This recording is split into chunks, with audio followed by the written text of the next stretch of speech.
Yo, what's up, guys? Welcome back.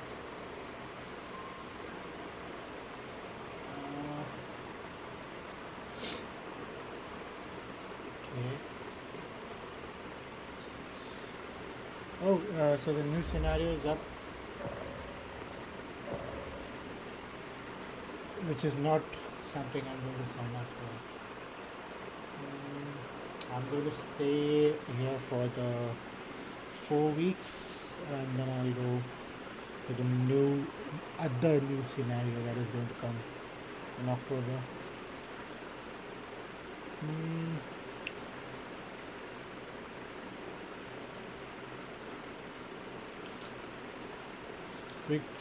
we've got a lot of things to do today, especially when it comes to games or just chatting.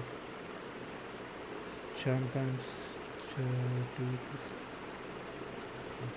I never got this. What's this news?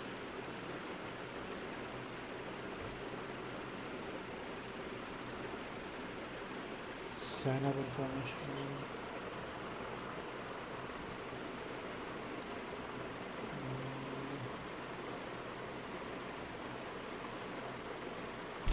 Sign up.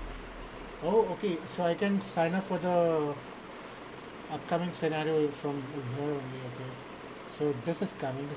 This is the one that I'm waiting for, and it's not up yet. What's this? PV. Oh, recently recorded. I know this is a faction war. This is PvP contest airports control. Evolution's call is a normal one. Oh, okay, this is Manibus. This is the same one, I guess. So they still are opening new servers. Is this like a more harder difficulty than the other one? I guess not. I guess not. So,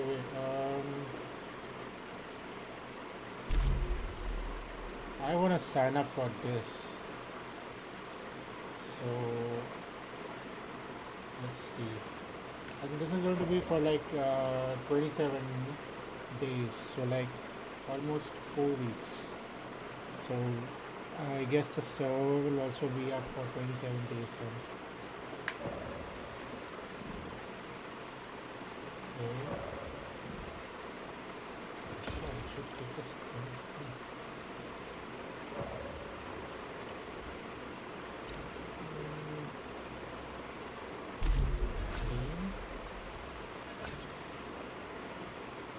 Wait, I remember there being an event that is going on. Where is it? Yep, this one. So it already finished. And this is the only one left. Okay. Okay. Okay.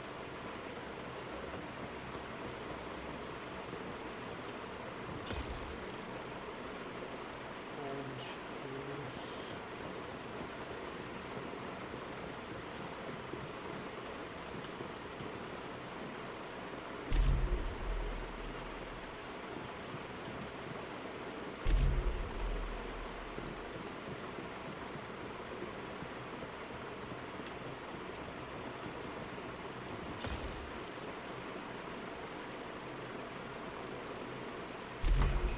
This,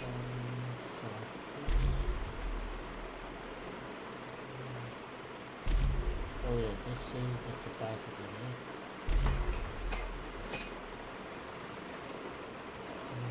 Let's get that done. Once this is done, I'm going to switch over to doing something else. Because I'm not going to play the game the entire time.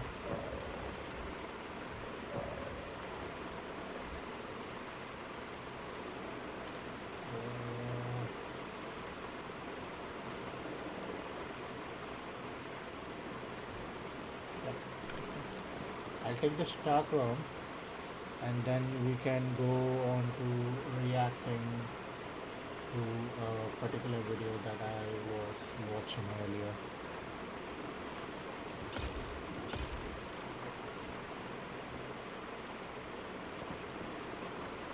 Let's go to this.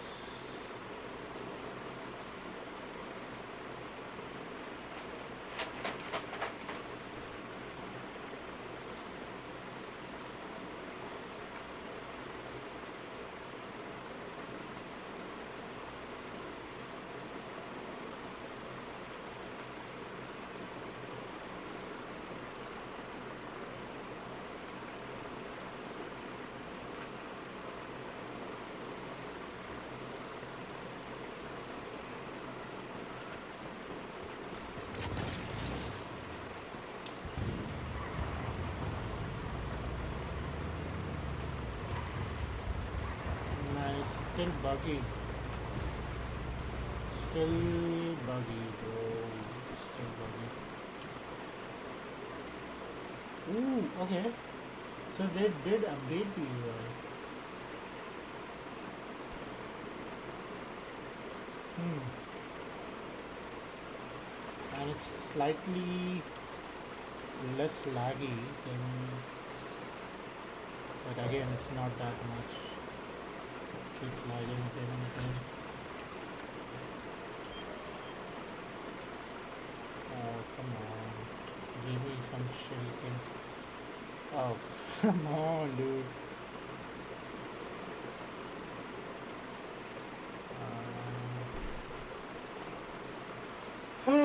Yeah, a bunch of aloe vera. It's, I guess that's a task, I guess. Nothing much.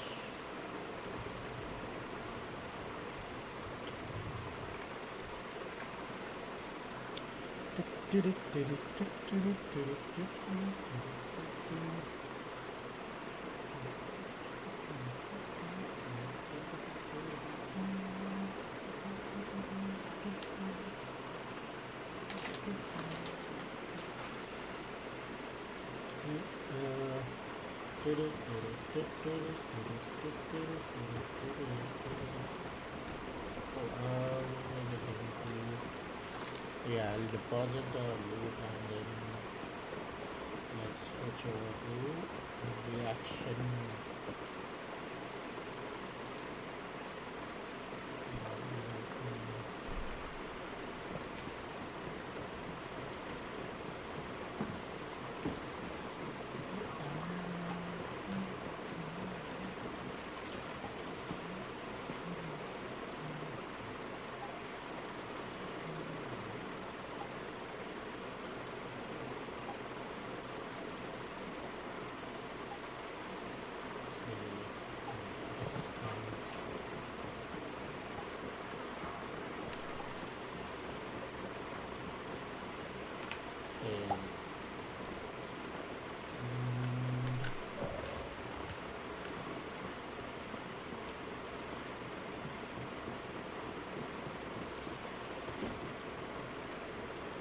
Where is this?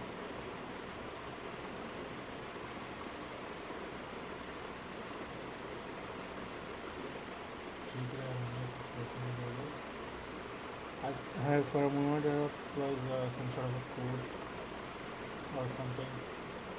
Anyways, where is it? Just chatting and switch. Okay, this is what I was watching earlier. Let's watch this together. The war in Lebanon, the civil war was started because they took in PLO refugees who were kicked out of Jordan, who had just tried to start a civil war there. They got to Lebanon. It did start a civil war there. They fired rockets into Israel. Israel came into the war, sided with the Christians there. Then they went out, and since then, Hezbollah is the crown jewel of Iran's sort of global terrorist proxy network. So the Islamic Revolutionary Guard Corps, the IRGC you've heard of, they created Hezbollah as sort of during the Civil War, tons of different factions. There was religious civil war, you had Sunni, Shia, Christians, all these different ethnicities. But what Hezbollah, or really IRGC did, is they went around and because Iran is Shiite, they either through force or a lot of times through money forced all these Shia groups together and created Hezbollah. And since its inception, Hezbollah's goal has been to destroy Israel. And then, the second Lebanese war was in 2006 when Hezbollah came in and kidnapped some Israeli soldiers and started firing rockets, which launched the second Israel-Lebanon war. And then, Iran rebuilt southern Lebanon after that war. And since then, the end to that war was a UN resolution 1701, where Hezbollah had to go and retreat. They could not go south of the Lebanon River, which is like, basically the resolution was Hezbollah had to be out of southern Lebanon or else it would cause war. That's what they agreed to. Immediately, Hezbollah then came right into southern Lebanon. Stop. And Abhijit's name today is Top. Hashtag. Oh my God! Is it a ribbon? What color ribbon? What color ribbon do I wear to support the cause? And I guess it's a brown ribbon cut in half. oh my God! Oh my God! Oh my God! समाज में छुआछूत के चलते हाँ हाँ हाँ.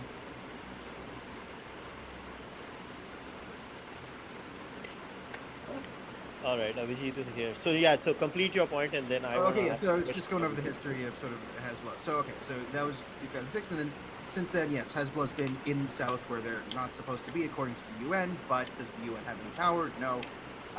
And since we all know what happened October 7th and October 8th, Hezbollah responded by starting launching rockets into Israel. So then thousands of rockets have been launched since Man, then. he So that's sort of already the context of this. he's You have already he's already facing problems, dude. sort of the war. And what Israel managed to do is infiltrate Hezbollah's supply chain over the years. And someone at the Mossad had some foresight and set up a pager company or a bunch of dummy companies to sell pagers to Hezbollah because they knew that Hezbollah would eventually, or they suspected these terrorist organizations might try and go low tech because Israel. Oh, by the way, if you are not already seen this, the pager thing that happened in the Middle East, yeah. So just for context, these guys are going to discuss about the as Abhijit puts it, the penocide that happened in Lebanon last week. So yeah, well, which was very very fascinating to see how the logistics and all that worked out. I don't know, but I guess these guys are going to go with that as well. Could hack their cell phones and could use cell phone data to find them. So a couple months ago, Nasrallah sort of went all in finally and said, "Okay, guys, throw your cell phones in the garbage." Made a big video saying cell phones are Israeli spies, and they went sort of low tech to avoid detection and to avoid being hacked. But it turns out that they were What a buying their stupid pagers idea. from the Israelis, and then somehow the Israelis got some sort of explosive into it. People think most likely it's some sort of explosive battery. I wonder how long Israel was planning this, because it cannot be done in a span of a year. I'm pretty sure these guys were doing it for like a long time, at least 2 years with getting the devices and refitting them with their own explosive and testing and all that. Not like classic, Simtech stuff. And then before this, they had thousands of pagers, and just with a push of a button, boom, these pagers went off and they vibrated. So the goal was, I think, to have it vibrate and have the Hezbollah members go look at their pager. It just blows off their hands and blinds them in the eyes. Wait, so that was the case, right? But it didn't actually span out that way. A lot of them just blew up in their pockets. Hence the penocide. And it's very interesting that they I don't know if they took into account if what will happen if there was a civilian around it, or they thought about doing a remote detonation, but then it would make it so that they would have to put more people on ground, and that would again be another issue. This led to thousands of Hezbollah members being instantly incapacitated. And if you look at it from a military standpoint, one could argue, and I will make the argument, that it's better to have them maimed and wounded than dead. Because with thousands of Hezbollah fighters, one, if you can't see, you can't shoot, right? Or if you don't have a hand, you can't shoot. Also, if you can't see, you don't have a hand, Hezbollah has to pay these people a pension, right? They promise these people money, and they have families to take care of, and it's thousands and thousands of families to take care of right away. And if they start to break their obligations to these families and abandon them, this is the Middle East, they're going to be abandoned, right? If you don't feel like, right, if you're a jihadi, and one of the big draws to the jihad in the Middle East, especially, is if you die in the jihad, the incredibly wealthy benefactor Okay. of whatever terrorist organization. This is new information to me. So these people act like a proper organization. They give healthcare and all that shit. No. Organizations going, will pay your family a salary that amounts to more than even like a doctor gets paid in a lot of places. Like, for example, the highest paid position other than Palestinian politician in the Palestinian territories is Palestinian terrorist, right? You make way more money as a dead terrorist than you would as a doctor or a lawyer. So that's sort of the economics of this. And if they break this very important financial commitment, which is taking care of your family if you're wounded or incapacitated, it's a major blow to Hezbollah. And so they have thousands of people that they have to now, families, take care of for the fighters. And the microcosm and the macrocosm are kind of similar. Like, what kind of happened to Hezbollah on aggregate is they had their pager blow up in their hands. Like, they've lost their communications, they're blind, and they're missing a hand. All their communications networks are down. They got hit a second day with the walkie-talkie attacks, which then blew up. And because there was no communication networks, I wonder when the actual attacks happened, the initial attacks, any of them were smart enough to determine that everything electronic is dangerous and just threw them away. they tried to have meetings. The Radwan Battalion, which is like Hezbollah's elite special forces. You could say they're one of the more overrated battalions in the world because, you know, the jihadis pump them up like they're the SAS. Would they beat Israeli special forces in a one-on-one? Probably not. But they were battle-hardened group with battle-hardened commanders who've been murdering Syrian civilians for years. And they all met in a building to talk about what to do next, and boom, their command section blew up. So they're now losing senior command, and Israel is very smart. They're culling everyone under Nasrallah, so it seems like basically the organization will lose most of its senior command, that if Nasrallah goes down, there's no one really with enough clout to take his place, and then hopefully the group dissolves to infighting. They can't maintain their connections to the IRGC and Iran, and that's sort of what we're seeing right now. Is Hezbollah's military capacity has been severely handicapped, where they can't coordinate massive rocket barrages. They can just kind of fire things willy-nilly. You know, the Israelis seem to have pretty good intelligence on when something big happens, and if they roll a bunch of artillery and weapons launchers to the front lines, they're going to come under attack very soon. So, you know, right now Hezbollah's best weapon is a bunch of, lunatic jihadi pirates in Yemen, who again are also IRGC Iranian proxies. So this is where we're at right now, and the potential of sending ground troops into Lebanon is looming. So it's the 1-0. All right, Abhijit. So, this year itself, how many times have you been to Israel? I mean, you just come back from Israel. So, Abhijit, as the official agent of Mossad, as people accuse you of, of on social media. But okay, Abhijit, what I was fascinated with, I wanted to know your opinion specifically on this, is how does one carry out an operation like this if Israel has Exactly. carried out this? This needs so much Exactly. detail and so much ground intelligence, right? Otherwise, how did they carry this out?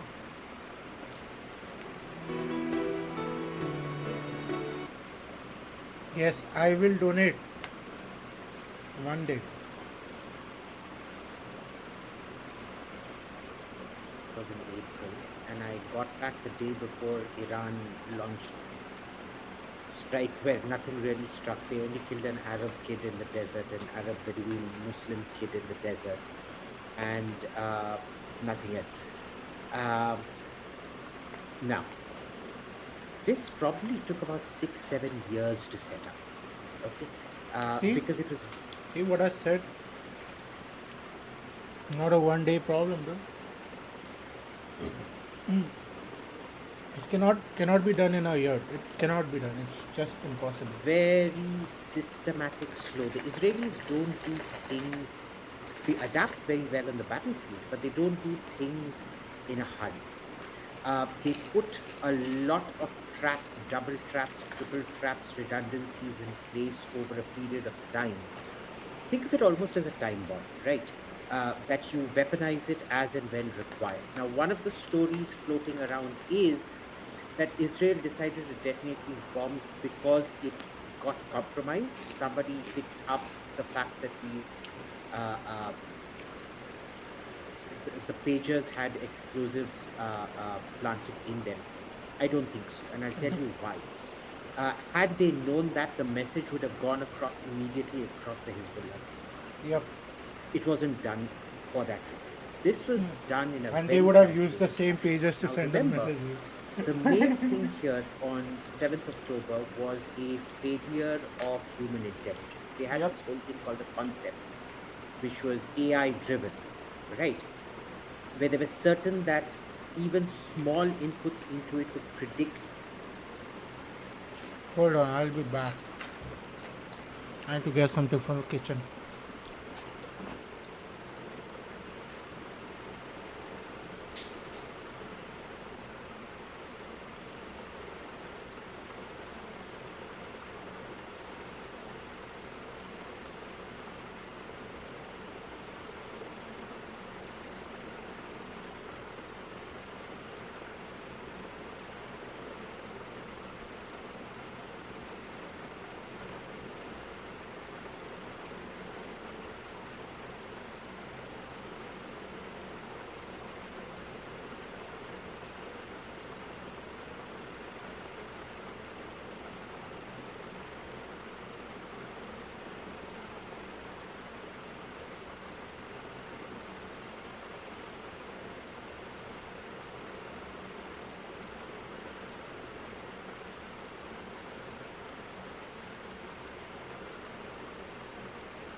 Damn it, someone ate the damn chocolate. Okay, let's get back. A major attack, and there were small inputs Yo, here what's and up? there. The problem was that they Why the got hell is so not... overconfident. that there was no human intelligence in Gaza at that point. Oh, yeah, in I 1948. that was so stupid. They've really learnt this time and they've completely reversed that worry, if it is. Now there's a huge amount of intel coming in from Gaza and from Lebanon. Because remember, they then re-examined the concept with Hezbollah as well. Of course, with Hezbollah, they always had a lot of human intelligence, but they've redoubled that human intelligence. And there was this plan. Now, remember, setting up a company and producing pages, you can't do it in 1 or 2 years. The Taiwanese company was contacted about 3-4 years back. All right. By that time, they themselves, I won't put it past the Israelis, the same guys who gave them intel on the Red Front. Imagine the Radwan force, which is their shock troops, meeting underground, getting bombed. Somebody had to have told them, all these guys are meeting. It's at this particular spot. You need to bomb out you. I guess they've got a network inside Hezbollah which told them, guys, you need to go low tech. Pagers might be fantastic. So not only did the Israelis get paid, Hey, I wonder if the guy who gave them the idea was a guy who also is working for the Israel. for providing these guys with pagers, they also probably planted the idea in their head that they need to go with pagers. When Israel goes high, they go low, kind of, right? And think about it. It's brilliant. I mean, you have a pager. You're given a pre-designated signal. You just walk up to the lady nearby. You say, "Hey, here's my Hezbollah card. May I use your phone?" And you call up somebody you know and get your instructions over. What that does is that jams the entire Israeli electronic surveillance system, because it could be they have to then surveil literally every phone in Lebanon to get Yep. the crucial intel. Sure, Yep. big data can do a lot of things in sifting out voice messages and voice signatures and things. Yeah. So it's taken almost 6 to 7 years to activate, to put the initial foundational blocks of this plan, get it to production, produce the pages, supply them, win the contract, etc., etc., etc.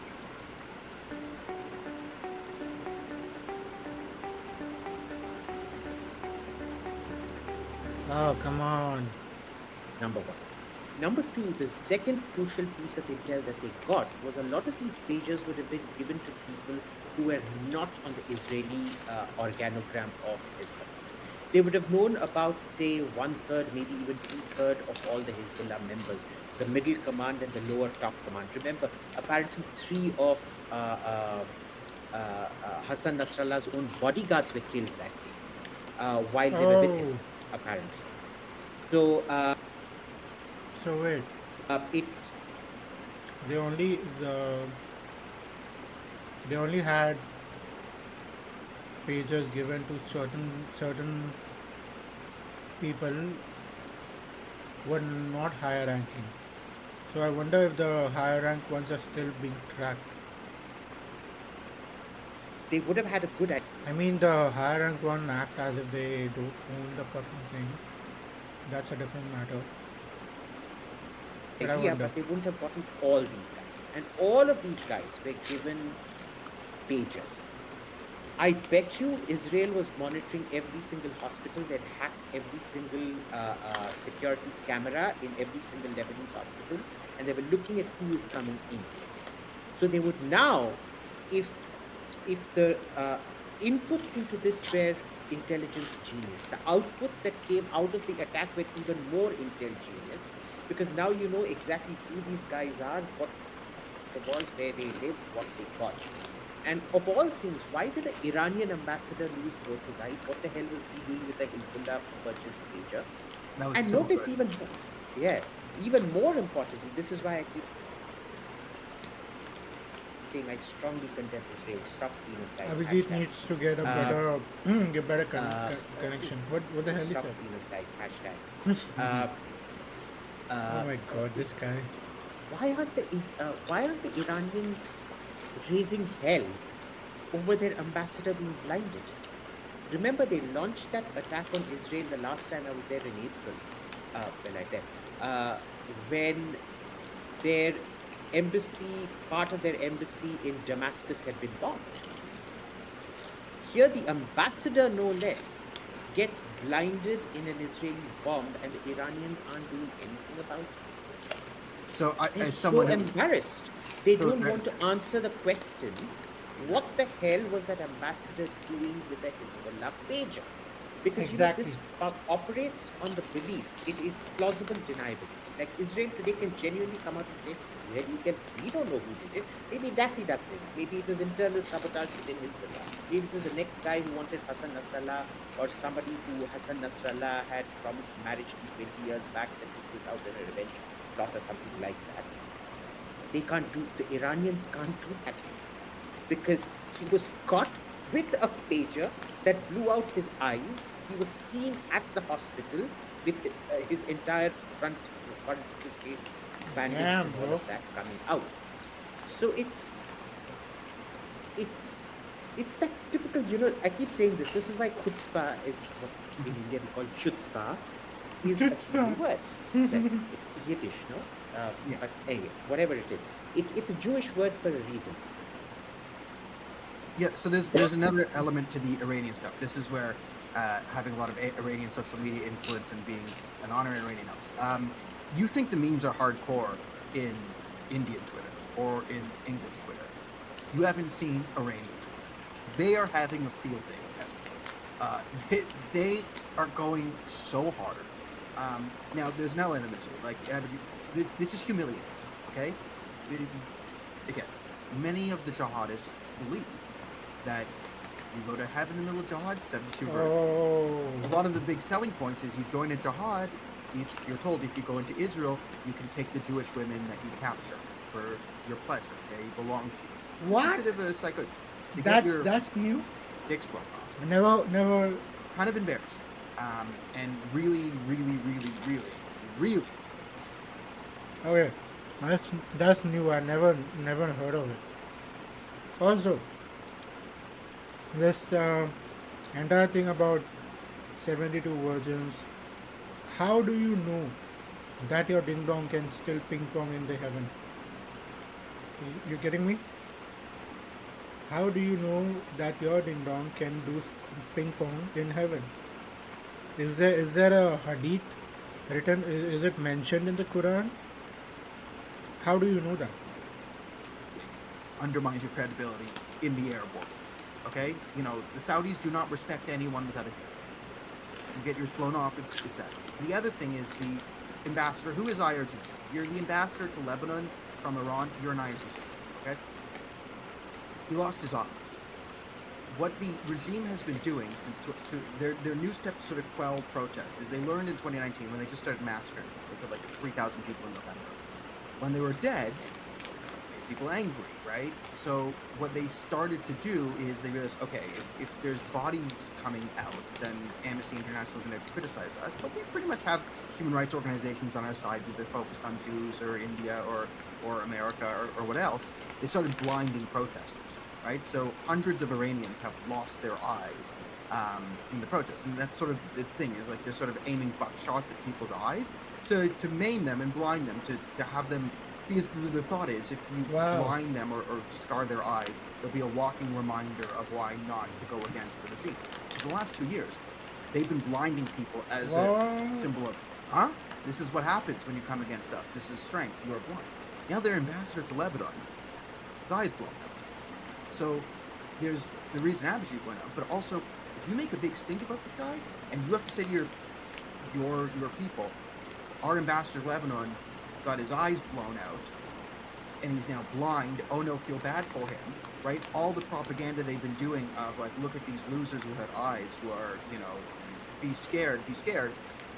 All of that was then reversed onto them. So they've set this big, so they want to just ignore this and get the ambassador back. But I mean, if you have to just see how hard the Iranians are going on the Basijis and the regime, and So it's a irony of ironies that came back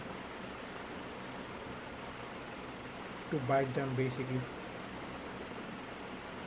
it's the taunt thing, and they're offering the Basijis who are like the brown shirts and like the hyper jihadi militants. They're like, cross to Lebanon, go to Lebanon. There's this Twitter campaign from like Iranians, like, oh, you're so awesome, go defend, get the Jews, go to Lebanon. Why don't you go to Lebanon right now? Because there's this big thing when the Gaza war started. All the Basijis like went to the airport to protest Khomeini, and they were protesting him by saying, fly us to Gaza right now. We want to fight. We're not doing enough. This was like the Basiji protest, and you know, yes, this, and we would love to get you to Gaza. We just can't. It's landlocked. But after that whole campaign, this whole thing, all right, you can go to Lebanon. You can go to Lebanon. Get in there. So it's just mayhem inside Iran, where the people are just having such a field day with Yeah. So Iran is one of those states that was very ahead of its time when it was in 1900s. But yeah, some people came in and ruined it all. Again, I think it happened only because they had this weird system where it kind of is like in India we have like different representations representations in different areas, right? Oh, sorry. So they also have that, but the thing is, the representation is between a Christian, Shia Muslim, and a Sunni Muslim, and it's somehow it goes like something. If a Christian is a leader, I don't know if they have PM or president. I don't know that. The Christian is a leader, then both of his underdogs or whoever is representing him, either side would be Shia and Sunni. If a Sunni is a leader, same thing, Christian or like that. But the last time someone came to power, they didn't respect that, and from there it kind of spiraled out and became this big thing that we have today. Hezbollah, who they hate. Hezbollah is one of the militant groups that will come in if they need sort of a police force on their own people. They will bring in some of these Shia Arab proxies to sort of crack down on the people on the street because it's harder for Iranians to shoot Iranians, but Hezbollah has no qualms there. So it's just the most embarrassing thing to happen to the regime, to Hezbollah, and IMLA. So, but what are the repercussions of this? Is something that I was wondering. If I was to look at it purely So, from the most. Oh, is it my internet that's bad? Yeah, I think Yes, so. it is. obviously it is your internet that's bad, Abhijit. Were you thinking it's my internet that's bad? Really? Oh no, what can I do? All these ads. I wonder what's happening.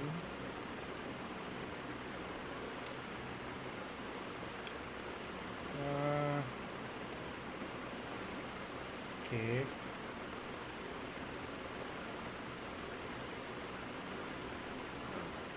Oh, is my internet bad? Yeah, I think it's my internet that's bad. Yeah. It's okay. Sorry. What was the question again? No, so what are the implications of this? Is what I wanted to understand Okay. from you. First thing, imagine. Let me contextualize this to say America. If one fine day you woke up and America lost its CIA, it lost the FBI, it lost their entire mobile network. Okay. What would you count that as for America? And the whole of Congress and A most blackout? of the White House were blown up except the president. That's what's happened to Hezbollah. I don't think people realize the gravity of what has happened. Your communications, your redundancy communications, your entire it's a command level blackout. leadership has been taken out. Now, once you're a general, you can't really command a battalion or platoon, and these guys don't operate in division levels, right?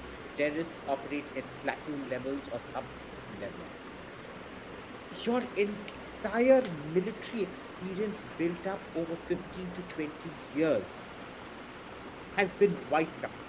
Think of it as your officer corps starting from lieutenant all the way up to brigadier or major, or in some cases even lieutenant general. Certainly the deputy chief of army staff has been blown up. Within minutes, you've lost all comms, you've lost your oh god, I hate these things in Apple. You've lost all your command staff, you've lost your communications. The next day you lose your deputy commander and most of your deputy commanders. What do you have left? This is as close to a decapitation strike that you read about in novels come true. I've never seen a decapitation strike happen, and this is probably the closest we'll ever get to a decapitation strike. Think about it this way. Tomorrow, if Hassan Nasrallah pops it, who's there with any kind of experience to take his place? Nobody. They're literally going to have to depute the entire command staff from Iran, which means the average Lebanese Arab is going to see this as, so far because Hezbollah was an Iranian puppet, but nobody saw the actual puppeteer. If you're in the audience, you never see the puppet. See, like, look at this frame right now. Imagine I'm the puppet. You never see the hand that controls the puppet. But the moment the Iranians deploy to, micromanage the situation, which they're going to have to now, you see the hand, and it's an in-your-face hand. Remember the kind of protest that erupted. Syria used to be the paramount power in Lebanon, and then People Power got Syria out after Rafiq Hariri was assassinated. And they had to then withdraw. This is going to be a very, it's already a very significant catastrophe for Hezbollah and Iran. But I don't see any good options for them either. This is just going to get worse and worse and worse for the Iranians at this point. But Abhijit, won't the Iranians respond now by attacking Israel? And how They does that tried, help no? anyone? They tried in April, and look what happened. Imagine even Jordan. 1 second.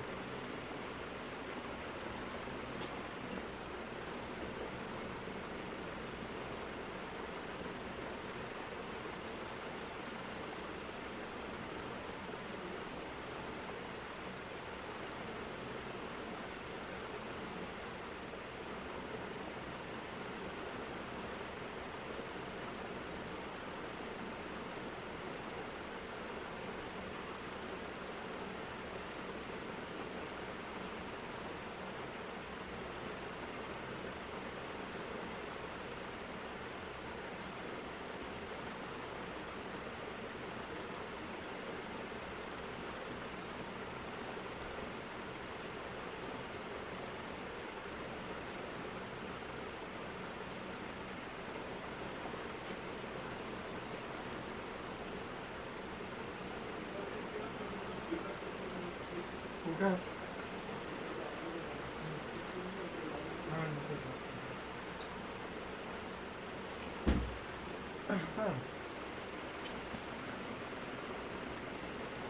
The king has to be viciously anti-Israeli in public. The queen even more so because she is a Palestinian. She's Jordanian as far as I'm concerned. She came from the West Bank, which Jordan claimed. Jordan annexed the goddamn West Bank in 1989. They considered it Transjordan, really. So, so this Palestinian refugee queen, Palestinian and refugee, separate both, right? And queen. Refugee queen. And queen. Palestinians, you can be a queen, a king, and a refugee. Gotta love it. Exactly. And what ends up happening is he sends his fighters up in the air on that April date to shoot down Iranian drones coming in. All the drones were intercepted before they reached Israel. The Americans, the Brits, the Saudis, the Emiratis, the Bahrainis, the Jordanians, they all cooperated to shoot them down. So, there's another element to this too. So, if you look at 2019, before the pandemic, there were massive uprisings. Oh, again, Bloody November inside Iran, right? That was crushed, and then COVID shut down. But there were also uprisings in Iraq and in Lebanon.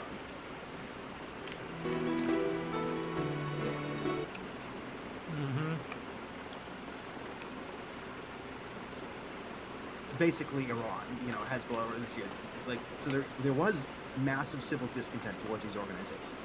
This isn't exactly the Palestinian territories. Lebanon is a different game here. But one, Iran doesn't have an expeditionary force. Okay, Okay. Iran does not have the capabilities to move to perform an amphibious landing in Haifa or any of this stuff, right? They can shoot missiles. Mm-hmm. The other thing is, if they I have many friends of mine are Iranian who still have connected into it. Like one of my friends who's a former political prisoner, he was telling me his cousin, there's conscription in the Iranian military. His cousin is currently doing military service. They don't give them guns. They don't trust any of these kids they're conscripting into the military to hold guns, because these were all the kids on the streets charging at the Basijis, and 6 months to 10 months ago they were yelling down with the regime, Magbar Khomeini, Magbar Palestine, all of these stuff. They don't want to give these people guns. So Okay. sometimes they'll parade a few of them through the streets with blanks in their holsters and send them back to the Bears. But so what can Iran do other than launch missiles and they announced before, and we're going to launch missiles, the greatest missiles ever did, and then okay, the Israelis can knock them down, and then it gave the Israelis an excuse to go and strike inside Iran, which will then embarrass them, right? I mean, the only thing saving Hezbollah right now is Joe Biden, Kamala Harris, Blinken, and these ding-dongs in the Democratic Party, who just have a losing mentality, just don't understand Middle East, want this forever war because they're too afraid to win, they're too afraid to take Exactly. risks. They just want to mitigate and say, sort of all lives matter, ceasefire, we believe in peace. I don't like anyone dying. Yes, no one likes anyone dying. But, they just don't have the mentality en masse to say, like, okay, the best thing for Lebanon and Israel is to finish this war now. Like, this is when Hezbollah is the weakest. They don't have the capacity to wage major war against Israel. If Israel goes in now and takes them out and knocks out Hezbollah, everything gets safe. And yes, is that going to come with collateral damage?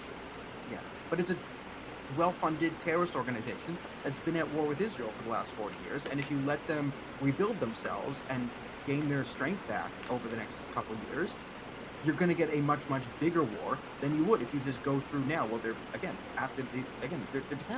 They're a chicken with their head running around, and you're not fighting a cohesive force. They don't have a communication strategy, and if they go in now, and they have the ire of the Lebanese people, and they're currently humiliated, like, now's the time to knock them out. And again, what can the Iranians do? They're people, like, they're facing their own internal strife, and like, this isn't a popular issue domestically in Iran, which is another thing people need to understand. All, like, the 2019 Bloody Aban uprising, the chant on the street, the main chant, the big one, was "No to Gaza, no to Lebanon, my life for Iran." Basically saying stop with, because they know that they have problems in Iran, and they're just giving billions to these terror proxies, right? So when Yahya Sinwar gets assassinated in Tehran, and they go, oh, Iran's going to want revenge for this. They can't revenge that too hard, because they're people. If they go to the people and say, the leader of Hamas was assassinated in Iran, one, that's embarrassing. Two, the people are just going to go, yes, yes, yes, yes, more, right? The people are en masse, except for their hardcore Basiji supporters, but people are cheering for Israel in this story.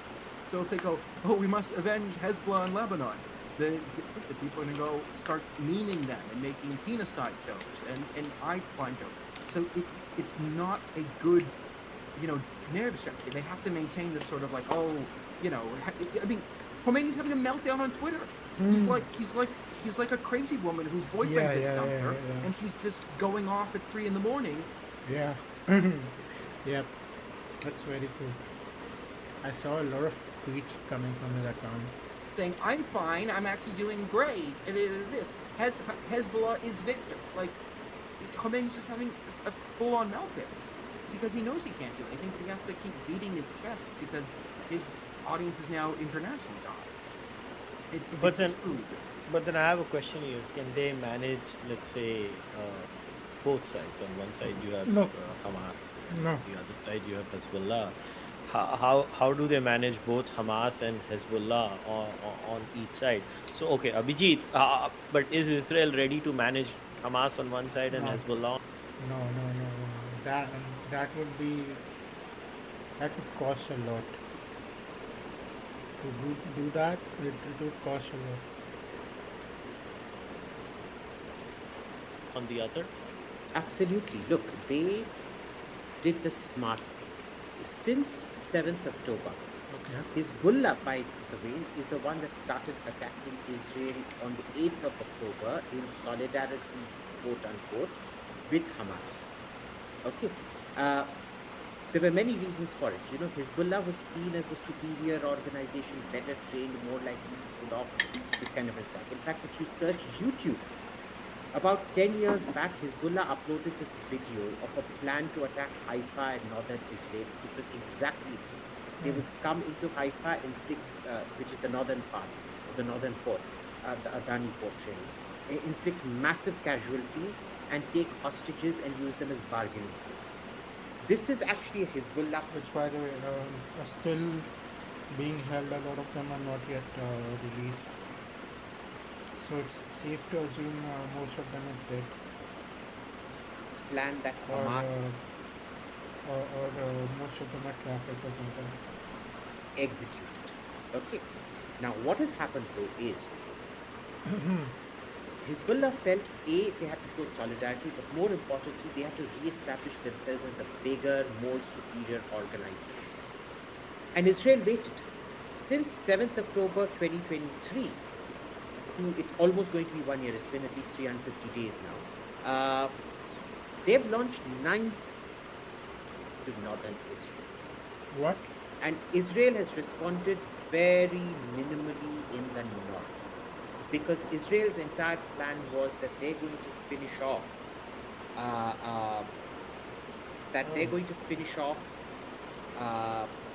the southern border first. What needed to be done in Gaza had to be done first, Okay. and then after they're confident that they've dealt with most of the problem, the main thing was getting control of the Philadelphia corridor, which was between Egypt and Gaza, and that is Okay. where all the smuggling tunnels and everything were. Mhm. Then they have moved their focus to the north. So it is based on a very, very calculated, prioritize our enemies first kind of plan. They were not going to just, go about. Where it is said, Oh.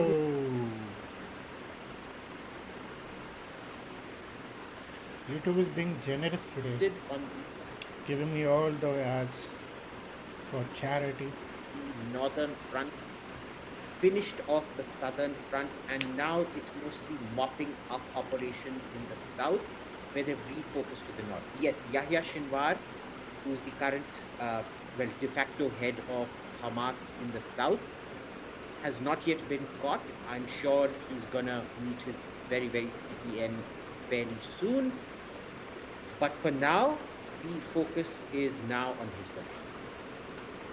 I just had one more query here. That let's assume the Iron Dome has a certain capacity as far as I think they have a tree-tiered system from what I have understood, and I'm no expert. Yeah, but look, the arrow is for long-range ballistic missiles. Then you have the David Sling system and the Patriots and things, which is a whole bunch of in-between threats. And finally, the Iron Dome is the close-in weapon system for when things reach I wonder if India can implement that on the disputed borders. quite close, very short reaction, right? And yes, it does have a capacity. And what we've seen over the last 3 years is that these rockets were largely dumb rockets, right? The Katyushas and Katyusha models that Hezbollah was firing. But they've gotten more and more and more precise. In fact, in 2022, we actually saw some batteries in the north run out of rockets and not able to shoot up anymore because there were too many Hezbollah rockets. Now, there's a cost calculus to this. A Hezbollah rocket costs, some of them cost as little as $100. They go up Huh. to about 5 to 10 to maybe Yeah, that's it. $50,000. $100. Why not? What come? It's this is 100-year-old technology. It's not exactly rocket science. Sorry for that to use that word, but it's 100-year-old technology, right? The cruise missiles making them more accurate and rockets making them accurate is what is the real rocket science out here. But what ended up happening was that Hamas and Hezbollah, mostly Iranian funding, they were very, very good in the last 2-3 years at making these rockets much more accurate. So what ended up happening was a Hezbollah rocket can cost, say, up to about $5,000. The more exotic ones about $15,000. But each Iron Dome cost $80,000 or more.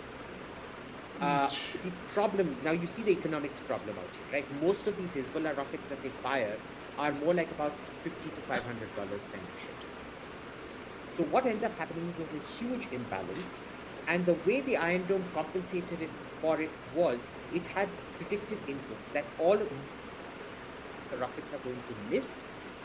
They're all going to land in the desert in the middle of nowhere, and therefore this one $80,000 Iron Dome rocket will only hit that 5, at most 10 rockets that actually manage to land that are on a trajectory to land on a cities or some crucial infrastructure or some civilian infrastructure, right?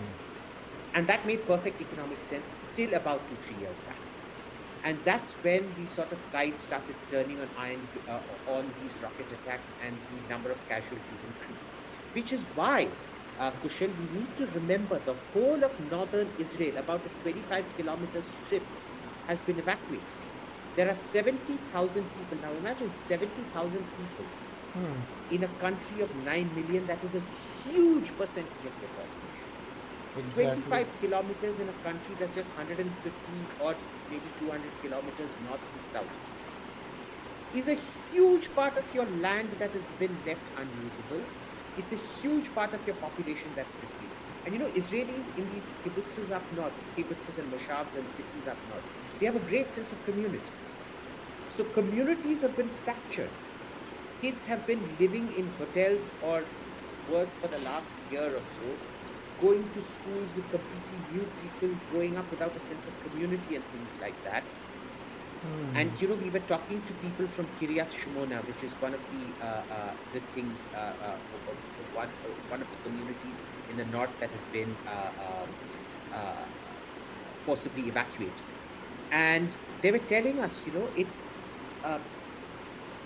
about 11 to 15% of them, depending on if it's man or woman, don't want to come back because they've been put up in hotels and in Tel Aviv and Beersheba and things like that. They now have a taste for city life and they don't want to go back. So see, it's destroyed communities at different levels. We don't get that. You know, it's impossible to make an Indian mind understand the caliber of the sort of community destruction and refugee crisis that Israel's seeing at the moment. 70,000 out of 9 million is what?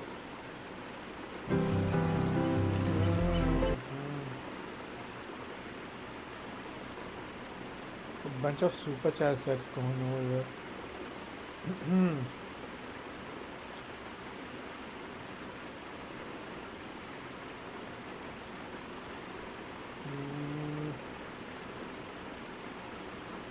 Yeah, that's a significant number for, It's and it's huge. not like it's a very big country, right? It's a very small It's country. tiny. It's tiny. Do you know an F-15 at full power, at full thrust, will take under a minute to go from the north to the southeast? Yeah, Israel's tiny, and like I live in Canada, right? Second biggest country in the world, and India is also pretty huge, a lot more people, so you get it. But like, it's like the drive between Tel Aviv and Jerusalem. I guess this is like east to west. It's like 30 to 45 minutes. In Toronto, where I'm from, this is like it's like going from Toronto to Mississauga, like, which is like part of the GTA, like the adjoining city. So it's all very, very tiny, and like this has always been the thing with Israel, is like strategic depth.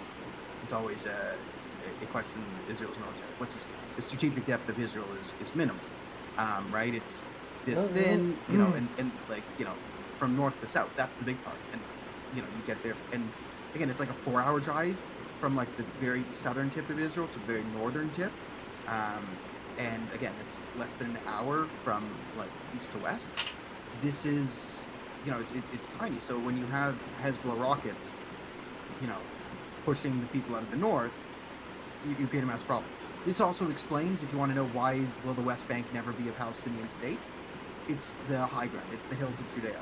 So if the Israelis just let the PLO, which now got into a thing with Hamas, listen, if the Israelis do the same thing that they did with Gaza and to the West Bank and just say, oh, you have a state now, then Hamas comes in, they kill the PLO, and they start launching rockets.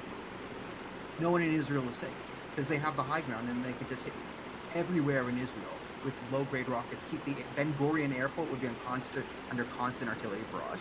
It would instantly trigger a massive war, right? So these are the questions that Israel has to deal with when you want to talk about any sort of legitimate peace. Is like, okay, you can't have any type of lasting peace. You cannot have an area where there's active terrorist organizations firing rockets into Israel, because it creates a scenario in which Israel, in order to function as a country, can't just let it happen. Right? You can argue maybe Canada. Canada would probably be a country that would just sit there. Trudeau would just sit there and take a rocket barrage. Okay, we lose for 5 kilometers of Canada is sort of unusable. Well, we can make it do these Canada's gigantic. That's not how Israel works. Like Israel can't have, you know, rockets flying into its country, and like, you know, Gaza was sort of a testing ground for this, and you see the harm that Gaza is able to inflict without any of this high-grade rockets, where it's sort of cut off from Iran, except, you know, we now know that there were smuggling from Egypt, but you know this. But I have a question here. I don't take anything the Canadian Prime Minister says seriously. Honestly, Canada is not a real player in the global, you know, global marketplace. And I don't say this as an insult. I just say this as my assessment of how I look at Canada being treated by other nations. He called for a ceasefire. That does not bother me. But that there is this 2-front or 2.5 front. I don't know how many fronts of war is Israel involved in, because it's terrible. Let's see. There's Hamas from Gaza. There's Lebanon. Jordan hasn't done a lot. I don't think so. And then there's Iran. So 3, I think. Saudi is staying out of this.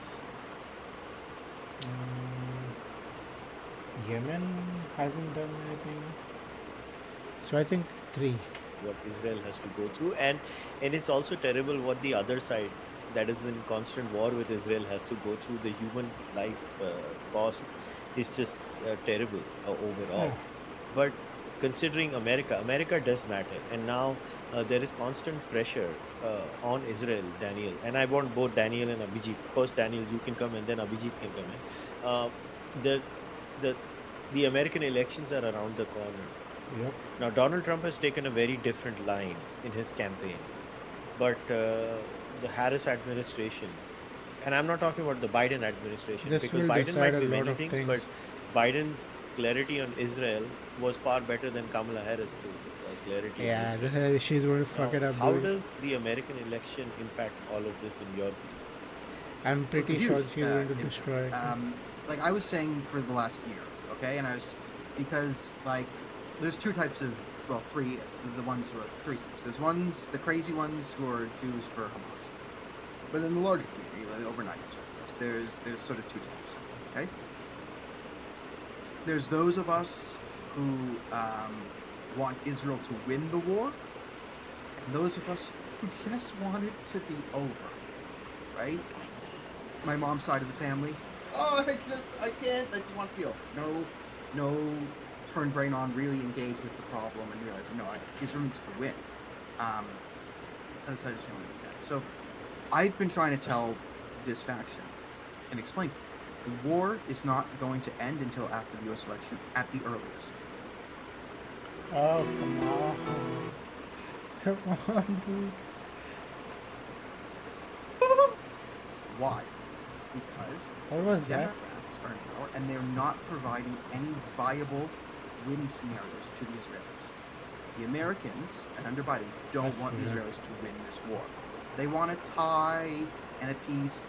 They don't really understand what they're doing. I mean, if you look at Jake Sullivan's trees on the Middle East, how embarrassing is that? Remember, Jake Sullivan put out a whole diatribe on the Middle East right before October 7th, how peace and stable and how they've been doing great and they solved Palestinian terrorism. Okay, that blew up in the face. Rob Malley, the ambassador to the special envoy to Iran, his dad is has both affiliated terrorist and very anti-Israel, and he looked like he was also an Iranian.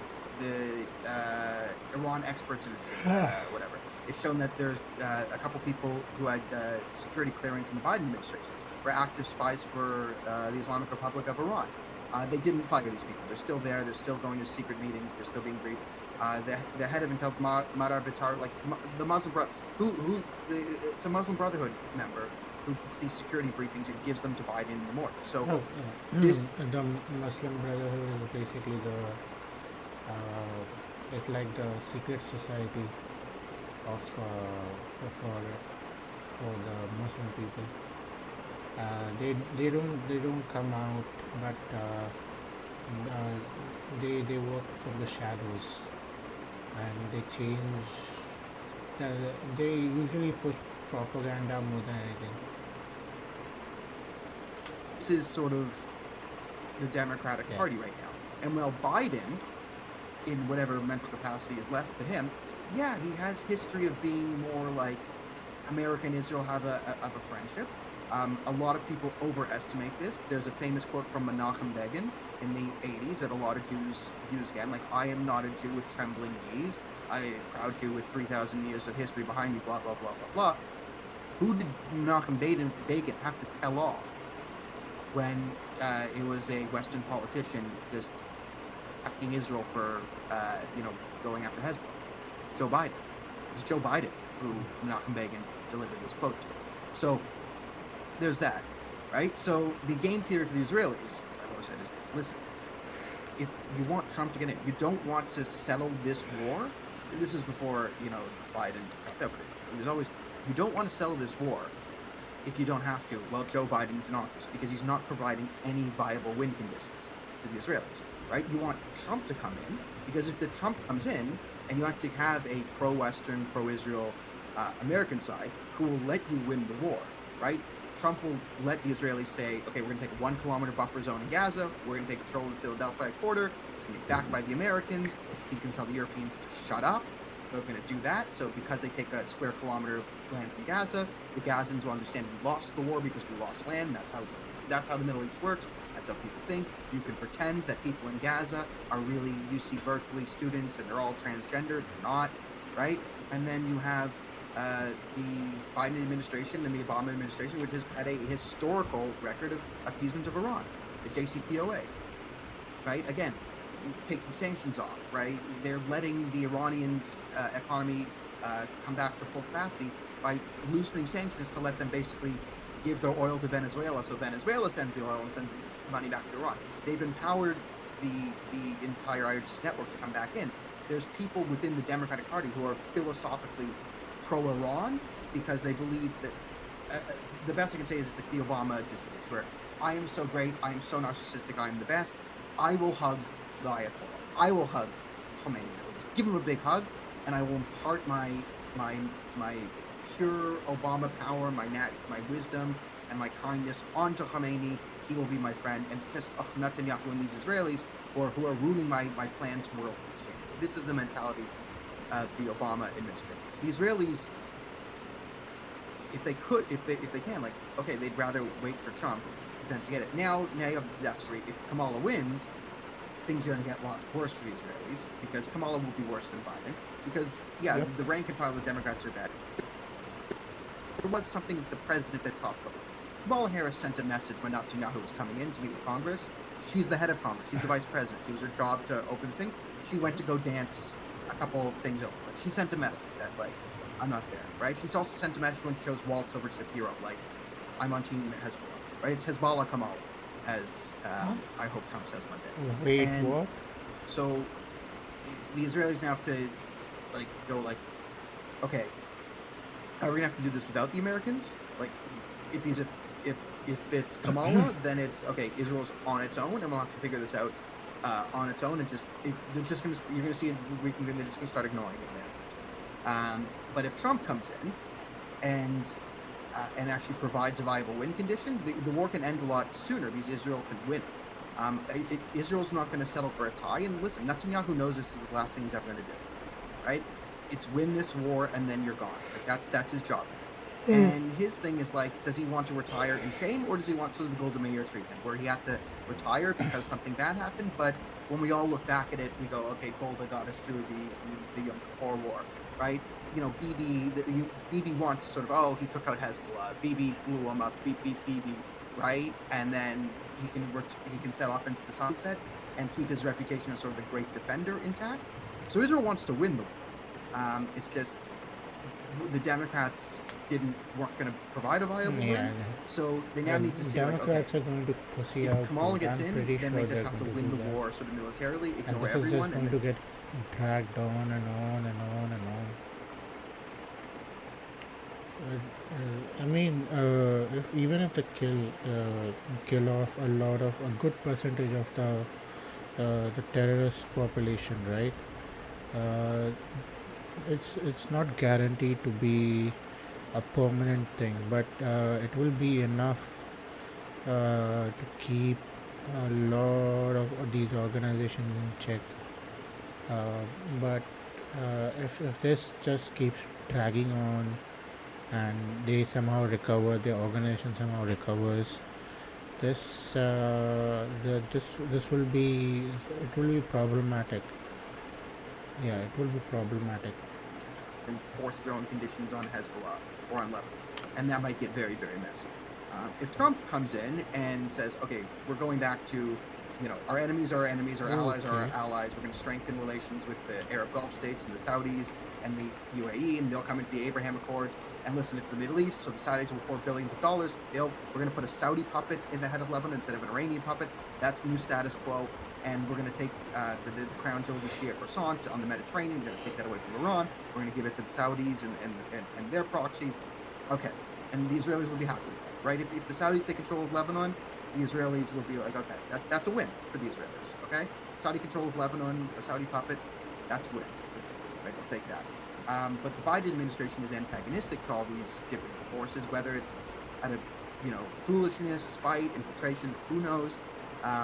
So the context of what would a peace deal even look like, it's so vastly different. The players involved on each side are so vastly different, whether it's a Trump administration or a Kamala Harris administration.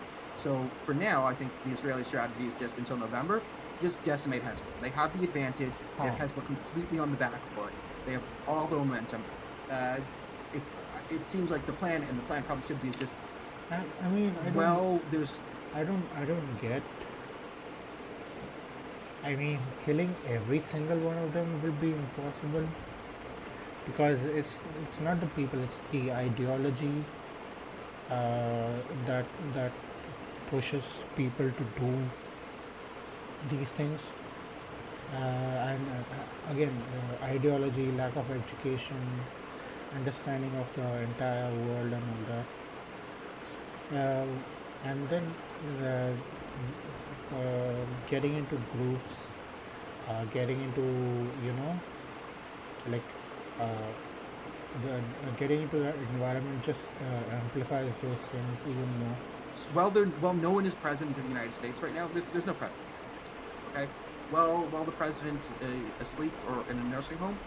Very true. This is the only point in time that U.S. president was, or biggest, the most popular country in the world is not being governed by a president. It's being governed by the bodies that run the government. Just take out as And much. no one is ready to say that. Hezbollah's capabilities as they possibly can, and then I think they'll evaluate it post November 11th. Abhijit, अगर लड़की नेत्रीन हो अरे यार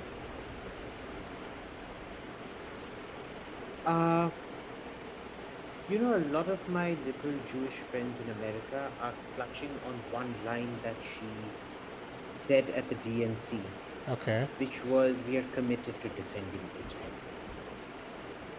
And they believe that's enough of a Ah. commitment. I don't. And I'll tell you why it's dangerous. See, Kamala, we know for a fact, doesn't have much of a brain. And that can be deadly dangerous. You remember the movie Legally Blonde? You may not have one kind of intelligence, which is legal intelligence, but you certainly have the human manipulative skills to manipulate a large number of people to champion you, which is what the power factions within the DNC are doing right now. Because she's suitably vacuous, or at least she has them believing that she's suitably vacuous. That then leaves us in a position where we don't know which of the DNC silos or factions is going to control her.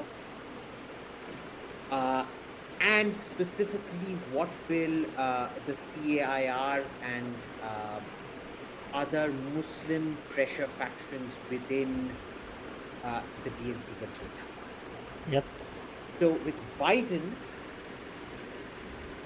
for all his faults, we know the power groups that are running his policies, and they've been fairly successful at keeping out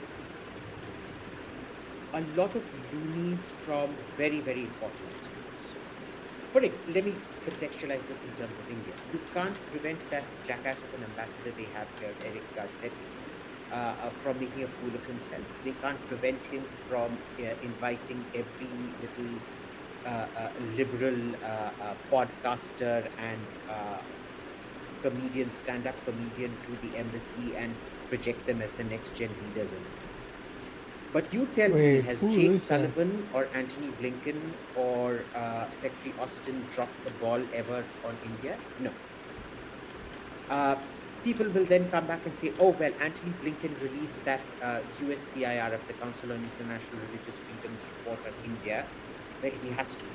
The problem is India didn't do the preventive diplomacy required to change that report, and he just refused to engage. And that was that. With Kamala, there is absolutely no guarantee what's going to happen. Could Kamala end up being pro-Israel? Sure. But that's like a 50-50% chance. Do you really want to take that chance? I don't. And when I see again this entire thing the entire election thing which is a plus point and a minus point, which is good and bad when it comes to America. A lot of things especially the elections, they all revolve around lobbying and all that, because organizations have their own agenda. They want to push certain things, so they can lobby to remove certain policies. They can lobby to change certain rules to suit their own product in a way, which works and which also is kind of a harmful thing. And again, these lobbies are the ones that are funding a lot of these candidates who run for presidency. Oh. And you better be and you better be like, I'm pretty sure a lot of them have Woman vested interests in this. comes up and says, I am ready to boycott, and then goes on to boycott Netanyahu's speech. I take actions more seriously than words. I have words saying we will defend Israel. I have an action saying I will boycott Israel. Abhijit's about to get banned from every synagogue in the world by the Jews. We love words more than actions. We love being Yes, fooled. and We for think all so easily fooled. I know. And for all Jews who love words and Kamala Harris, I have a very special message for you. Yeah. And it's I find this, this is the sort of Jewish rabbinical tradition. Read, read, read, read, read. Go even deeper into the meaning of the word. See if it's actually meant to be read a different way. Because we didn't have punctuation marks. Where should a punctuation mark, as you know, can change the meaning of a word completely. Okay, maybe it was this. They're reading too much complexity where there is none, according to me. The risks are too great, and I think by the time they wake up to it, it's going to be too late. It's going to be like all those Jews who went out saying, nah, man, Hitler's just saying these things. He's not going to do anything. This is Germany. What's going to happen to us? I mean, we're a modern industrialized country. These things happen, in places like Iraq.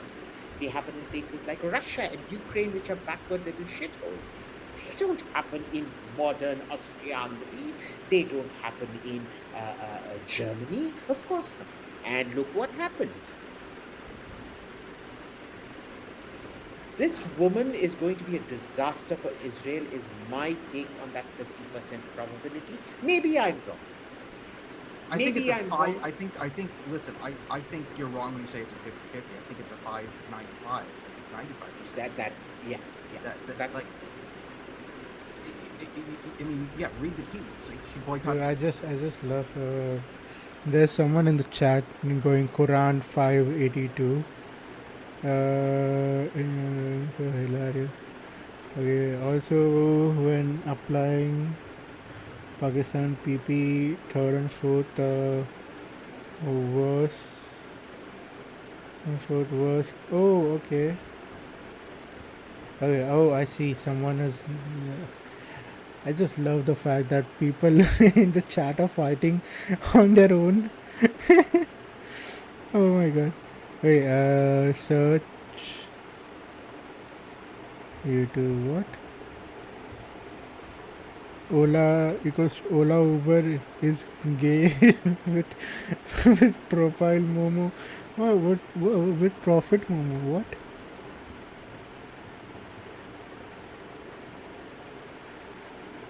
Netanyahu's speech. Her chief foreign policy guy is Phil Gordon, who's a Nyack Iranian pawn. She's already surrounded herself with vehemently pro-IRGC, anti-Israel people. So if that's the like, I don't think. Wait, what's this? India plus Israel minus Hindu plus Jew. Why are you making a fucking math equation, bro? Prosperous community minus talent minus. There's a reason she took Waltz over Shapiro, and Shapiro was the clear better candidate. Waltz is from Minnesota, a deeply Democrat state that they didn't need help with. He's the guy who changed the Minnesota state flag from that of Minnesota to Somalia Junior. His wife was like smelling the riots because of racism, and she's always been, a puppet for the radical left. Now, is she as radical as she sometimes claims to be? Like, you can argue, I think Kamala has zero principles, but Kamala's also really vacuous and likes saying these things. Like, it's pretty clear the Obama. Yeah, it's clear from how she talks right now. She is going to be a puppet. That's all she's going to be. She's not going to give her own input. She's not going to actually run the damn thing. She's going to be controlled the same way Joe Biden was. Team has control. She's trying to do Obama 2000, but together we're united. Like, everyone liked candidate Obama in 2000, right? I was young, I was a teenager, we all fell for it, right? But candidate Obama and President Obama are vastly different people. Yes. Candidate Obama is white and brown and black, is America, never this and this and that. President Obama is like affirmative action. It's gratified. These guys are good, these guys are bad. The IRS will, if you criticize me, here's the IRS at your door. Like, that was President Obama.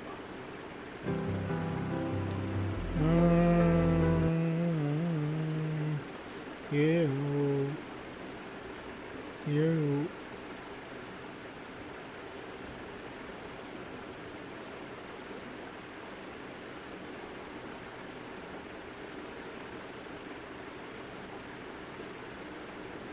what Kamala is, you know, if you look at her, like, one, she flamed out in the 2020 primaries because she was so radical and incompetent. I mean, you know, it was free healthcare for illegal immigrants. Yes, I do believe that. Like, there's her saying that and all the crazy things she's back. Do you not think that, even if she knows it's a bad idea, do you really think Kamala, who will have all this money, is completely insulated from the consequences of decisions, will get to live in Martha's Vineyard? Do you not think she'll just sign some illegal immigration is good pact and friendship alliance and the healing factor and a peace between Israel and Palestine? We're going to support none of the militant factions, which means any charity with links to Israel therefore is linked to the Israeli army, is therefore linked to all this bad stuff, and then no Jewish charities can operate in America if they have like any Israeli flags in them. Like, you're insane if you don't think that's the way it's going. Like, you could see this in Canada. Justin Trudeau stands with Israel, and stupid Canadian Jews, stupid liberal Jews, will still show. Look, here's Justin Trudeau saying he stands with Israel. Look, he's saying the 3 Ds. He'll repeat Erwin Kotler saying the delegitimization, the double standards, and the whatever. This is Israel. And then, yay! Look at Justin Trudeau, and CJ goes, yay! And I go, look what the foreign minister's saying. Look, So if people from Canada is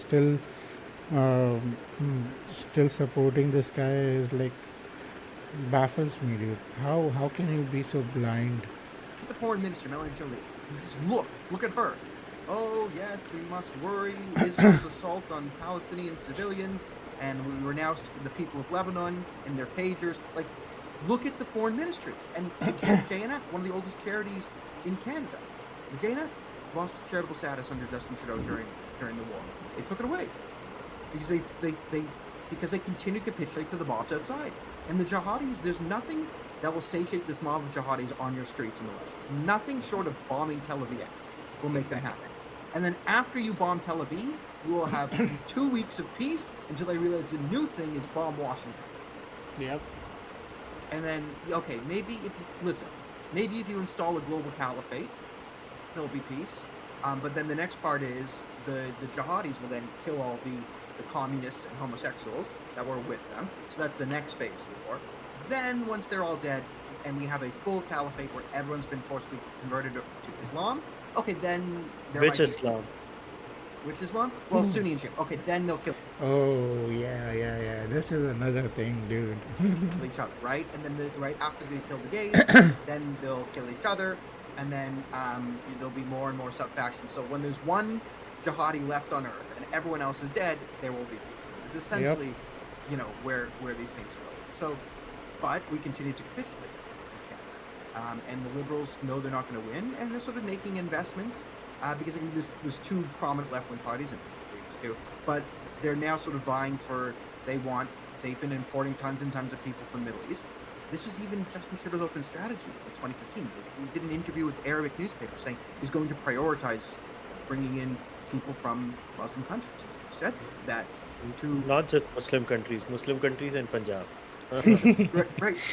Anyway, he said this on the record. So he's got there's this huge anti-Semitic voting base in Canada of people Justin Trudeau's imported over the last 10 years. And he's in a fight with the NDP to secure the long-term votes of radical Islamists based on the hatred of Jews. And that's the political game being played. Now he kind of has to balance that by, going out and saying publicly killing Jews is bad. Oh, the synagogue was burned down. This is a suboptimal outcome. Please don't burn down the synagogues. This is the anti-Semitism and Islamophobia are bad, right? We get some of that, but for the most part, if anyone can read the tea leaves in politics, he's on the warpath. Everything he does attacks the Jewish community, and everything he does props up again. We have literal terrorist groups running around the country threatening to kill everyone, and Captain Online Hate Speech can't do anything about it. Won't do anything. Yeah. Abhijit, before we wrap up, is there anything else that you think we should have covered? No, I think we've covered everything. I'm just see, we also have to add the fact that it was this. Obama hated Israel. Let's be clear about it. The kind of antagonism I saw creep in, because when the president feels a certain way, that trickles down. State Department became hostile to Israel. The Defense Department became hostile to Israel. They started spying on Israel. They started using the British base in Cyprus, to literally hack and see what Israeli drones could see.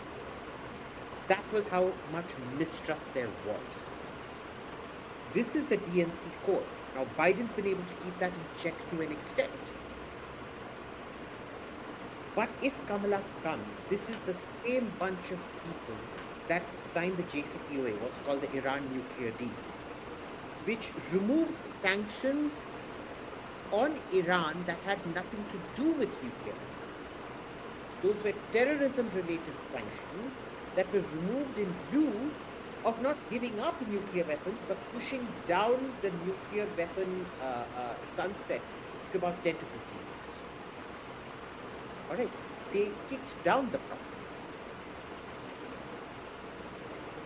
I do not trust the Democrats. You know, there's a saying in Israel that the left can't make peace and the right can't make war. Yep. I would say that now applies to America. I do not trust the American left with Israel or with Iran. And I think that's the bigger problem, because right now, at least with Biden, we have very solid backing ये for क्या देख Israel. रहे हैं Charvaka Probably not podcast as much as Trump would have given, It's, but still solid. they're discussing you can about nitpick the it. Page attacks that Kamala? happened Zero in trust. Lebanon on the Hezbollah terrorists. Dan, last words. No, yeah, I mean, I think Abhijit is right. I mean, it is kind of ironic that we're talking about a global terrorist organization network backed by Iran, and the biggest threat to Israel and the biggest shield of this global terrorist network, listed by a terrorist entity in the United States, is the Democratic Party. Iran's I mean, internally in chaos. Their it's not people even- support Israel. It's not in even a this war. question, dude. They lost a big fan. Their people are making fun of Hezbollah.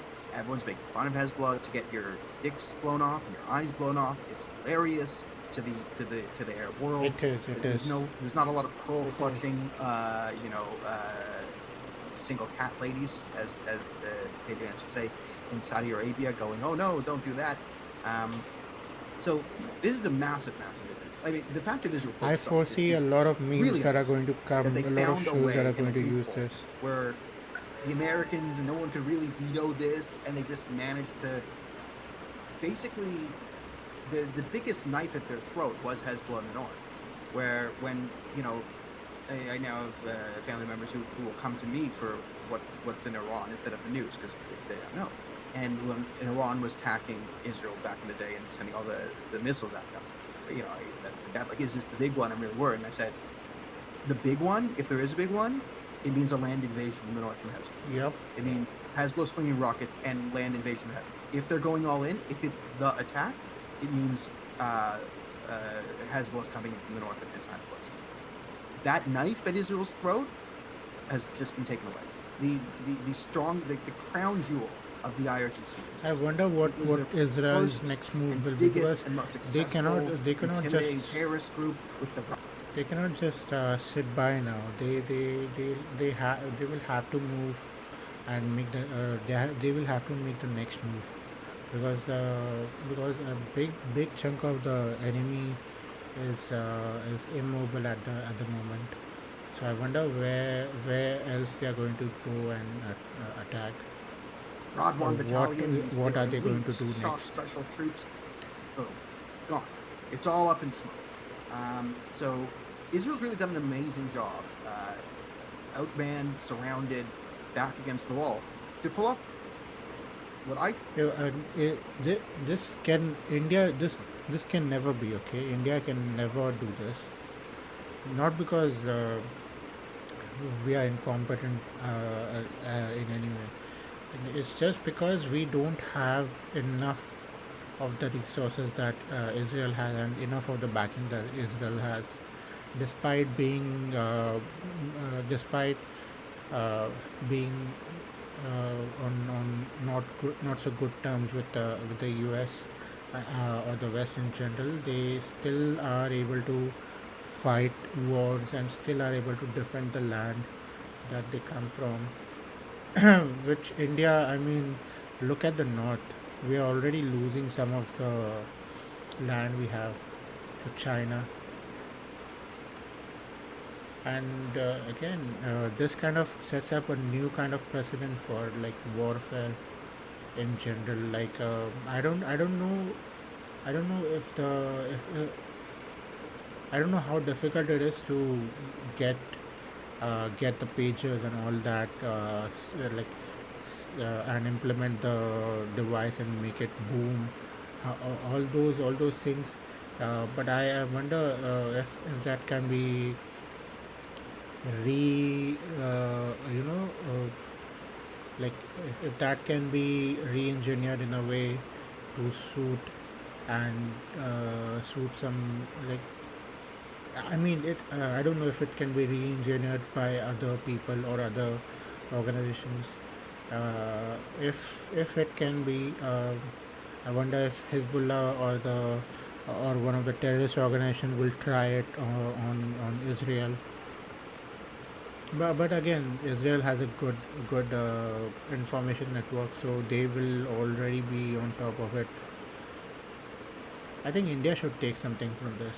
I think, and listen, I could be proven wrong, but what looks like the greatest military operation of all of human history, just it's And it's even hilarious because like few months back these guys were like boycott Israeli products, boycott this, boycott that. They had an entire app which boycotted every brand that Israel that came from Israel or had a Israeli ambassador or maker or owner or whatever. And to be so incompetent to buy the same product from the same place you're trying to boycott is kind of you're kind of on you. So to blow up the pagers. Then the next day, the walkie-talkie. Then their entire command structure. Then most of their military capability. Like, to take out a modern terrorist organization, which is so hard because they're embedded in civilians, right? You can like, okay, Operation Desert Storm. You can take out if you're the American military, you can take out the Iraqi military in 14 minutes. 13 now, right? Boom, right? Because it's all everyone's in uniform. Can't really do it with a terrorist organization. Yet the Israelis found a way to completely, degrade the combat function of a pretty strong terrorist organization to push a button, arguably two, because they did the same thing the next day. But it's truly remarkable what the Israelis accomplished. Yeah, it is. It is remarkable, and I hope this mess comes to an end eventually. But I think we'll find out either way once the American elections are over, and people know who's going to be the president. As of now, most likely it looks like Kamala Harris is going to be the president. So yeah, we'll find out in the first few weeks itself. I also was going to say that it's more than likely that Kamala is going to be president, not because there isn't support enough for Trump. It's more because what America is. It's a individualist country, and everyone over there is like everyone is uh, like every man for themselves. So everyone is going to either go with Kamala, which will be detrimental for a lot of things for India as well when it comes to geopolitics, because we already see the signs of her going against India and doing something that we won't like in the future, uh, especially when it comes to like the situation that we have brewing in our neighborhood. uh, and uh, I would say if Trump comes, Trump did give India a warning like 2 3 days back, but I would rather have Trump over there as a president, because he is more direct to your face. He won't go behind your back, and I think he's very fair when it comes to trading. Other than that, I will say he will keep business out. When it comes to our neighborhood, he'll keep that out. He won't get involved over there because he knows if he cuts ties or if he injures the trade path with India, it will be difficult. But he will use that against us to lower the trade margins or something like that. Of the Harris administration, what they're going to do. But in the meantime, yeah, I never thought pagers would be such a amazing technology that could be blown up. But hey, Israel has shown everyone the way. I mean, the level of human intelligence that, from what I've No, understood, was no, no, quite- no, no. Just to be clear, I don't think it came out very clearly. I strongly condemn Israel. Yes, yes. as I you also seem to know condemn. about. I also Hashtag condemn. Stop genocide. Yes. as, I also Abhishek condemn. and I will be collecting a bunch of dildos to send to Hezbollah to replace what has been lost. So I think the please only thing that donate. will be, I think they're going to focus on butt plugs for now. No more Oh, dildos. oh, oh wonderful. my god, oh my god. मतलब तू say in Hindi would say उनकी तो गांड फट जाएगी. I think they're looking at anything electric now. So I S- wonder something if the terrorist organization will go back to letters and birds, which will hamper a lot of their intelligence and their network, but it will secure a lot of things as well. But then again, that also can be intercepted. something as simple as a plug adapter. Hezbollah will be thinking twice. Oh my god. Yes, ladies and gentlemen, on that note, we'll end today's podcast. Go follow Abhijit on X and Dan on X too. And Watch if it, you watch it. like this podcast, keep supporting. I enjoyed the podcast. It was very, very informative.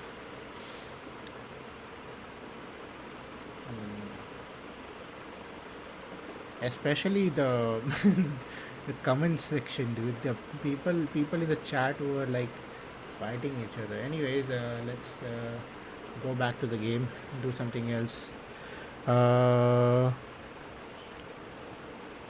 पूछा किसी ने, मैं stream कर रहा bro, opinion देना बनता है.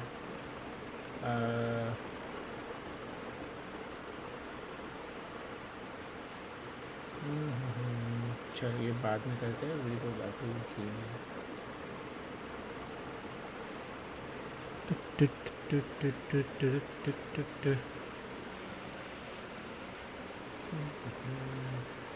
I had some other topics to talk about, like मैंने ट्विटर पे बुकमार्क किया शायद से. Oh, you guys saw the Vande Bharat Express that came out? उन लोगों ने इंटीरियर दिखाया आज, बट मुझे ये नहीं समझा. उन लोग ने ये जो डुप्लेक्स या नहीं, the sleeper part of it, why is it still the same triple layers bed, like एक के ऊपर एक क्यों है? Why can't they make it something that looks good?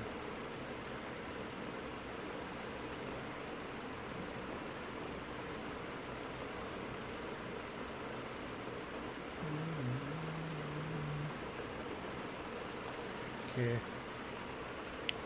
Tenant वाला वीडियो लगा. नहीं, अभी वीडियो नहीं, अभी थोड़ा गेम खेलेंगे.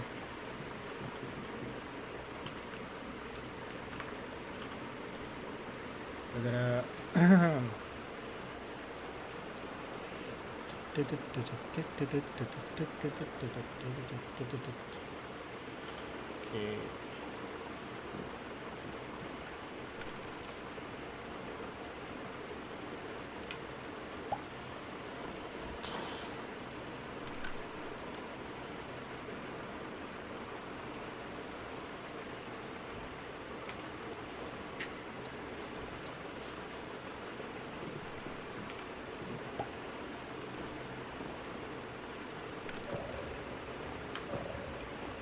क्या हो गया?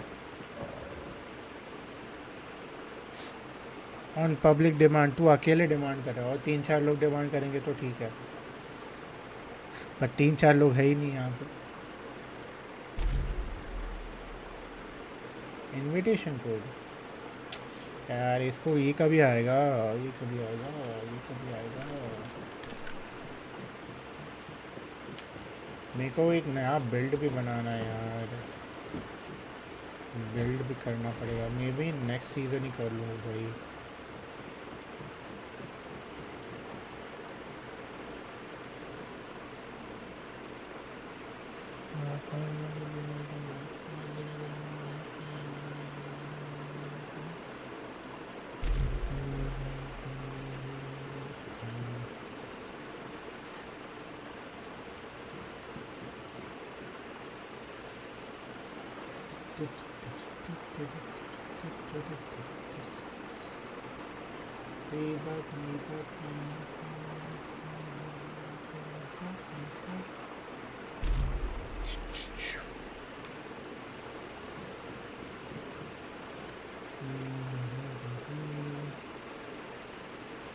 कंट्रोलर लेने का फ़ायदा नहीं है, इसलिए जो स्ट्रीम पे आता है उनका डिमांड पूरी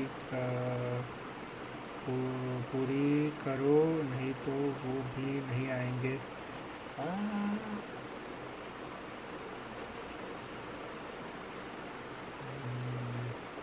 ए wait, what the fuck, Prime was बंद हो गया?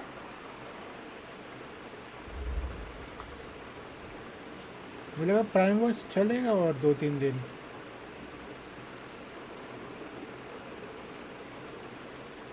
हाँ, इट्स वियर्ड।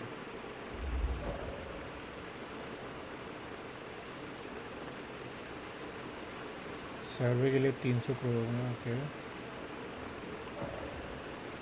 अगर कोई बोलता है रिएक्ट और एक बंदा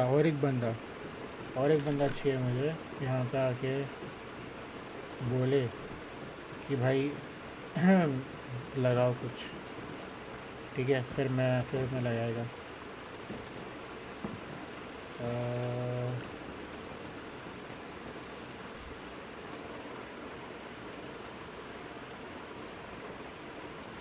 multiple clans / community play that we adding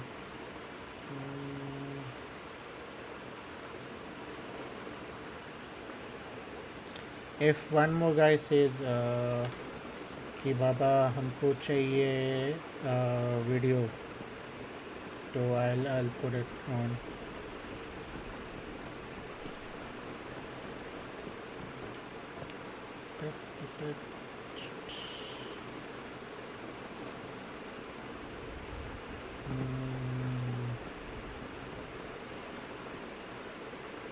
किधर जाऊँ मैं? Should I farm? Should I do something else? Should I just buy shit? Oh wait, why don't I just make a build? I hope उन्होंने मेरे 2-3 दोस्त को बुलाता हूँ और बोलेंगे कम, क्या कम लिखा है, कौन लिख रहा है, लगाएगा तो बोल, अभी बुलाता हूँ। ये वैसा चैनल नहीं है।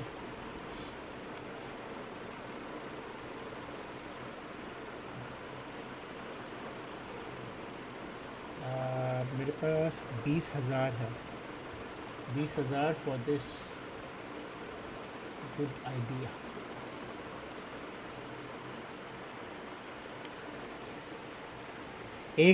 सिर्फ एक और बंदा चाहिए मुझे, वो बोले भाई लगा कुछ, रिएक्शन करता है तो फिर मैं लगाऊंगा, ठीक है। एक बंदा ला बस, कहीं से भी।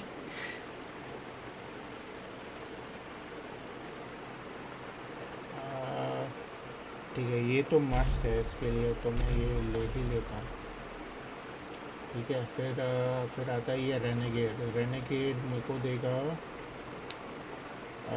आर्चर, तो मेरे पास ऑलरेडी एक है,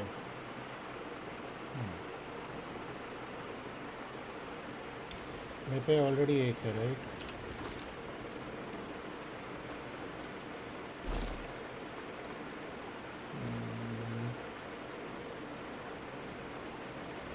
अरे हाँ मैंने बिल्ड ही नहीं किया फिर।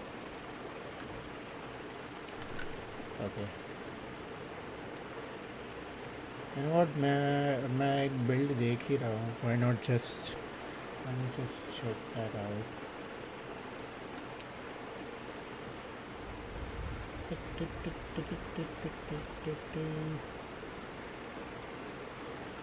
Search build.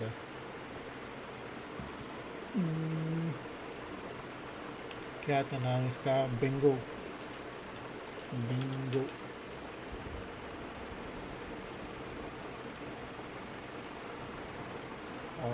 Damage type, bullseye, difficulty, hard, boss killer.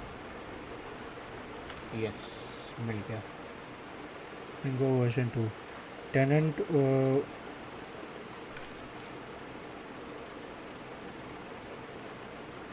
तू एक और बंदे को बुला, मैं लगाता हूँ।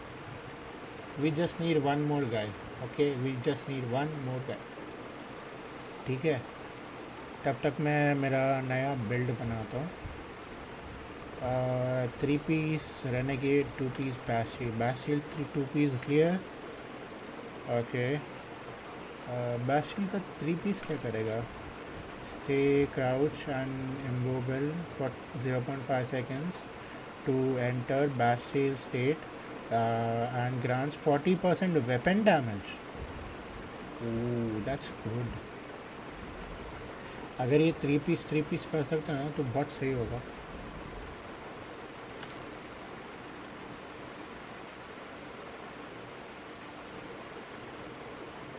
Open upon exiting, sprinting is disabled. Sprinting is disabled, okay, for 3 seconds, and stamina consumption is increased 100%. वो वीडियो में तेरा जैसा सेम प्रॉब्लम है, तेरे को हेल्प होगा। तेरा जैसा सेम प्रॉब्लम है मतलब? ठीक है।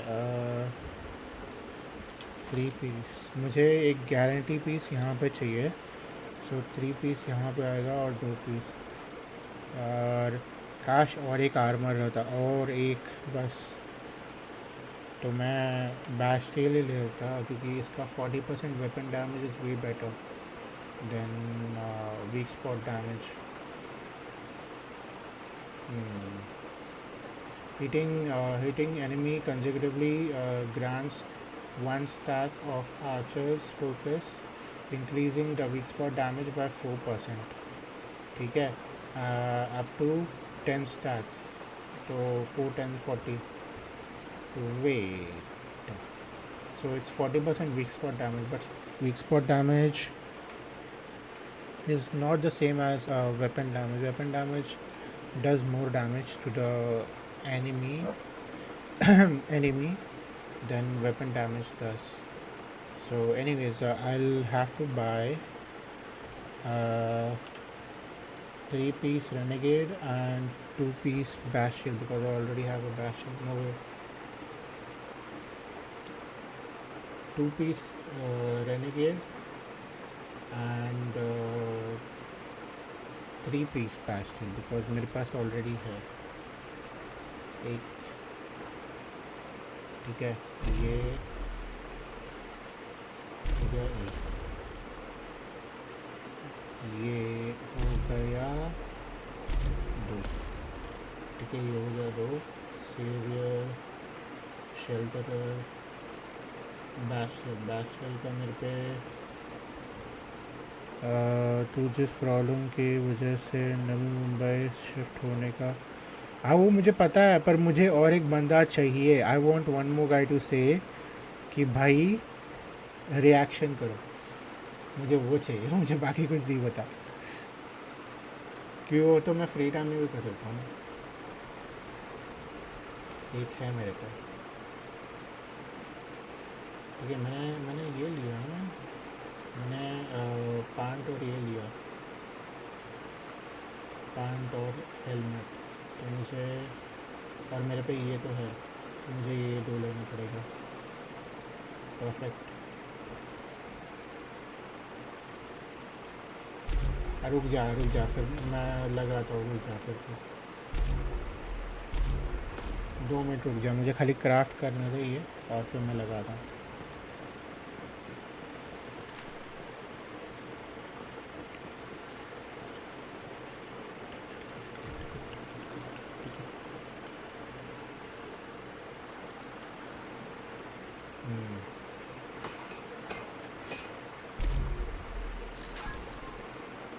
ठीक है, इक्विप ये हो गया एक। ठीक है, इसको भी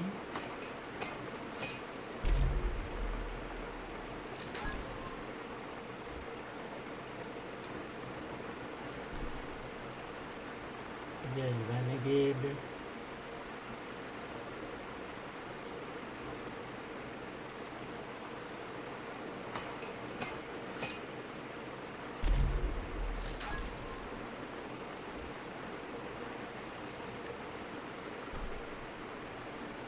शेल्टर, बैशन।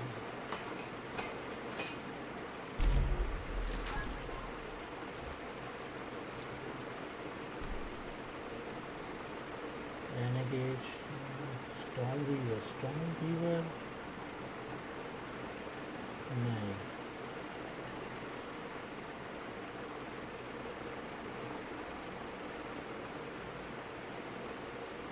हाँ मुझे ये लेना है।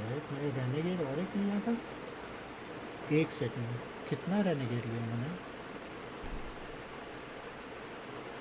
मैंने पैंट में एक लिया, ठीक है, हेलमेट एक लिया, और मेरे पे ये एक था, तो ये 3 हो गए। बास्किल ये मैं एक लिया, तो मेरे पास रेनेगेड का शूज़ भी था। अच्छा कोई नहीं, क्योंकि शूज़ कुछ काम का नहीं है अभी। हंटरमैन books,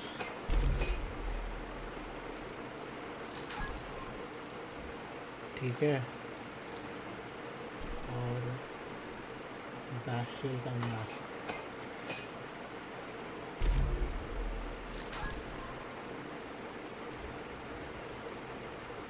You can switch this over to,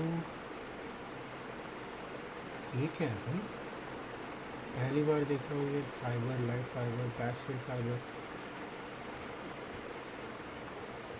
Oh, I guess these can add more attributes. ये पहली बार देख रहा हूँ मैं।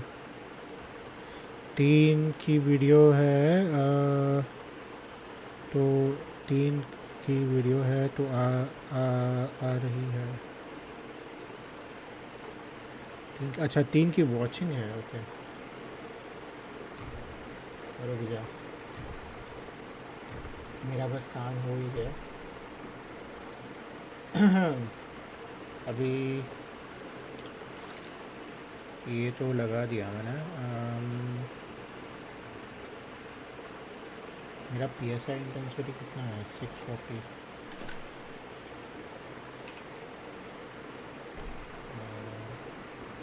वैसे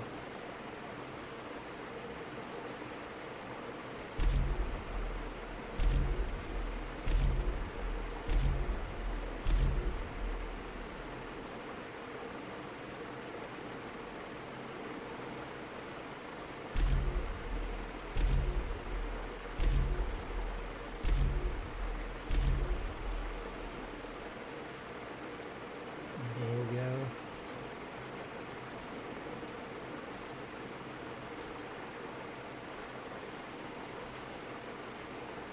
This is done.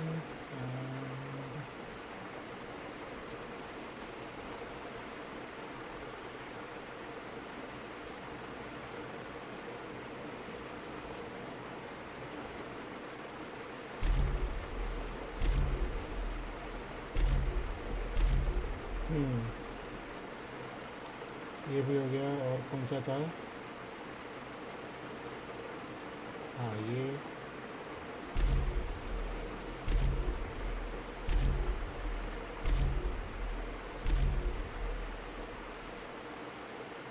ठीक है,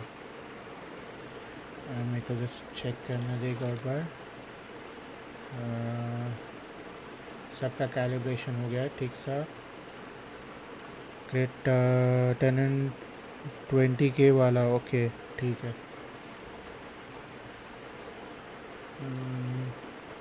ठीक है, ये मुझे दे रहा है, ओके। मेरे को चेक करना पड़ेगा, मेरे को और एक बैस्टिल का पीस लेना पड़ेगा और चेक करना पड़ेगा। इस सब पे ड्यूरेबिलिटी बढ़ के है, मेरा बाकी का इस पे नहीं है इतना। तो डिसमेंटल करके रीअसेंबल करना पड़ेगा शायद मुझे इसको, तो जाके होगा। एनीवेज ये तो हो गया। ओके, इसको अभी मैं सेव कर लेता हूँ और कुछ। ठीक है, इसको देंगे नाम dingo.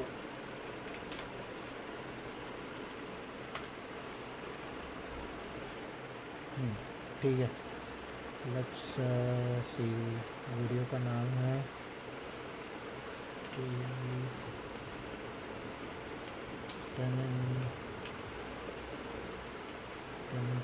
Way 20K।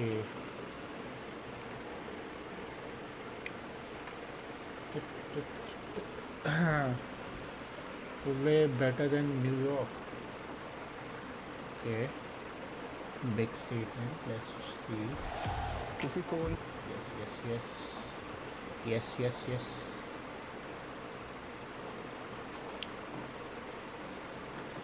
Oh my God, WhatsApp में पिन डालने मुझे नहीं आता था, मैं अब सीख गया। अभी क्या है? पाली हिल मोस्ट अवेटेड एड्रेस। अच्छा, ये भी घर बेच रहे हैं हमको। 20K वाला वीडियो ये नहीं है क्या? ओ भाई, ये थोड़ा बाहर नहीं है?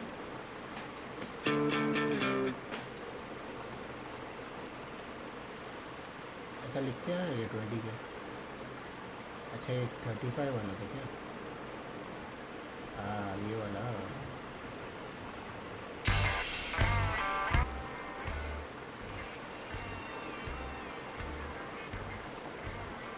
ये इतना ज़मीन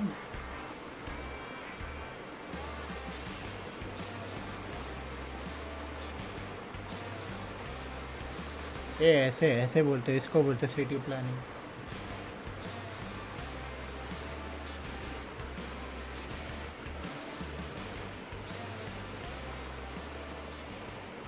today's episode of the channel, I'm in a location far away from Mumbai.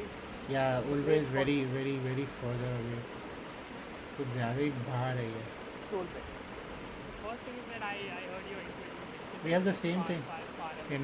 in my society. Yes, I understand mentally it can be far, but kilometer wise it is like close to 30 to 35 kilometers away from Mumbai.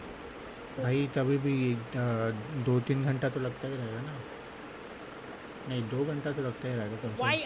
Why I left Mumbai? Basically in 2021, both my parents had heart pain. I would say is that I could have gone to Thane also. I could have gone some other places maybe. बेचारा watchman, उसको खड़ा रहना पड़ रहा है क्योंकि recording हो रही है। Outside of Borivali also. But I wanted a Has to act like he's walking. place which was like less of vehicular traffic, less of air pollution, less of noise pollution, and at the ये building के यहाँ अतुल सेतु 5 minute में है, नवी मुंबई के side में। अच्छा, same time closer to Mumbai. Like you said, it's far mentally than it is logistically. True. But according to you, Ulve has strengths that a market like even Thane does not have. According to you. True. So what do you think is the biggest strength of Ulve? I would say is that one thing is that it is pretty new. So the infrastructure is new. It is neat. It still has a lot to like lot further to go because ये अभी जो है ना this was Mumbai when it was getting more commercial. Clean, wider roads. You must have come. You must have. हाँ but roads सही है बड़े हैं no problems but again greenery के नाम पे मरे हुए प्लांट्स डाल दिए they can clean this up a little. Seen that thing. Okay.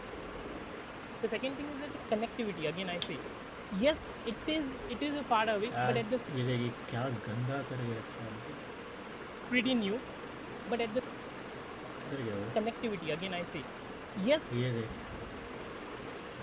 ये I'm pretty sure this is like a sewage water area. यहाँ से कचरा आता रहेगा यहाँ पे इसको साफ भी नहीं करते रहेंगे.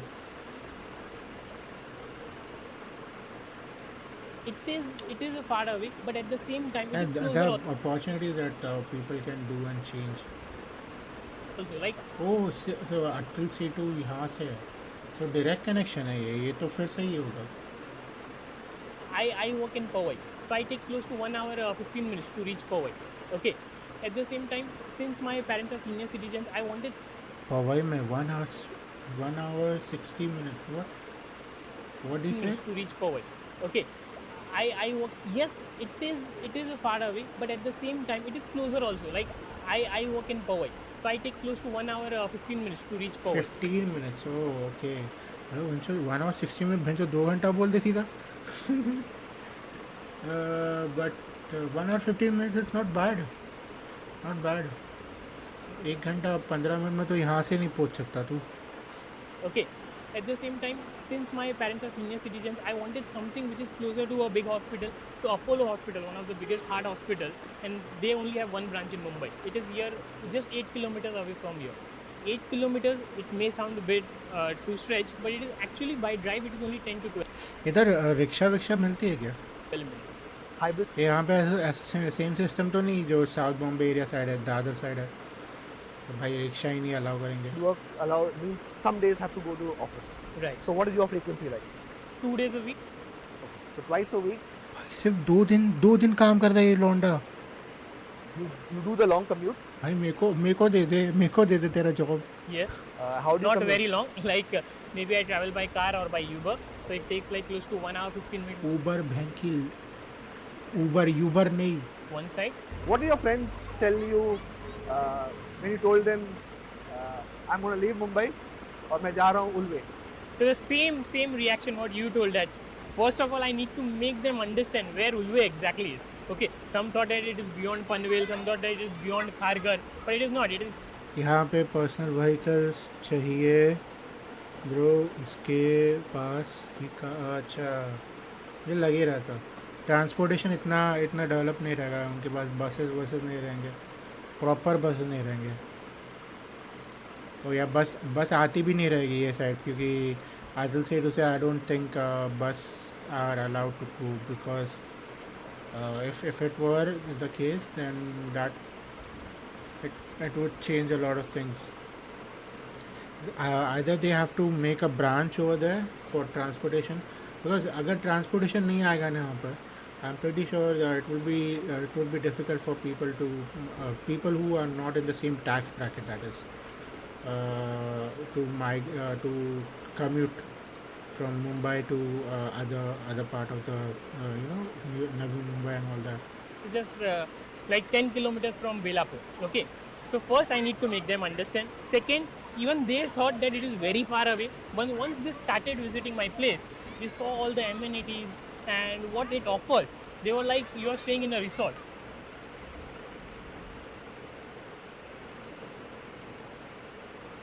नहीं तभी भी नियर बाय होगा ना तभी भी उनको प्रॉपर स्टेशंस प्रॉपर जैसे यहाँ पे प्रॉपर उनका जगह रहना चाहिए जो प्रॉपर बस स्टैंड्स रहता है प्रॉपर स्टेशन रहता है वैसे भले ही बेलापुर में होगा बट अगेन अगर ये पूरा नवी मुंबई वाइड नहीं होगा तो फिर प्रॉब्लमेटिक होगा क्योंकि people are not going to afford, not going to be able to afford transport, जो मेन काम रहता है, जो मेन चीज़ है.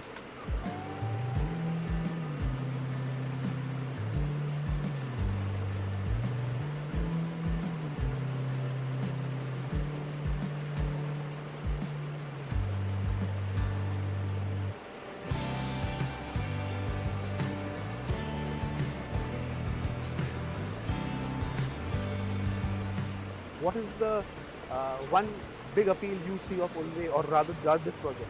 This project is the kind of amenities it provides at the price which I'm paying. It means you will be surprised to know that. Okay, so let's see the amenities. Definitely. Since you said that's a highlight, and let's continue the chat there. Perfect. Okay, come.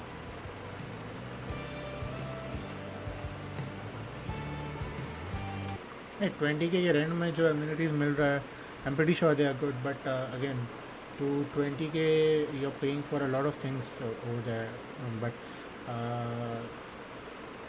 but you are again giving up a lot of things. I'm pretty sure अगर इनके पास transport होता, and if they had some more connectivity, or some more what we say, some more infrastructure right there, like what we saw in the start, it would be more higher than what it is. 20K अभी के लिए, अभी as soon as like they start building more infrastructure over there, I am pretty sure the rent will go higher. 42 lakhs per annum.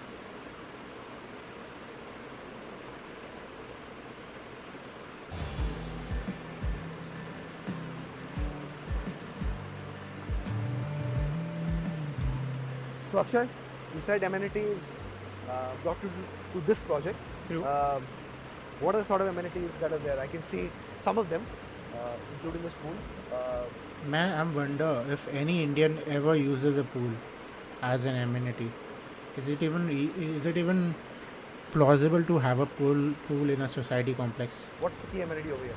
So you name it and you have all the amenities over here. So you can see the swimming pool, then there is a kids pool, there is a full-fledged library, Kids then pool there is a दिखा दे kids रहा? pool. ये देख नीचे दिख रहा है algae. I don't know if you can see it, but algae is growing. There is a full-fledged library, indoor games which has like carom, table tennis, snooker table, full-fledged gym. There's a banquet hall which can like accommodate close to 200 people. There's a badminton. There is like cricket and football turf. So you have all the amenities over here, I wonder how the bank situations are there. whichever you name. What are the amenities that Akshay and his parents use the most? Okay, so that is the beauty I will say about the gated community. Okay, so it offers you something for everyone. So my mom uses the yoga room. Okay, my father uses this walking and the jogging track with his senior citizens group. Okay, and I sometimes use the TT and the carom. Again, dude, a lot of these projects are being made, right? They have a Western kind of lens when they make it, but the people and the rent they're setting up for it, the price they're setting up for it, the people who they are attracting to buy these, they won't be using a lot of this, and I think they have to think in a different way to attract certain people. One more amenity I would just like to point out is the guest room. Okay, so this is very rare. I've seen gated communities outside also, but they have a guest room wherein it is kind of a three-star hotel room with they have like four rooms available to you. So anytime if you have a function at home or if you want to Oh, okay. So I see where they are coping up the loss. They kind of sort of are working with commercial and residential properties, if you want to call and the residential properties can use the commercial part of it as well. people at home, and instead of booking a hotel, you can book the guest room at a nominal fee. So a recent example is that during 31st, we all our friends went to Yeah, Lonavala. it's a good idea. This is a good idea. So few of my friends were from outside Mumbai. So first they landed to Mumbai, and then they were searching for a hotel. I told them, don't book a hotel. I can book a guest room for you. What's the pricing over here? So 1500 rupees for 24 hours. That's Do you think you nice. could have got these sort of amenities the place you were staying in Mumbai? Definitely, I could have gotten. I saw your previous episode, so it was at Ajmera, so it was near my previous home at Sion. Okay, so it offers you the same kind of amenities, but the price which they are quoting and the price which here I am paying is just a fraction of what they are quoting. That pricing was close to 90,000. 85 to 90,000 was the pricing. How much is this? 20,000 per. Do you think you could go back to staying in a standalone building after staying in a township project? I don't think so, because once you get the taste of this gated community, it is difficult to go back to a standalone building. Like, I will give you one example. So when I used to stay at Sion, so it was a standalone building, it was on the main road, so there was parking was a big issue. This a lot of Mumbai guys can connect. So I used to park my vehicle at a nearby gully. Okay, so say supposedly if I want to go from Sion to Matunga, which is Yeah, this is what I saw in the beginning as well. रास्ते पे एक भी गाड़ी park नहीं थी. That I think that is very important. That is why it felt very clean, almost. only 4 to 5 kilometers. The first issue was that whether I'll get a parking at Matunga or not. The second and the most important question was that once I come back to Sion, whether I'll get a parking in my gully or not. I wonder how the water and light situations are there. If it's the same like it was 5 years or so back, because I remember going to Panvel and they still having the water shortage, electricity shortage issues. Here you have a designated parking. You said about the amenities. You said about Ulve. You've spoken quite highly about its prospects. Weaknesses क्या हैं Ulve की? So definitely, which sense definitely some weaknesses come. So one is you need to have your own vehicle. Okay. Yep. There is like transportation available here, but the public transportation is not as robust as Mumbai. Second thing is that there is no petrol pump over here. So the nearest petrol. ओ भाई साहब, petrol pump की problem है. Yeah, this will put the rent down a lot. Yep. Pump is close to 8 kilometers away from you. So you need to keep that in mind. Whenever you are visiting a petrol pump, you need to full tank. I wonder if there is a The supermarket third and around. one of the rare issues which I faced over here for the past 1.5 years is that there is limited number of ATMs over here, and it is concentrated. See in what I two said. sectors. I kind of understand because अभी project आया है. It's a new thing. Always a new part of Mumbai, new Mumbai. So a lot of things that we enjoy in Mumbai are not going to be available over there, and it's the same when it comes to like normal things like ATM, banking. Now like एकदम नया चीज़ Zepto. Pretty sure it's not there. Supermarkets won't be there because bulk buying के लिए जगह और उसके लिए transportation, उसके लिए लॉजिस्टिक्स लगता है, तो वो भी नहीं होगा. This will put the small businesses up and front and center for a lot of things, but again बहुत सारी चीज़ I wonder how the medical situation is there, like pharmacy situation. Okay, so currently. If the logistics is a problem over there, if there is no proper like medicines that are being shelved in the pharmacies or not. We are standing at sector 9, so sector 8 and sector 10. In these three sectors there are no ATMs. It is very funny. Like the other day I was just traveling in an auto rickshaw and I didn't have the cash. So I just went to a nearby shop. All the shops have QR code over there. Again, So I just picked- this can be this is solved already. If they have a QR code, they can scan. But again, hard cash is always needed. ATM him 200 rupees. He gave me the cash. So Paytm is kind of an ATM over here. Yeah. So because POPs, okay. because ATMs don't exist, Right. a digital. Yeah, but again, GPay is carrying a lot of load over here. The UPI system is carrying a lot of load over here, and I wonder if the tower cells are also properly properly distributed or not.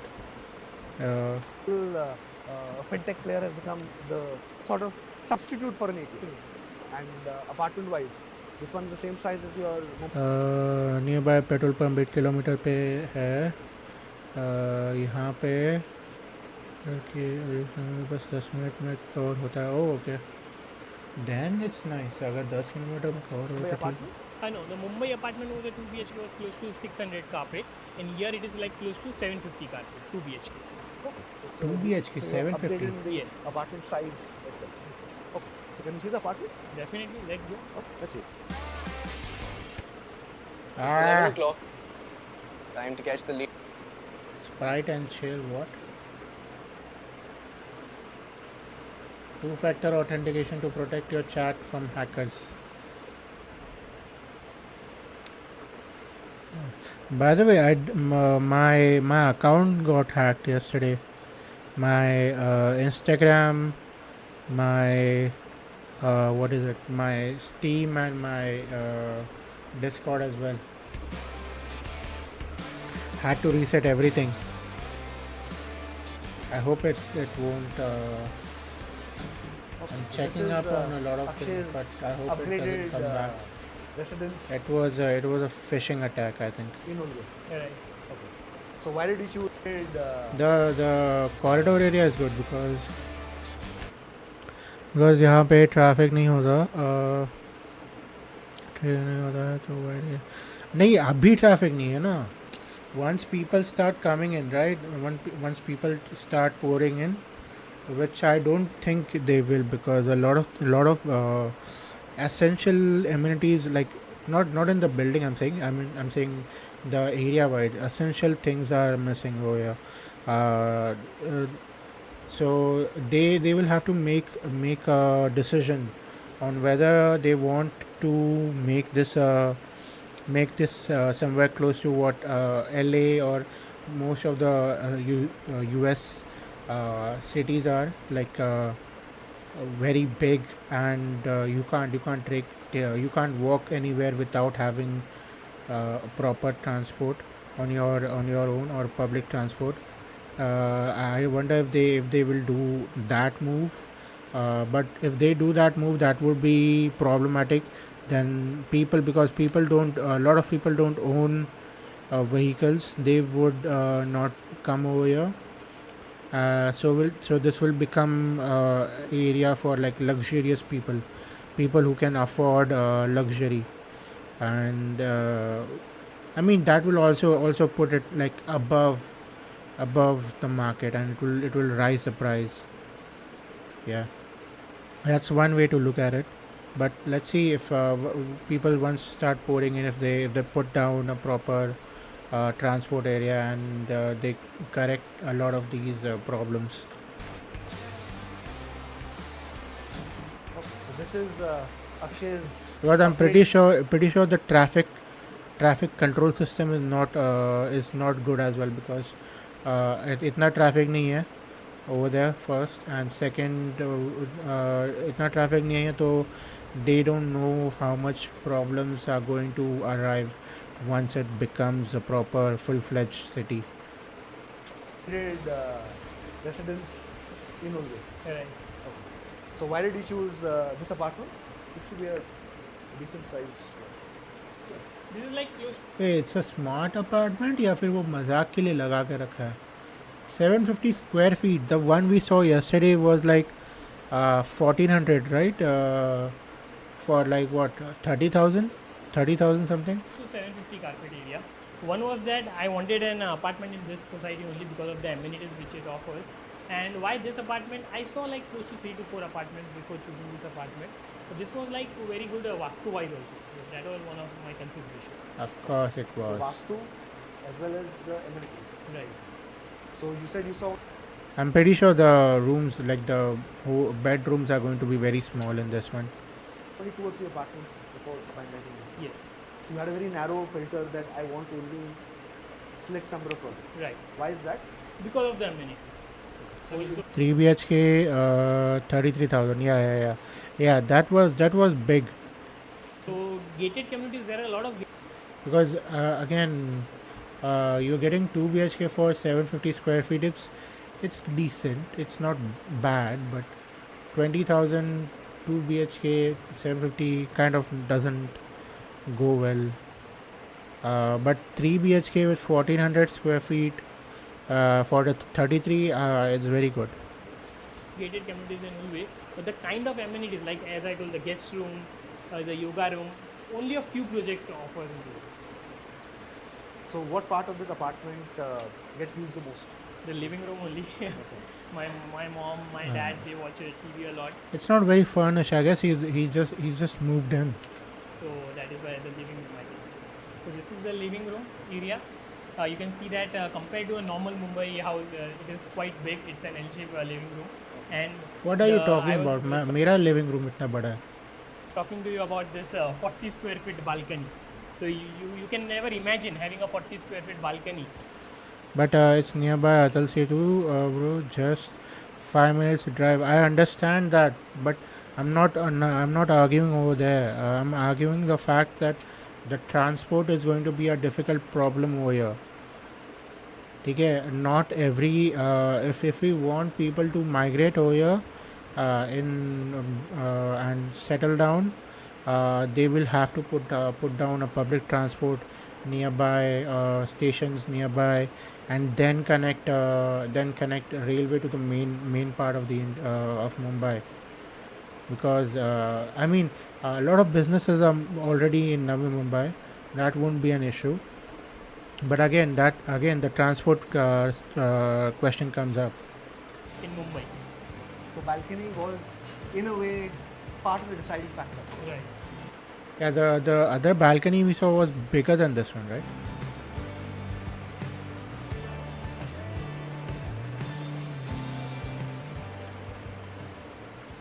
The rest of the apartment will be Yeah, the balcony is bigger than mine. the 2 bedrooms and the kitchen, right? Right. So let's come. So again, this is the kitchen area. Okay. Again, in Mumbai, there's a double. Yeah, my kitchen area is similar to this one, but this is slightly bigger because this has like 2 islands over here, like one island over here, one island over here. Double platform in Mumbai. If you have a double platform kitchen, the builders advertise it that there is a double platform kitchen. Again, it is a quite luxurious kitchen area-wise also. I think the builder made the cabinets and all that.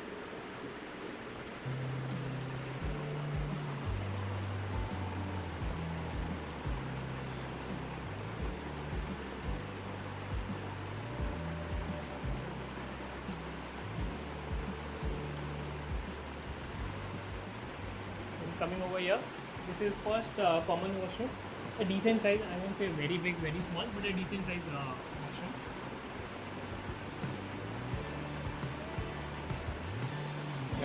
Washroom is good. And all this has come furnished to you, or you have to furnish it? No, it is unfurnished. So this is the first bedroom. Okay. Now this bedroom is like close to 25 to 30% bigger than my previous bedroom inside. So basically, the space internally. My bedroom is big. Wait, no, my bedroom is not big. Sorry, I didn't see the fucking cupboard over there for a while. Has Wait. played a big role. Yeah. So this thing, this entire thing. Yeah, I don't have this in my room. I have like half of it, like half. So I can keep my PC and my desk like I have my PC desk bigger. My PC desk is bigger than the cupboard I'm using. And my bed is similar to that size. Role and you decide. Yes. And again here also you get a In his case, it's the opposite. His is smaller than mine. balcony, but this is a smaller balcony. So the view, do you guys spend a lot of time in the balcony, or I don't have a balcony, dude. the view is not exciting enough for people to really be there? In this balcony and the living room balcony, the view is not so exciting, but in the other bedroom, the view is very exciting. So we do spend some time over there. Okay. So can we go to the other bedroom, Yeah, the one yes. that you say has a lucrative view? Yes. This is the other bedroom, the master Oh. bedroom. Okay, this is Okay, so there are 2 bathrooms in this.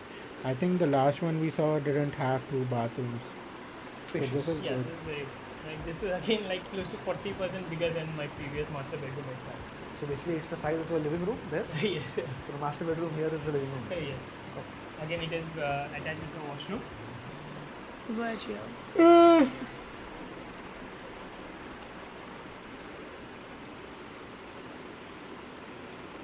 Again, a decent size, not too big, not too small, and attached with a 40 square feet again a balcony.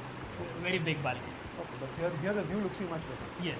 So that is the Mumbai Trans Harbour link, which will connect to South Mumbai in flat 20 minutes. So, is your plan to be in Ulve for long? How you said the rental amount? How long is your contract? So it was a 2-year contract and will end by mid of this year. So, is your plan to be in Ulve for a long time? So the honest answer is that if the hybrid work culture continues, then definitely yes. But if not, then maybe I'll have to move to Mumbai. So, hybrid work culture is the deciding factor between you your experiment. Exactly. Ulve continuing on it. Yes. Will that? That's one of the most talked about ambitious projects of the area.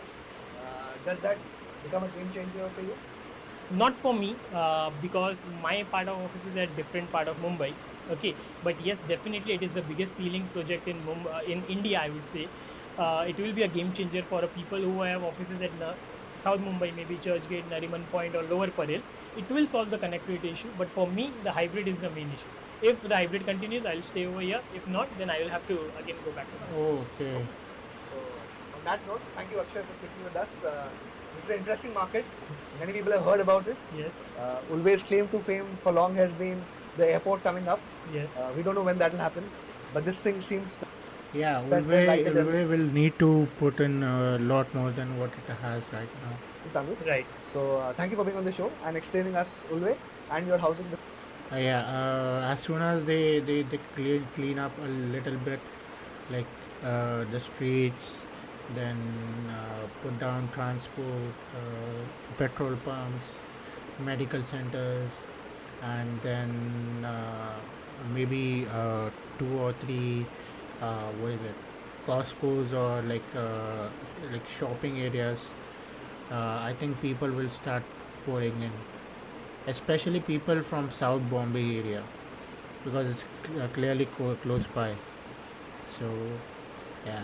Decisions. Thank you, Vishal. Thank you very, very much.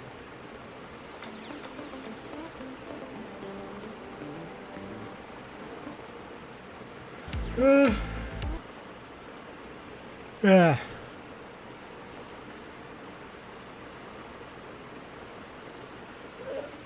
Okay. हो गया, ये हो गया, चलो. Let's go back. Wonder how big Ulve is. Ulve.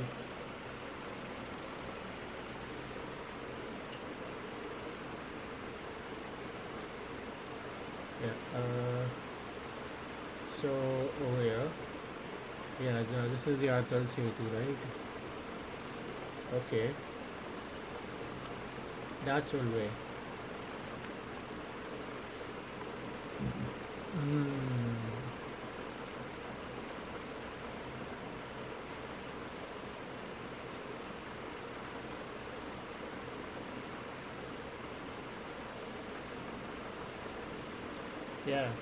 Yeah, I would rather be over here because this is slightly more developed than Ulve.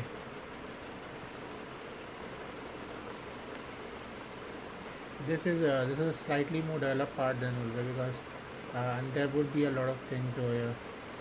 And Ghansoli is right north to me. Yeah.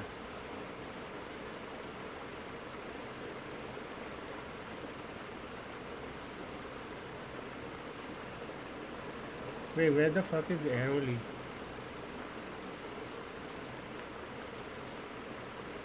Thane, Bhivandi, oh, Airoli over here. So if I were to be here, Yeah, I can go to Airoli as well. This would be a straight line, whereas now I have to go from here to like Thane. Wait, what's this? Oh, this also connects, right? But I guess you need a car or something to connect from here. Yeah, I have to go from here to here, then this here, which is way. So they should make more projects. Okay, this is an ambitious one. This is a slightly ambitious one because this does a lot more than just connect. This is way longer. I wonder if they're going to go and make more connections, because they will have to, because even in New York, whenever they want to go to an island part of it, they have a lot of options to go from.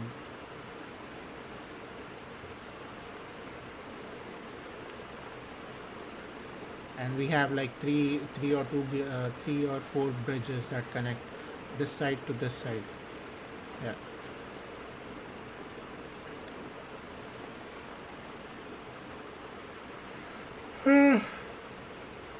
Yeah. Okay, let's. I want to watch a video. Wait, video is not necessary. I already can make it from this.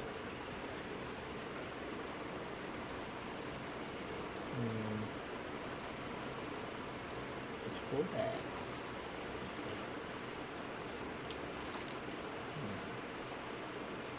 I wonder what secondary should I get. What does this guy have? It has vulnerability amplifier. Okay.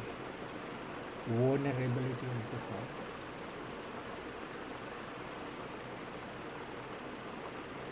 Yeah.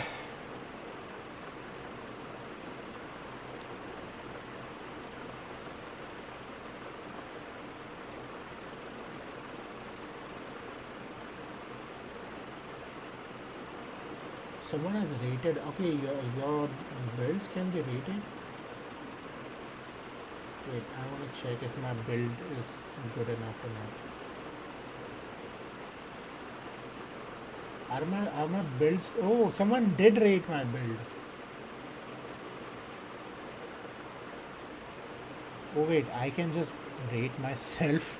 Okay, I'll just rate it 4 out of 10. Wait, 4 out of 5. Okay. I'll rate my own builds. 4 out of 5.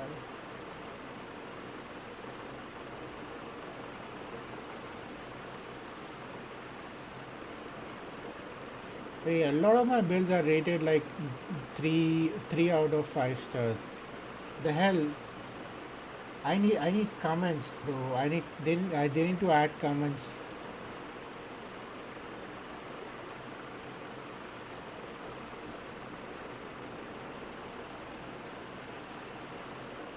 They need to add comments in this thing.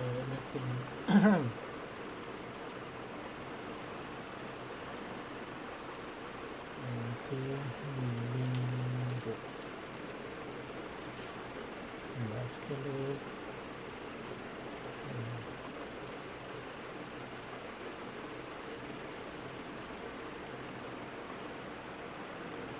Wait, why is this an F? Okay, fuck off.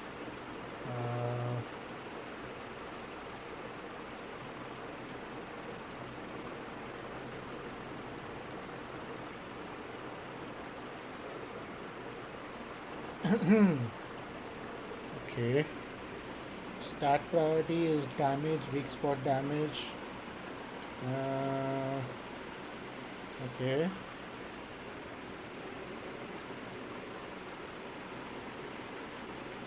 Weak spot damage and damage to bosses. I wonder if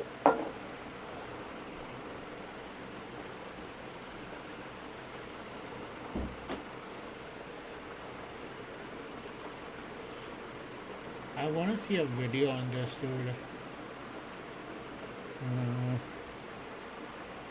I can go to wildfire, but I don't want to. I want something else.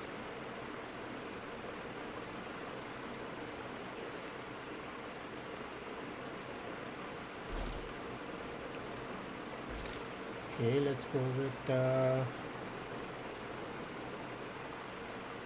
what was the mod he was saying? Precision strike. Precision strike. Okay. This is the one. Okay. So I got great ones. Reload. Element damage not needed. Not needed. Weak spot is good with great ones and reload. Okay, good. Weak spot elite and great ones. Okay. Weak spot normal great ones. That's also good. Weapon damage. We need weapon damage. Crit damage.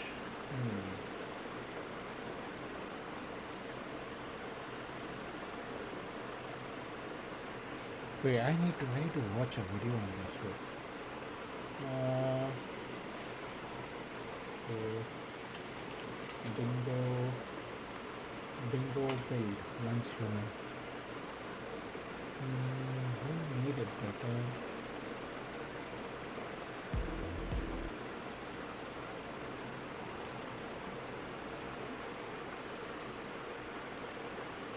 Okay, let's watch this together.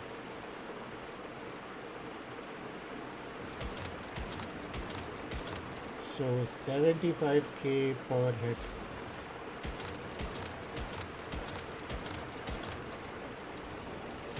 $75 is a lower number. Wait, what is he using? 3 stacks. 3 stacks of bingo. So first 3 stacks. 5-piece renegade. Crumbly, axe, and wildfire. He's using 5-piece renegade. I don't have enough to buy a 5-piece renegade. 5. Wait, it's not 5-piece, sorry. 5 stacks of renegade. I wonder how he gets that.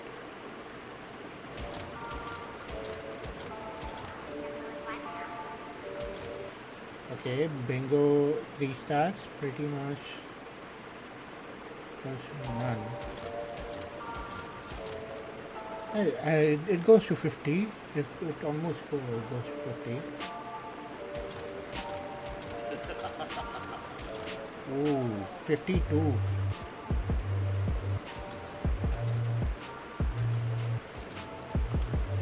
Yep.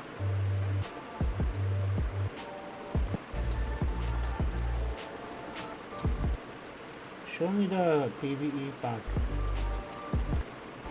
Okay.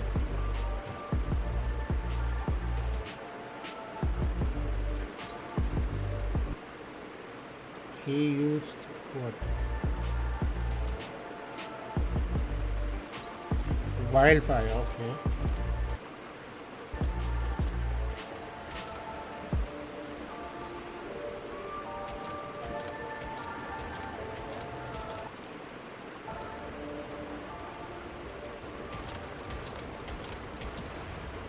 This is a full guide on how to properly build the bingo in one's human, and without taking more time, let's get right into it. Alright, so as per usual tradition, let's take a look at how the weapon functions. Of course, if you already know all that, you can always skip the video to the parts that you'd like to see. 70% chance to trigger the bullseye on a weak spot hit. The bullseye is its keyword feature, that after switching to this weapon, the first hit will trigger the bullseye. Grants weak spot damage plus 15% on hit for 10 seconds, affecting stack up to 3 times, and after defeating an enemy with a weak spot hit, attacks plus 15% for 20 seconds. So I have to say that for the 2 ladder buffs, they are not lost when you switch weapons. Right here, okay. I'm at 2 stacks of the weak spot weapon hit. I just shoot another one, I'm at 3 stacks. If I just holster the weapon, I still keep the 3 stacks. Although they are running out, so if I just pull back out and just shoot, the duration refreshes. And that is the same for the attack plus 15% buff. Now for the bullseye, if you don't know what it is, it's a continuous debuff type that, and pretty much every time you trigger it on an enemy, the enemy gets highlighted, and highlight marked enemy For the Frost is continuous deburst, continuous damage, and AoE type, and still is worse than this one. Because they nerf it, dude. They nerf it. This will be outlined and just suffer vulnerability plus 8% for 12 seconds, so they just take 8% more damage. Now moving on to calibrations for this gun, you'd always want to run Yep. rapid shot style. It's what I got allows the you to same reach one. that high DPS number and to just constantly shoot. And then for the substats, go for double weak spot damage. They are pretty much your only option. Yeah, I have weak spot damage, right? Yep. And if you want to know how to use the rapid shot style function, essentially, if you want to shoot really quickly, right, the trick is you're aimed in, you shoot, and then right after shooting, you zoom out, and then you zoom right back in, and then you shoot again. So if I can just demonstrate it right here. Large break for accuracy, and as usual, I always go for accuracy over stability, since most of the time I'm in OTS mode. And for the magazine, it's going to be the tactical primary weapon will be the Wildfire.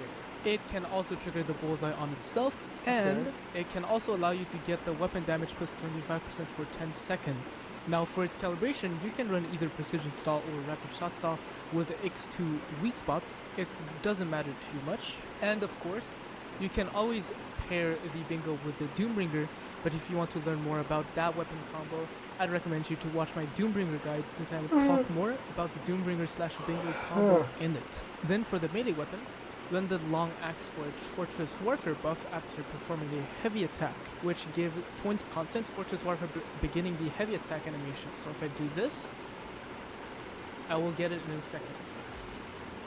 Before I talk Oh. about the key day to support me by drop on to run old Huntsman boots / season hunter leather boots for your key gear. If you Okay. don't have old Huntsman boots, you can always run the boots on the ground / earthly boots. The reason why Huntsman boots are better is because earthly boots effect is essentially in Huntsman boots, but Huntsman has the added effect that, as we can see here, after triggering the bullseye, the next one bullet hitting a marked target will count as a weak spot hit, even if they do not hit the weak spot. So that gives you the potential to chain weak spot hits like this without ever hitting weak spots, as long as your first hit was a weak spot. And even if the enemy doesn't have weak spots, don't forget that before shooting at that enemy, you can always swap out and back into the bingo to grant it 100% chance to trigger bullseye no matter what. In any case, because the enemy is already affected by the bullseye effect, the boots can allow your bingo to proc the effect again, even if the bingo does not hit a weak spot. Moving on to gear set bonuses. For PvE, run 3-piece Renegade with 2-piece Bastille. I have the same setup here. Otherwise, should you not have these options, you can always go with 3-piece Agent with 2-piece Renegade or 2-piece Bastille, whatever. Just mix and match between Renegade, Bastille, or Agent. Then for PvP, you can run 3-piece so Bastille.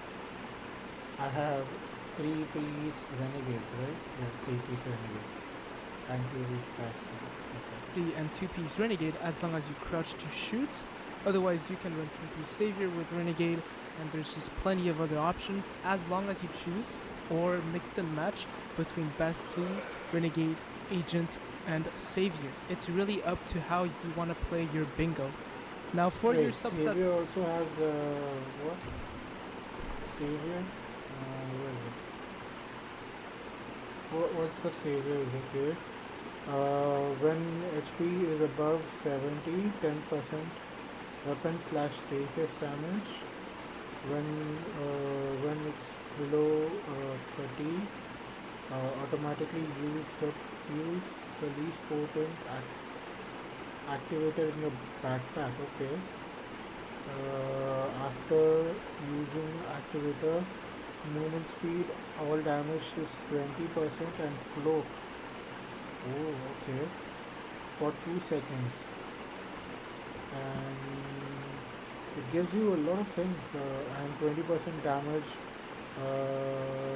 reduction to torso and limbs for 20 seconds. Nice.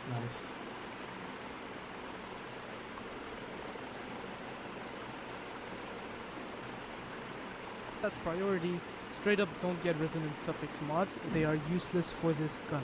Then for weapon and gloves, the bullseye suffix with just a weak spot damage bonus will be better. However, it might not be for PvP since the buff is applied after you hit an enemy that is already marked, and you might want to already have the weak spot damage bonus buff preemptively, right? Might want for PvP since the buff is just a weak spot damage bonus will be better. However, it might not be for PvP. Suffix with just a weak spot damage bonus will be better. However, it might not be for PvP since the buff is applied after you hit an enemy that is already marked, and you might want to already have the weak spot damage bonus buff preemptively, right? So you should just go for the normal precision suffix. But if you do get a bullseye suffix mod, look to have substats such as damage bonus versus X type of enemy and reload speed boost. Magazine capacity is fine, as a matter of fact for the precision mods as well, if you get 12% of it total from all of your mods combined, but the rolls are still better spent on offensive substats. Do note that you will never get substat lines such as weapon damage bonus, crit damage bonus, status damage bonus, nor weak spot damage bonus on a bullseye suffix mod. Try to avoid bullseye trigger chance if you have the choice between two mods with the same exact substat except for bullseye trigger chance. It isn't that good of a suffix since the sniper is guaranteed to trigger bullseye on its first hit, and it already has a high 70% chance to trigger bullseye on subsequent hits. And considering that the extra trigger chance is multiplicative with the weapon's trigger chance, you'll get a maximum of 8.4% extra chance, which is not rewarding at all compared to getting the same amount of substat rolls into other offensive stats. Then, for all of the rest of the mods, get precision suffix. Then for the rest of the substats, aim to get weapon damage bonus, damage versus X type of enemy, and reload speed boost. For PvP, damage versus X type of enemy does not help you against real players, so you should just get a defensive substat. Moving on to mods, let's start with the gun ones. So for both your guns, run vulnerability amplifier for more damage, but you can always run Hunter's perk for PvP since it reduces marked enemies' damage against metas by 20%, which are real players. Then for the axe, the mod used doesn't matter at all since the buff is never applied if you don't have the axe out when the buff is going to be up. For your helmet, Precise Strike is your best option straight up for... Okay, so let's get into building the damn thing. Okay, let's go with this. I have a crit damage normal on this already on this one. Okay, we need a better mod.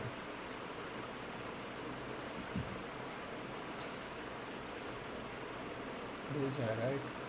Oh god damn it. Okay, I need to do this. Is anyone doing okay, I guess I'll keep this over here and put my boom boom on. Okay, we'll do this. Okay, we'll do this. We'll farm the boss. Land capacity limited.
Wait, did my entire hive leave?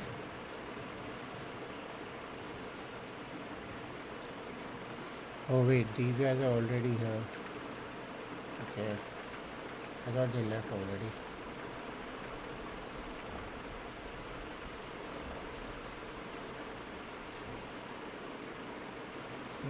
What was I doing? Yeah. I need to... Oh wait, let me just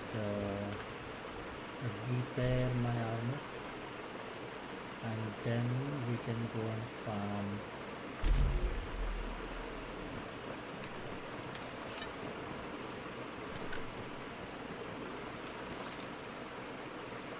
Okay, let me also put this on. Why does it have frost? The fuck?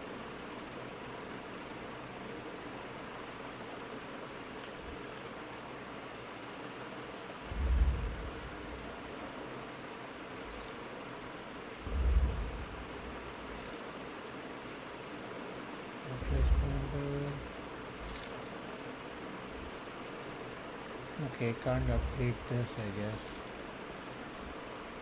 What about this? Nothing I can do. Nothing, okay.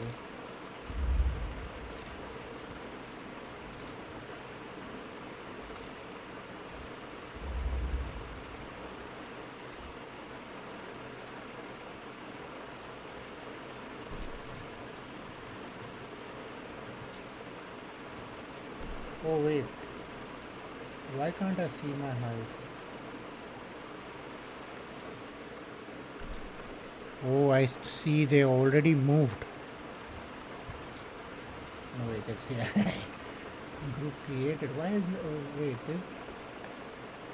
did they just move it?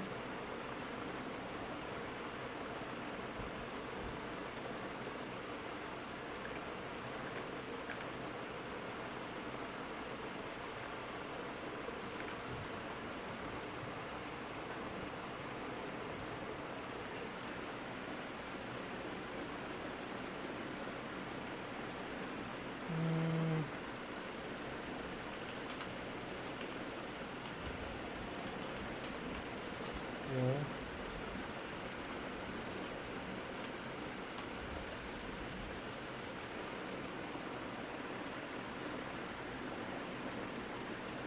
Why is there an icon over here? When did they add icons?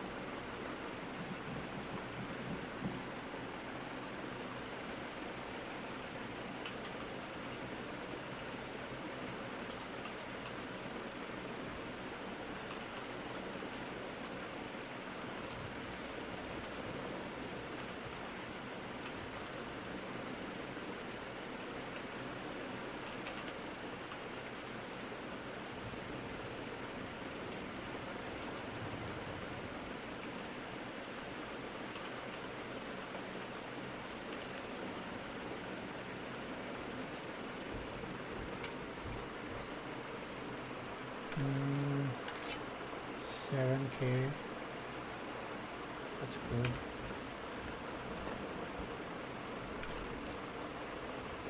Do I have any food on me? Other than the ones I'm not going to eat, that is.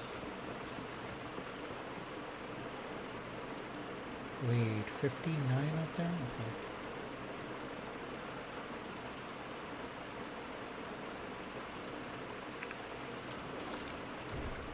I need to eat this.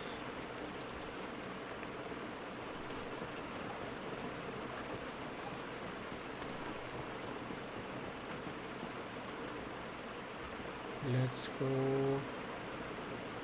to... Wait, why is it still here?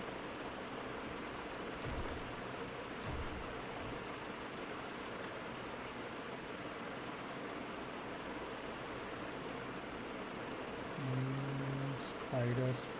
Yes, this is the one.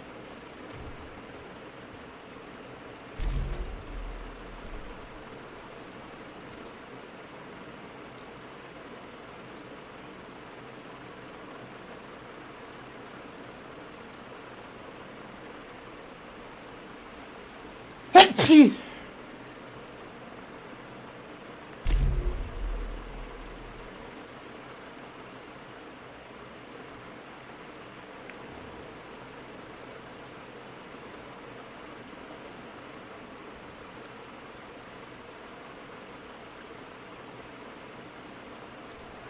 Let's go there and farm some Arcasiums. Arcasium.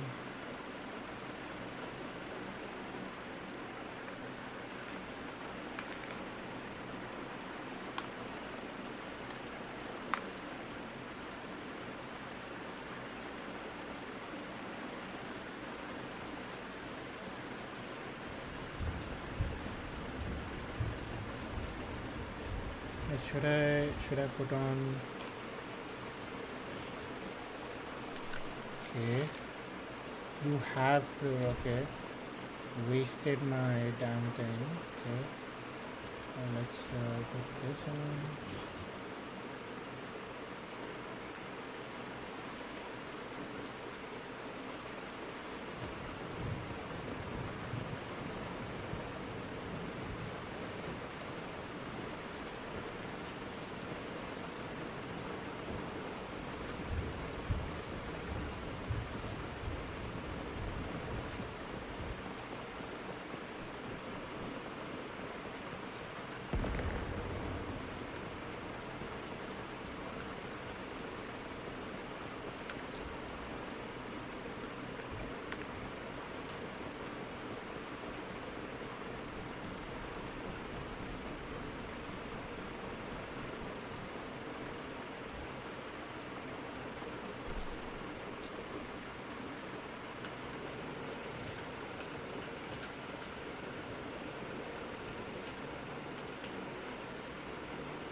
Is electric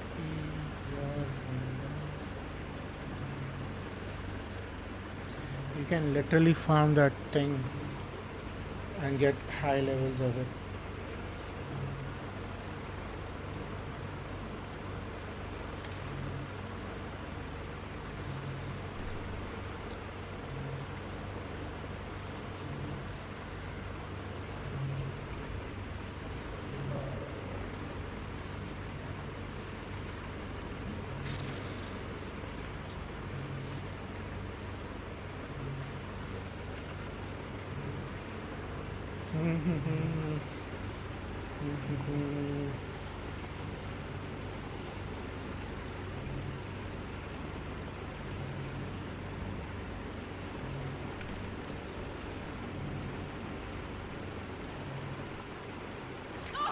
Oh, damn, okay. There's a gap over there.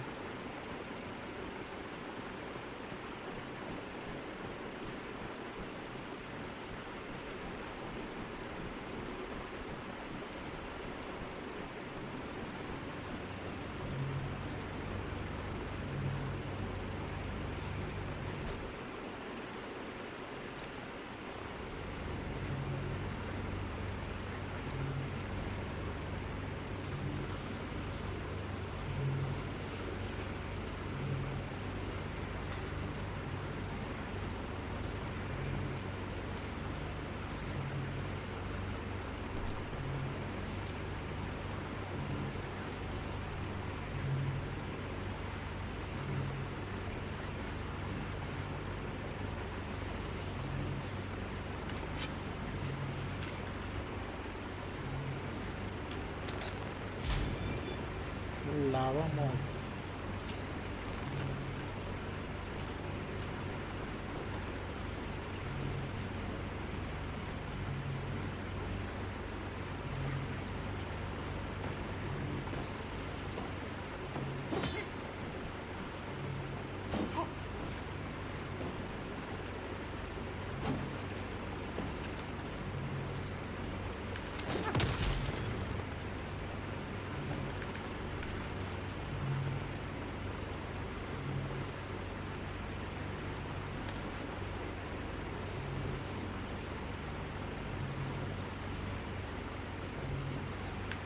Oh yeah, I have to check my Cradle as well. Anything that is out of ordinary, not using that. Tactical, I am using tactical. I'm not using that either.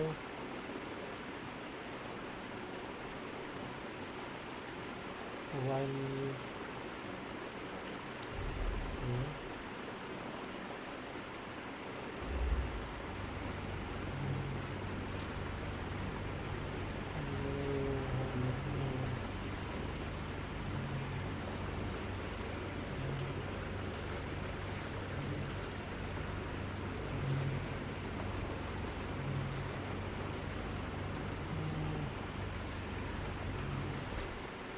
We can certainly not do this 3-man. We need a full team for this. Oh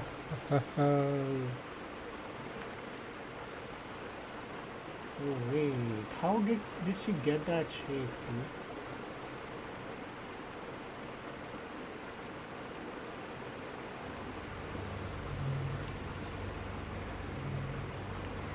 Okay, let's go.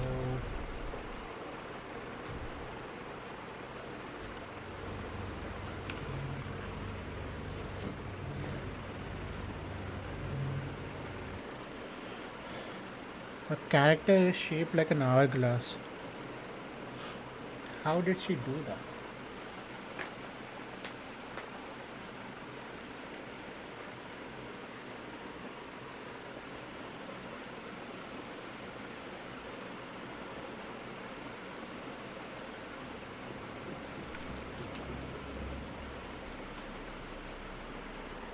Escape. Yes.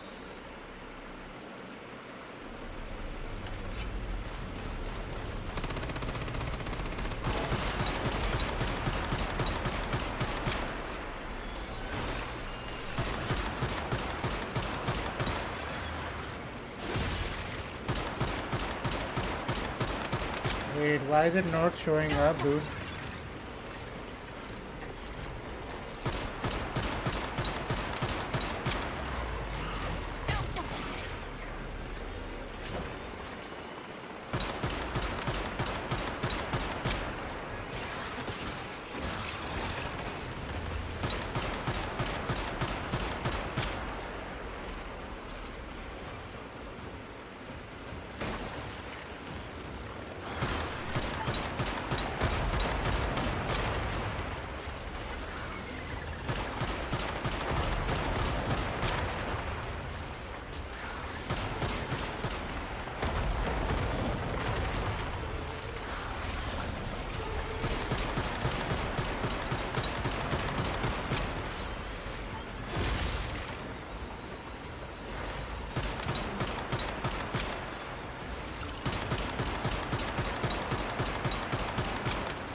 No, don't let it get up.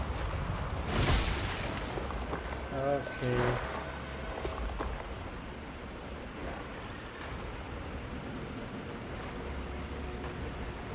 Can you revive me, you guys?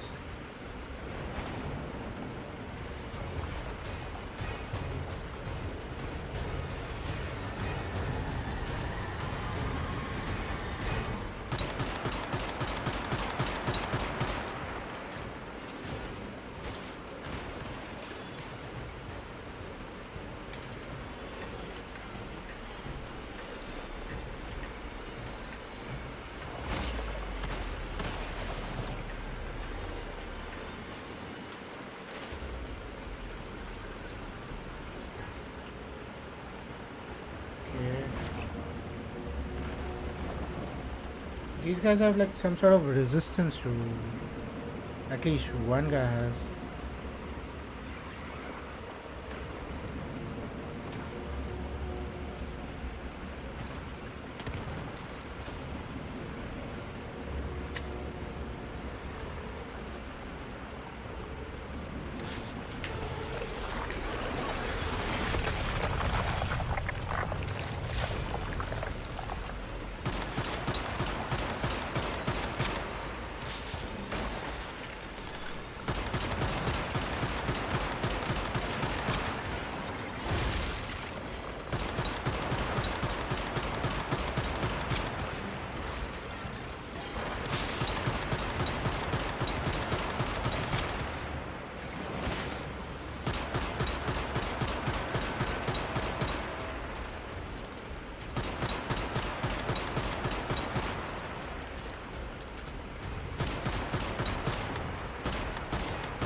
Oh, come on. Destroy the last one.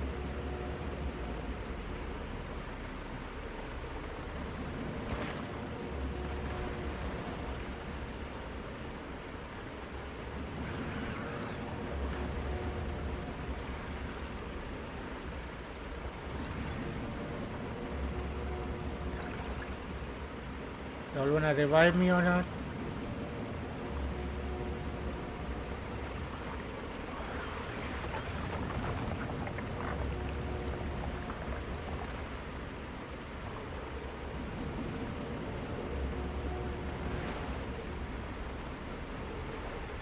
Thank you.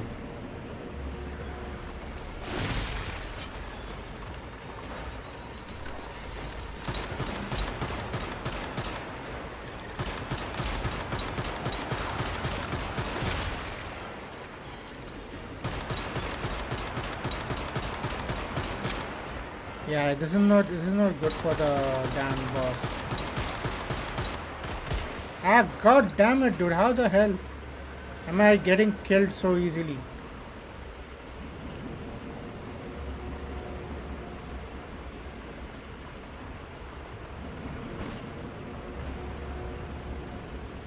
I don't like this boss. There's a reason why I didn't do anything.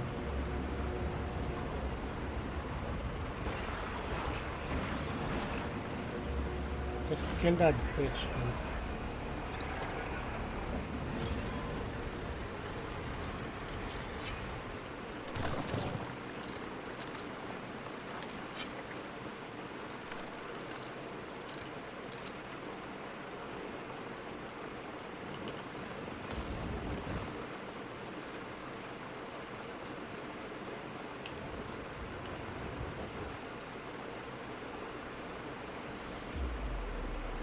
Still did good damage though.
How?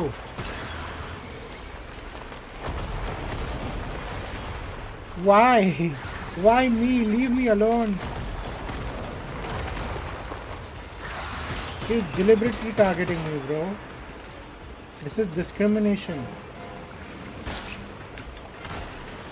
See that? Discrimination again.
Get that level out, dude.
Oh my god, look at my health, dude.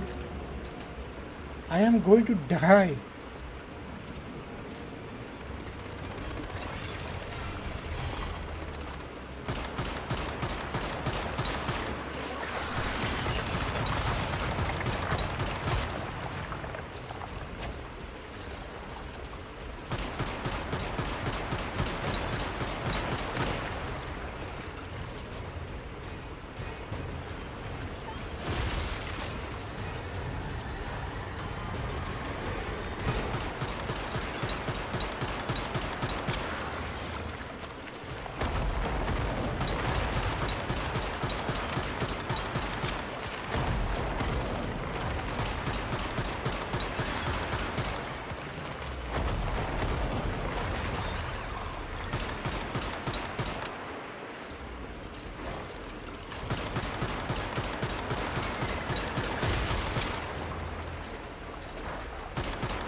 How many I need?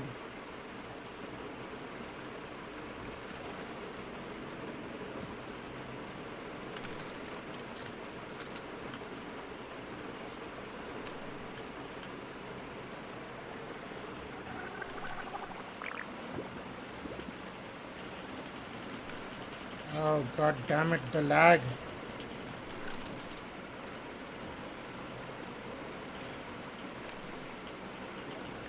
Backpack is full. Great. Thank you for the cap, y'all.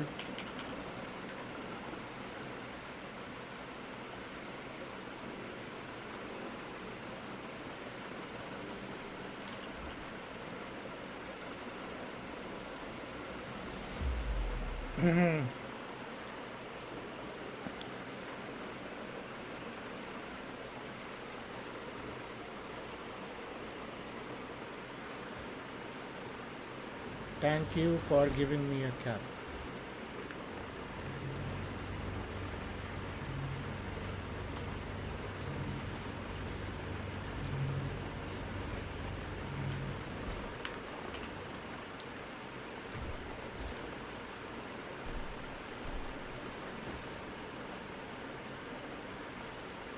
Can't do this. Can't do this. Okay. Wait, which type of mod do I have a lot? Can I filter that? Weapon mods.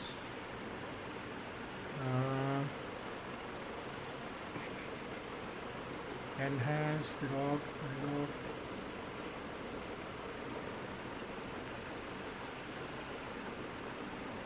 I mean, green mods are not useful. I can dispose them. They give you the same amount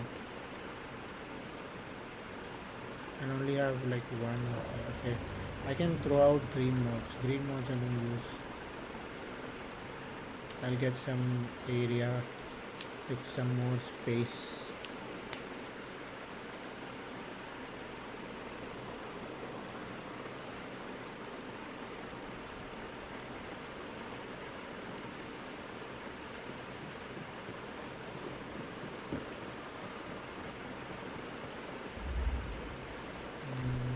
Where do I find it? Heavy weak spot kick damage. Not useful.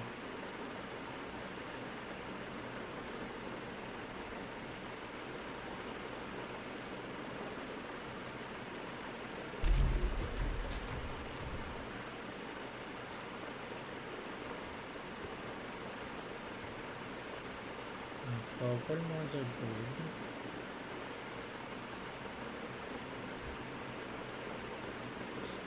Standard normal confirm. Okay, select all. Delta.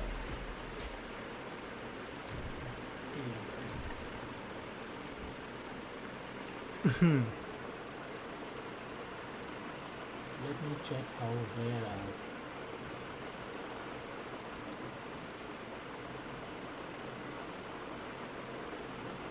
Okay. I need to get all good ones. Wait, can we convert rare mods? I mean, we should be able to, right? Or it's only for the... Okay. It's only for the high class ones, so converting rare ones won't work. Rare mods. Okay. So these ammunition mods, amplifier mods are useful. Maybe I'll keep the ammunition one and throw out melee ones. Melee ones I never use. And what about this? Weak spot damage. This can be used. This can be useful. This, I mean, already have mods that are this good. Flame resonance is good, so I'll keep that.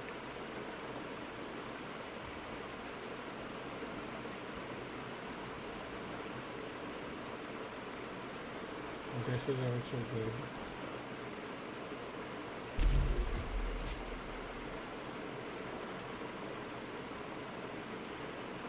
Okay, so now we have to delete the ones with only with like 2 degrees.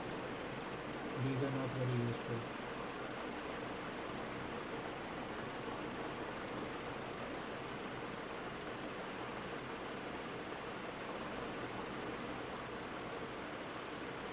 Gray substats are way worse than the blue or green ones, because the blue or green ones are higher. They always are higher than the green ones, and green ones can be these mods can be only upgraded like one time. So from gray to green is not worth it. From green to green to blue is worth it, because blue is the highest it can go. So now we can delete the ones that are green and blue. Okay, we just want to keep the ones that are going to be useful.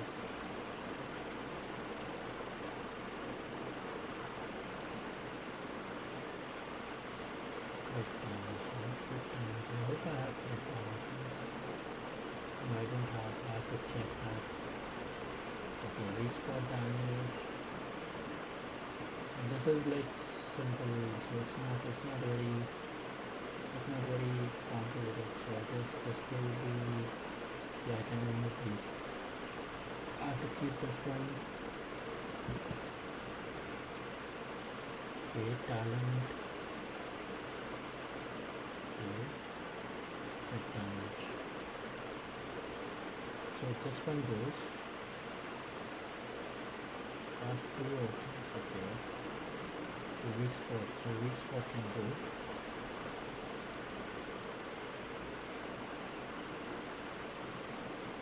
What is precision? Did I not say a weak spot? Okay.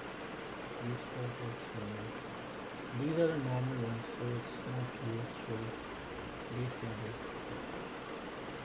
Okay.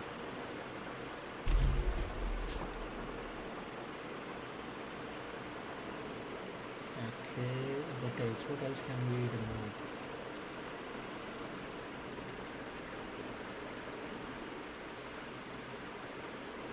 Epic mods.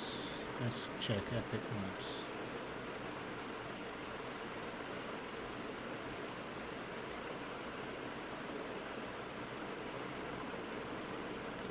Wait, this is deviation export. Okay. I thought that it was resonance or something.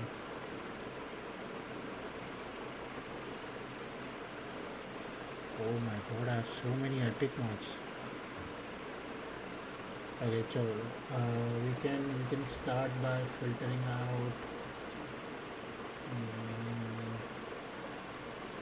Okay, let's start by removing the useless ones. We always, okay, for epic mods we want always to be either green, all green, or yeah, it has to be either all green, 2 green and 1 normal, or yeah, 2 all green and up, 2 green and 1 normal. It cannot be 1 green and 2 normals, because then it's useless. Even if it's 1 blue and 2 normals, it's useless.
Okay, exceeded. Okay.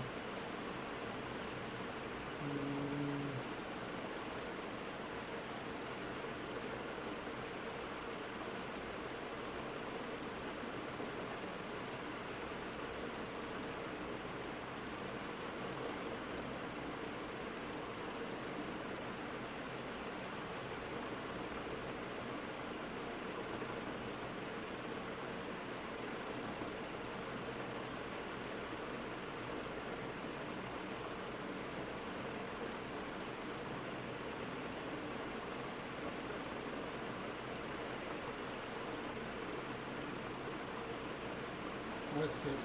Defeating enemies. I don't think I use this one. This can go.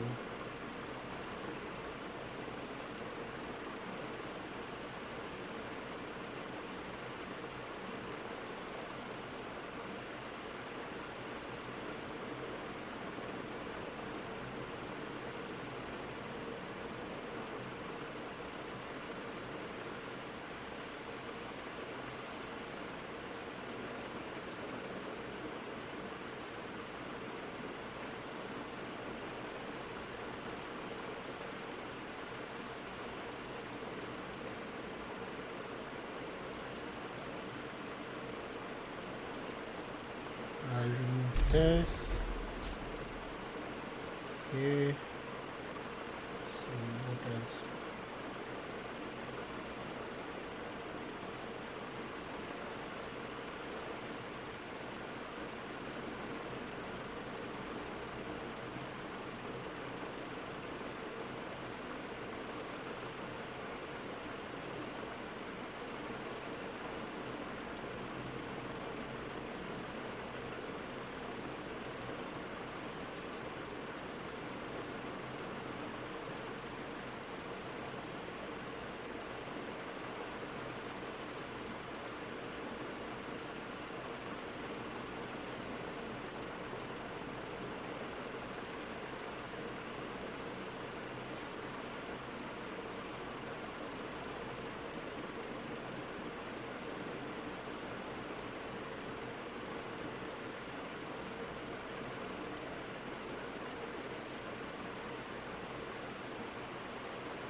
It's going to be a lot of noise.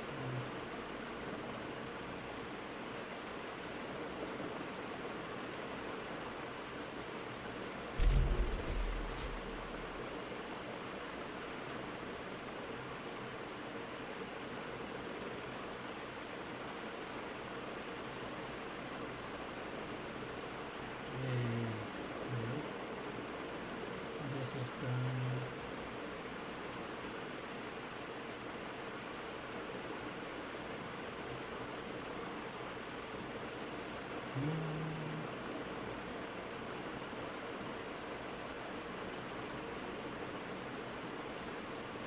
A lot of these ones are not going to be even useful because the better versions of it is already available for me.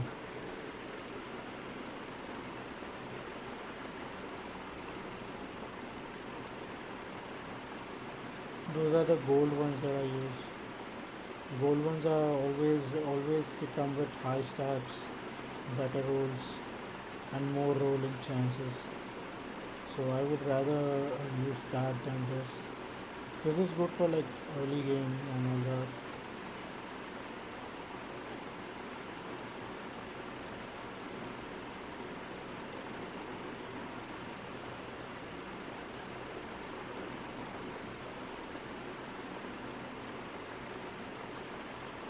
You can't even convert these mods.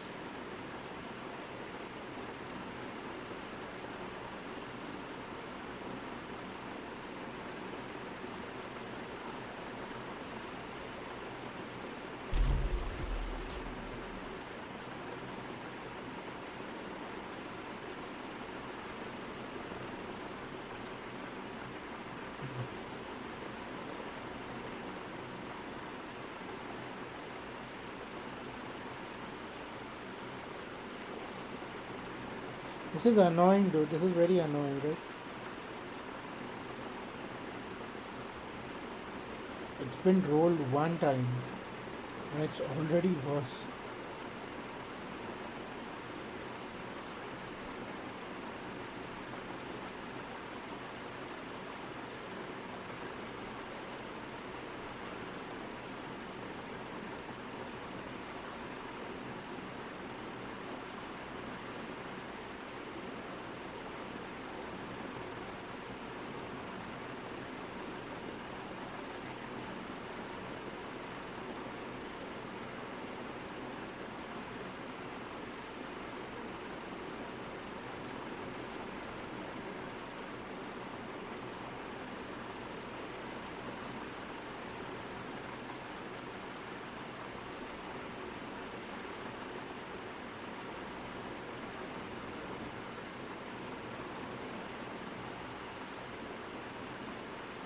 Man, this is tedious. It's very tedious, dude.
Finally, we got to the top, and this is done.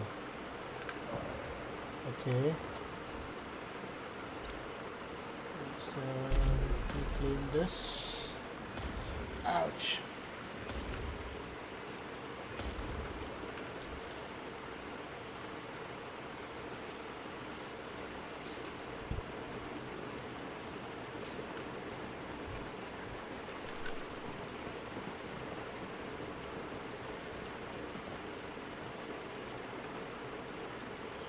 Okay, let's try. Ooh, okay, I got 2000. Okay, let's try this. Wait, I'm not going to waste everything here. Let's try this. Weapon damage reduction, come on. 5, 4, okay. Go.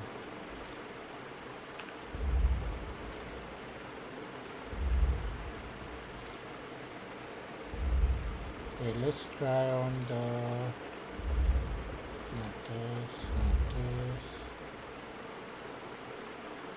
Wait, what? Okay, the bingo. Wait, where's this?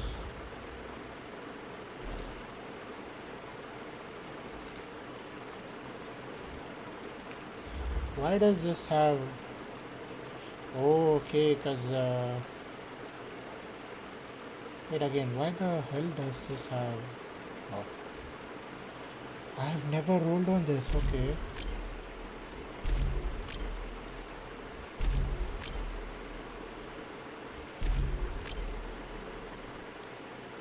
Nice.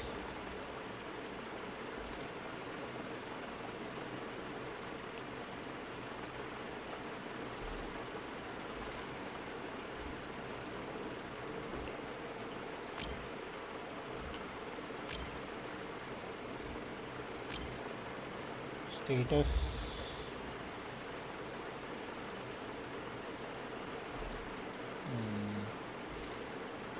Yeah, status is never rolled on this either. We'll just do 2 because I think there's a bunch more. Okay, this one is like dead shot only, so there's not much change over here. Oh, I have to roll on this as well, yeah.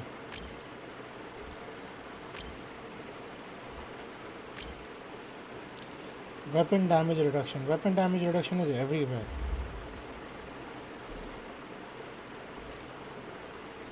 So what? Wait, I have a better roll, right, on this? I guess not. Head damage reduction.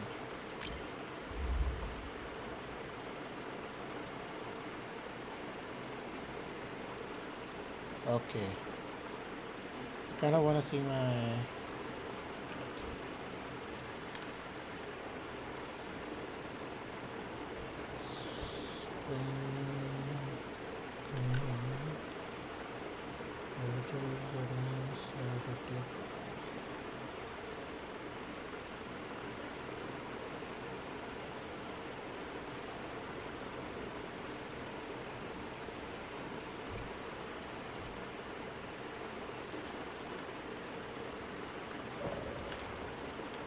okay, let's switch over to like power switch. Okay, let's see.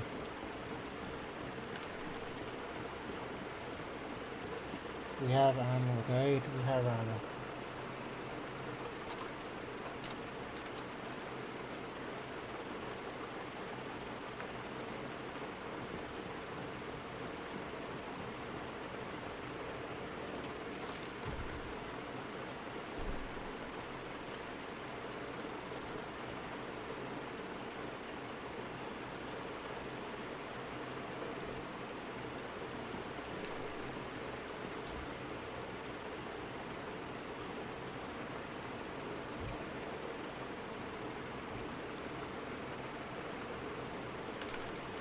I'm gonna use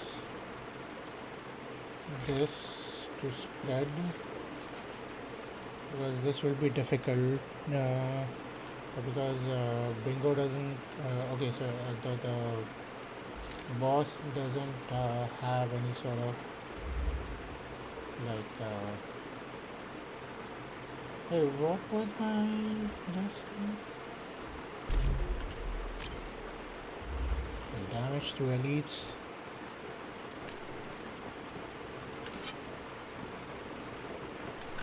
Wait, let me check.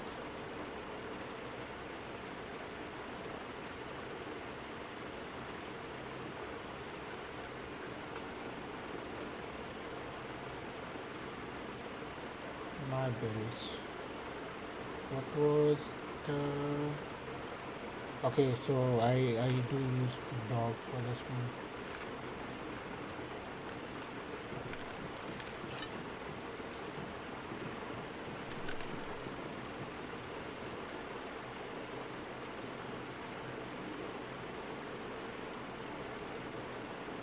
Where is it? Oh yeah. Okay, one last check.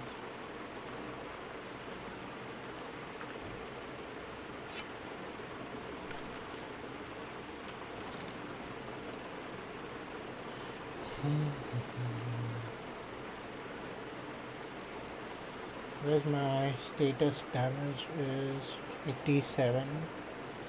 Okay, shock is 73. That's not useful. I want to see elemental damage. So weapon damage is 75. What damage should we be looking at for status damage, bonus damage? Oh, power surge bonus is 20, power surge trigger is 40%. Okay. Weapon damage, status damage reduction is 21. Okay. Despite having like status mod on each and like status substat on each and every one of it, still lower than most of them.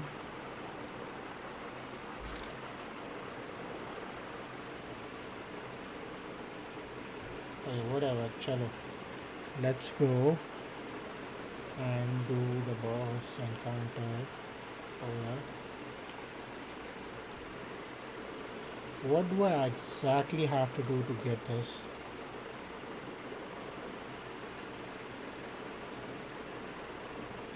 Why am I crouching? Okay. I need to unlock this one. Looting weapon crates in high level areas have a chance to yield this. Okay. Defeating on hard or master mode, that is the pro mode, has a chance to yield this. So it's not guaranteed, it's a chance.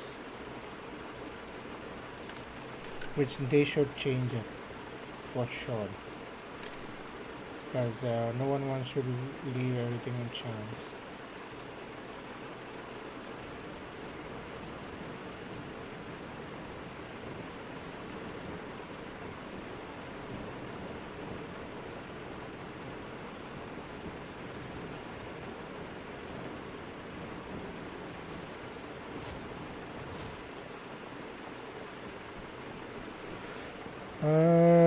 अभी तक stream कर रहा है हाँ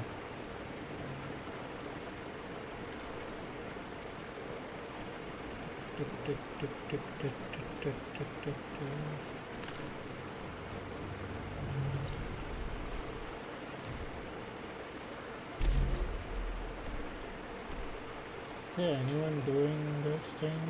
KZM Pro? No. Create a team. Okay. KZM Pro.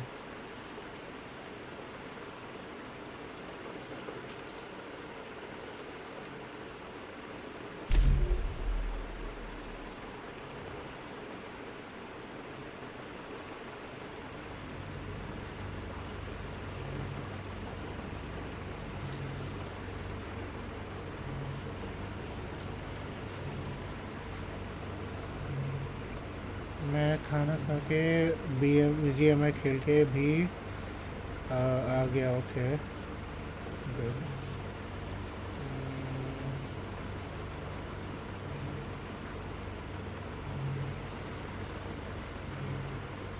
ज़्यादा time नहीं हुआ है वैसे तो, 3 घंटा ही हुआ है।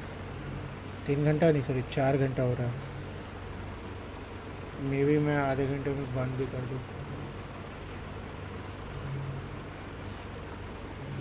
मेरे को मॉड चाहिए bro, I want get the mod.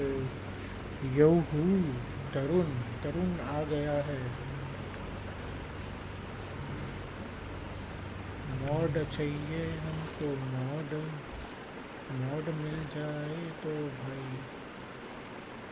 Sorry mod नहीं, ये चाहिए मुझे, ये इसको इसको यील्ड इसका चांसेस है बहुत कम है शायद। ये एक बार हो गया ना तो भाई मज़े ही मज़े, फिर तो छोड़ ही देना यार। ये बग है ना यार, क्या अजीब अजीब सा देख रहा है।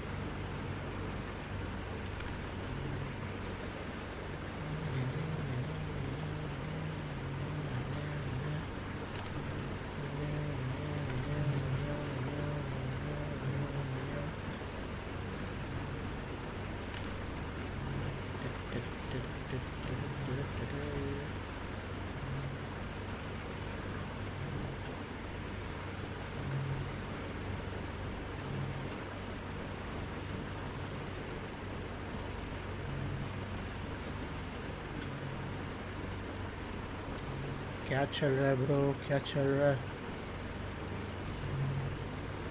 Come on dude, we need one more guy.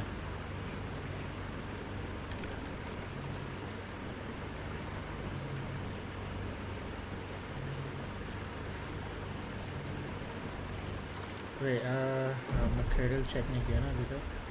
Cradle में ये निकाल देते हैं, ये डाल देते हैं, ठीक है। श्रैपनल का यूज़ नहीं है, रिलोड चाहिए, ठीक है। और क्या चाहिए? ये कुछ काम का नहीं है मेरे लिए, मैं ये डाल देता हूँ।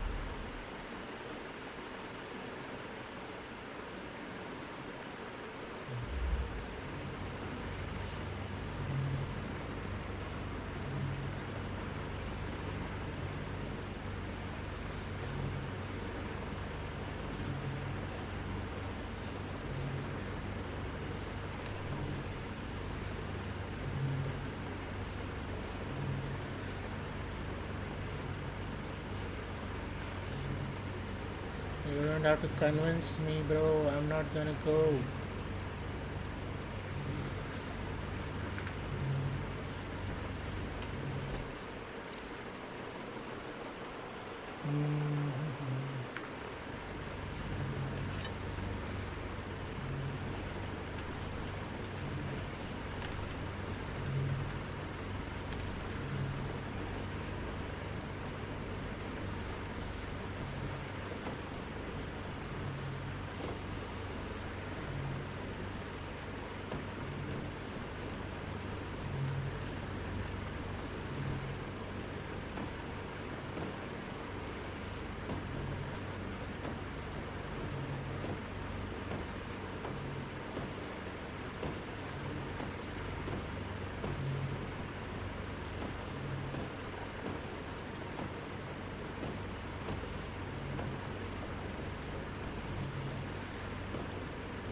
पाम बीच रोड पता है क्या तुझे? पाम बीच रोड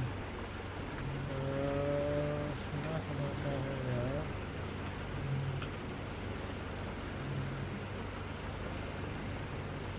किधर आता है ये?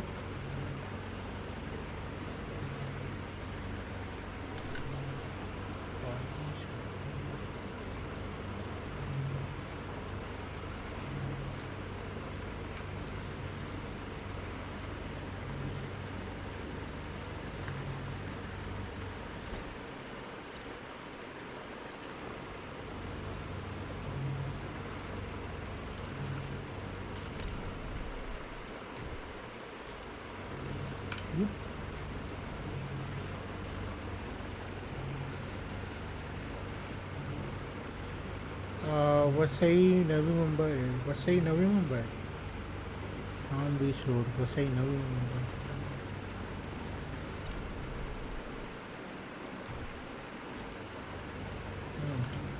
क्या उसके बारे में?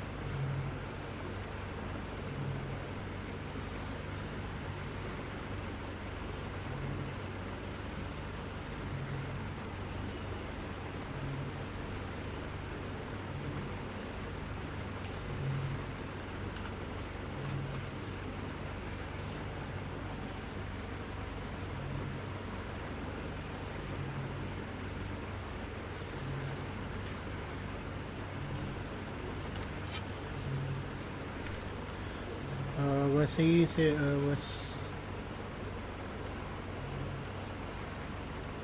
वसही, वसही समझ गया।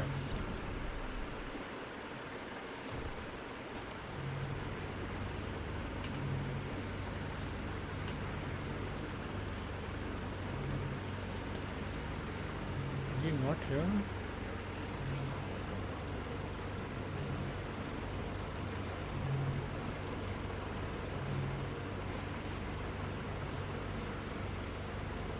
चेक करना, रेंट थोड़ा कॉस्टली होगा। Okay okay okay, I will do that.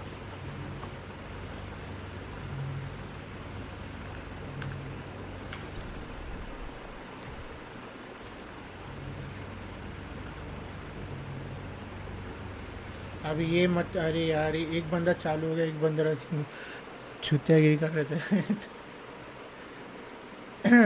Accept नहीं करते चुपचाप।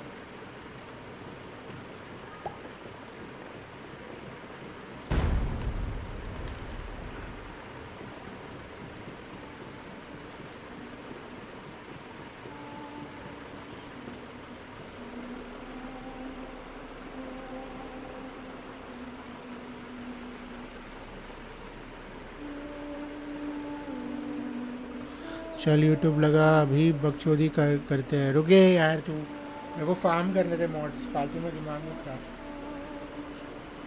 ओह वेट, मैंने ही नहीं प्रेस किया ब्रो, फक।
रुक जा।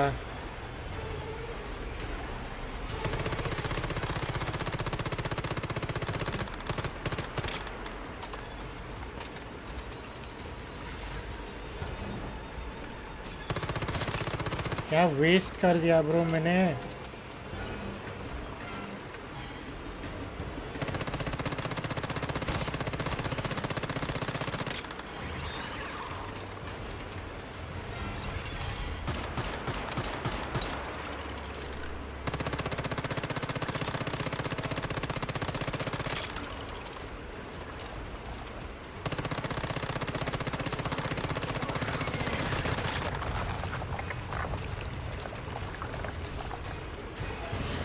भाई मेरे पे क्यों स्पॉन हो रहे हो ये लोग?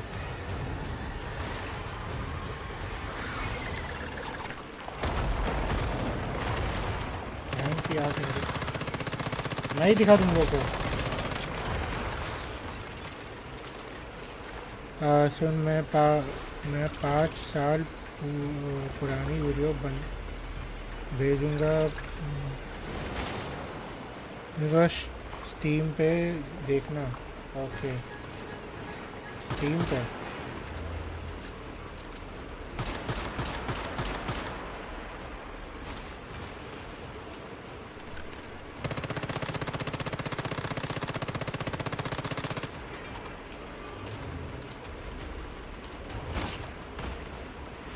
ओह फक हो गया ब्रो। स्टीम पे काय को भेज रहा है वो तू? अच्छा डिस्कॉर्ड में बोल रहा है। हाँ रुक जा। रिवाइव।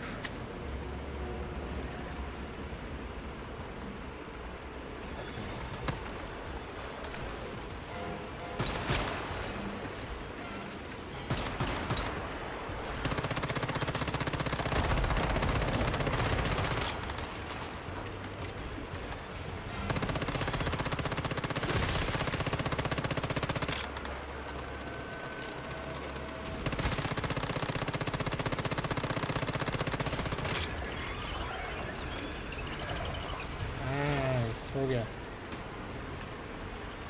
ओ भाई साहब सीधा लेवल 5 ऑलरेडी है मेरे पे। व्हाटएवर बाद में देखता हूँ। रुक जा। कितना हो गया? एक भी नहीं मिला बहन की आँख।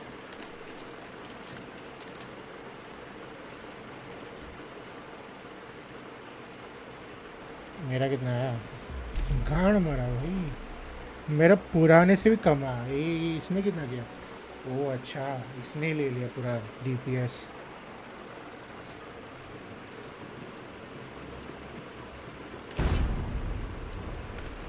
भाई I am conflicted between addressing you as someone older or just normally. How old are you? 25. 25. I'm 25 years old.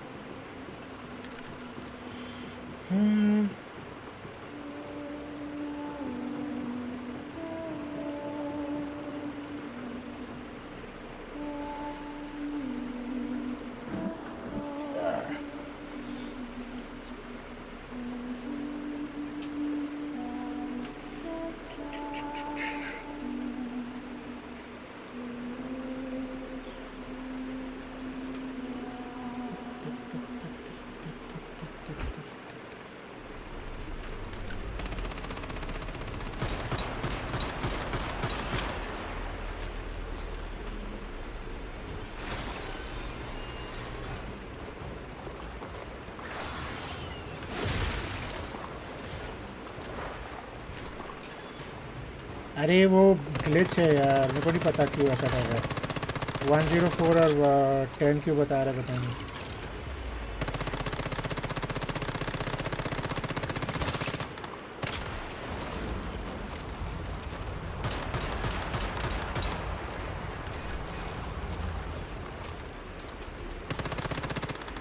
ये क्या फालतू की है सर। ख़त्म भी हो गया।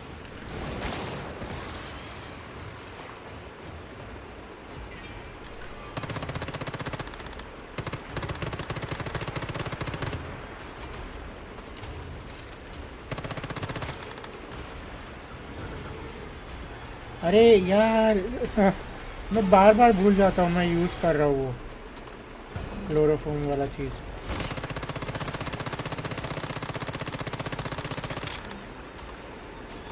ओके सो आर कितना काम नहीं करता इस बंदे पे।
worse than before, dude.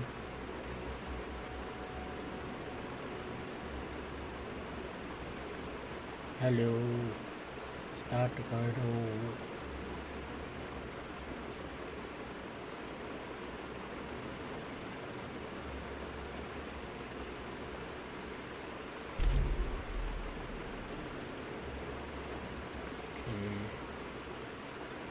Let's go, let's go. Yes, yes, yes.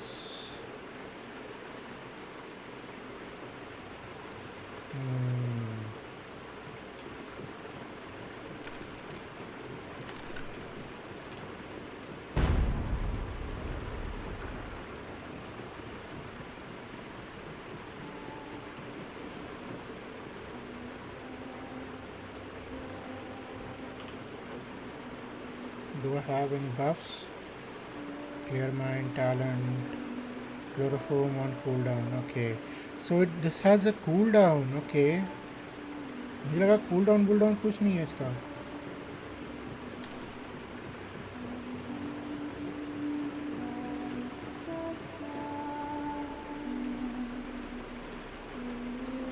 दस मिनट का cooldown है इसका. बाप रे.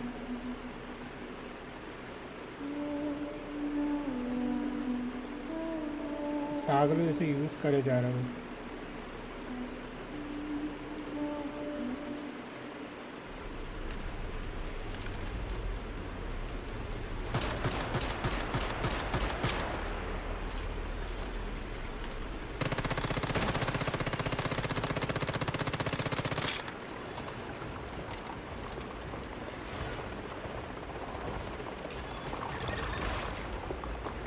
तेरी बहन की आप.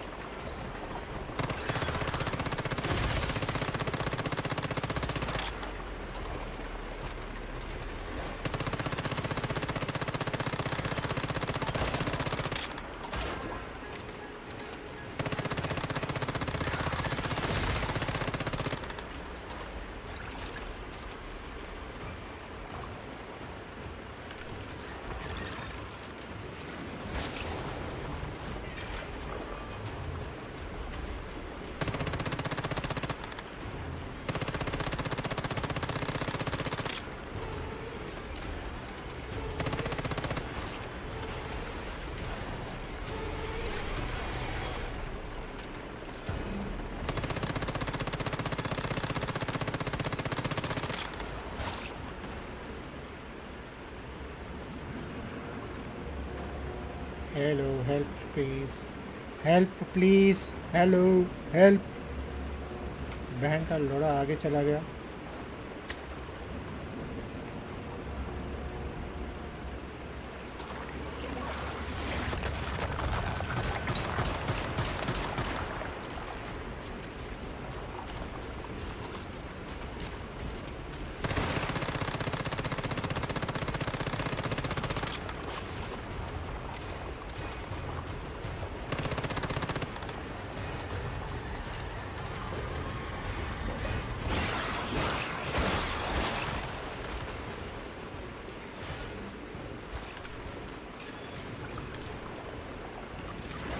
जाना भाई, चढ़ जा ऊपर.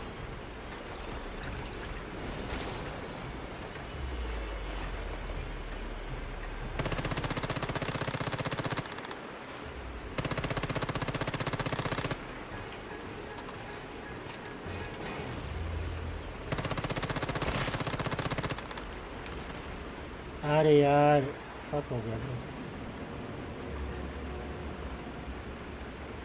भाई. श्रैपनल ही बेटर है भाई. इन लोग के लिए श्रैपनल ही बेटर है.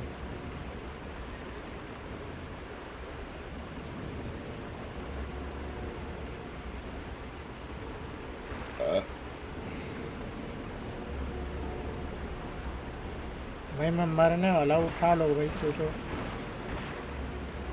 वैसे तो वो भी मर रहा है. Come on help. उसको मार. वो मरने मैं मरने से पहले उसको मार दो भाई. 15 second. 1 number.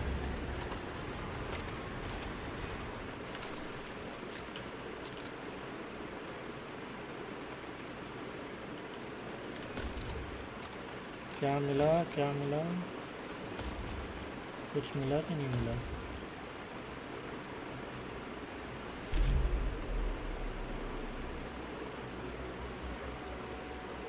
How many more do I need to unlock this?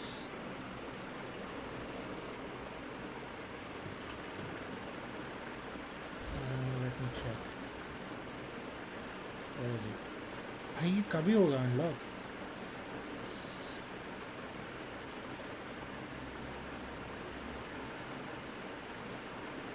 मेरे पास सिर्फ एक ही है क्या लेजेंडरी मोड?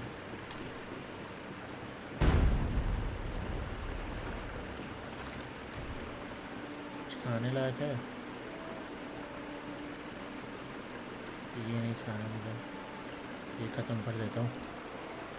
कोई ऐसा गेम खेल जो मैं खेल सकता हूँ। नहीं नहीं खेलूँगा मैं।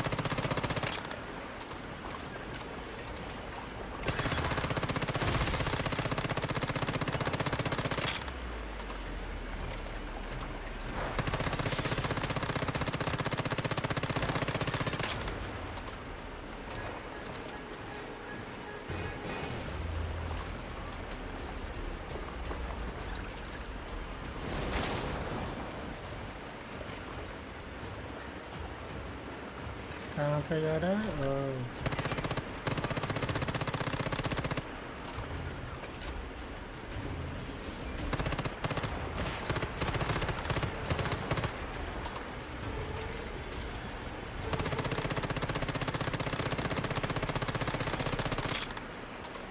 भाई मैं कैसे रिवाइव हो रहा हूँ? मेरा क्लोरोफॉर्म तो था भी नहीं है।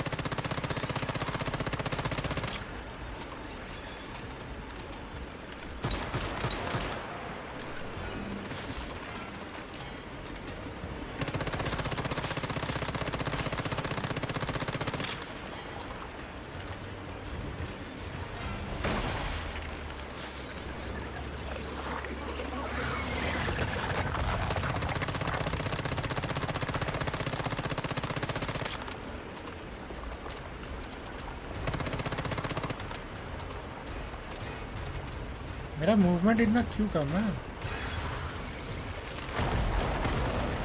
ओ भाई साहब भाई साहब भाई साहब, बड़े भैया निकल लो निकल लो निकल लो निकल लो, अपना एनिमेशन कर लो ब्रो। पबजी खेलो ना ब्रो। ए भाई तुम आ गए आप लोग पबजी वाले। नहीं खेलना मुझे। मैं अभी बैनर लेके भाई बैनर लगाऊंगा मैं मेरे इस पे, नो पबजी हियर प्लीज़।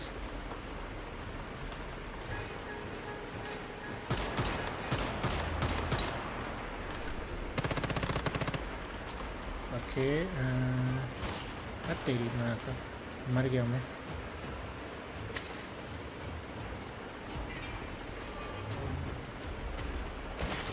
किधर है ये?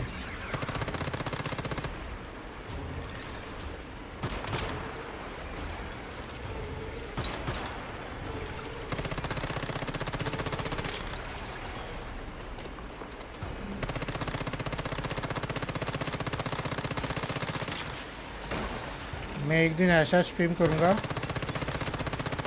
जहाँ पे मैं ना एक ऐसा गेम खेलूँगा जो पबजी ऐसा लगेगा बट पबजी नहीं होगा, और मैं क्लिकबेट के लिए डाल दूँगा पबजी मोबाइल। सब आने दो भाई, सब आने दो, मेरे को देखना है कितना पबजी लोग खेलते हैं अभी। इतना घटिया गेम क्यों खेल रहे हो यार? पबजी जैसा मोबाइल। अरे मैं कल खेल रहा था ना वो वाला सेम, वही मतलब वही वाला, वो वाला अलग नहीं, वही वाला। अरे भाई मिल जा। कितना कितना तरसाएगी तू मुझे? एक मॉड के लिए कितना तरसाएगी तू मुझे? साला ये पूरा इसमें सिर्फ मुझे 3 ही मॉड मिला है, वो भी नॉर्मल है ये दोनों, ये यही एक है जो वायलेंट है।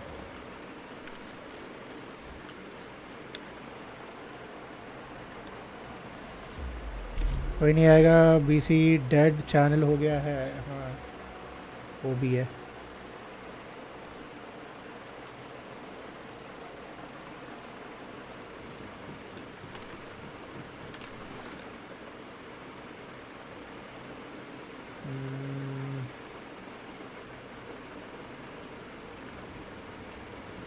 किधर गए?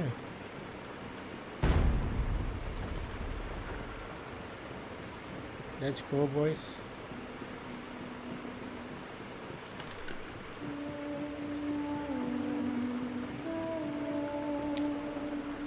अच्छा हुआ तेरा जीमेल हैक हो गया। मेरा कल स्टीम और डिस्कॉर्ड पे फिशिंग का लिंक्स कोई डाल रहा था, तो मेरा दोनों भी आइडिया कॉम्प्रोमाइज़ हुआ था कल। मुझे सब चेंज करना पड़ा, आईडी का पासवर्ड से लेके क्या बोलता है उसका, ईमेल एड्रेस तक सब चेंज करना पड़ा।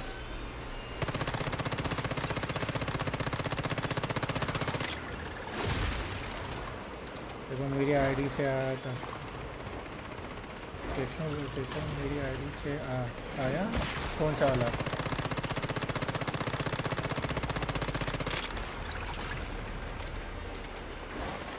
किसकी बात कर रहा है तो मुझे तो पता नहीं।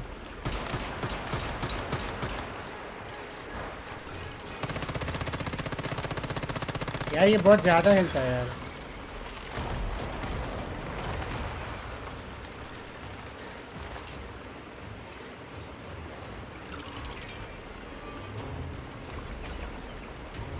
जाना लटक ना ऊपर।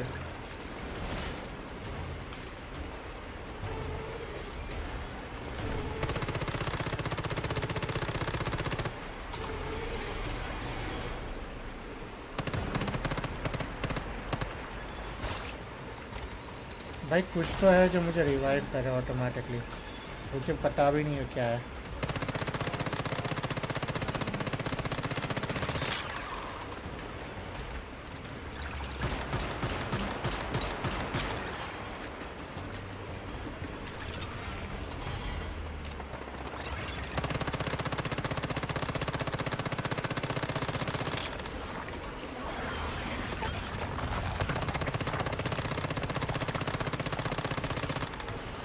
मेरे ऊपर स्पॉन कर ले भाई, मेरे ऊपर ही स्पॉन कर ले।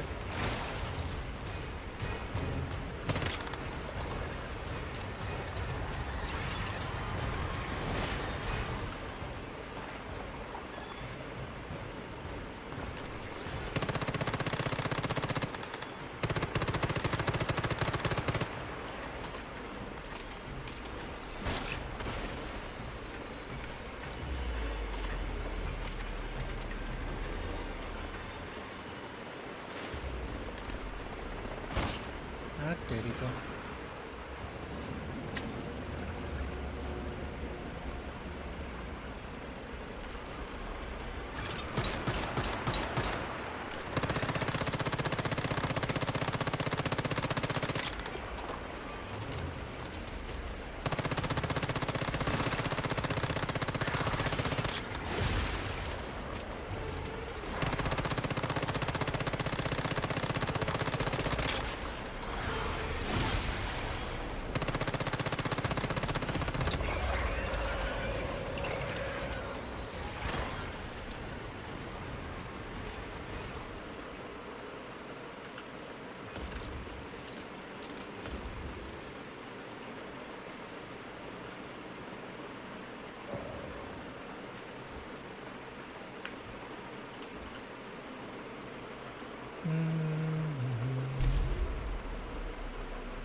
मेंबर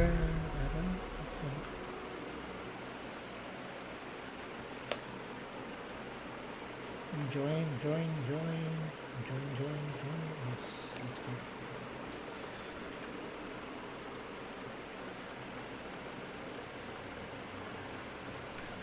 अच्छा फ्रेंड रिक्वेस्ट की बात कर रहा हूँ।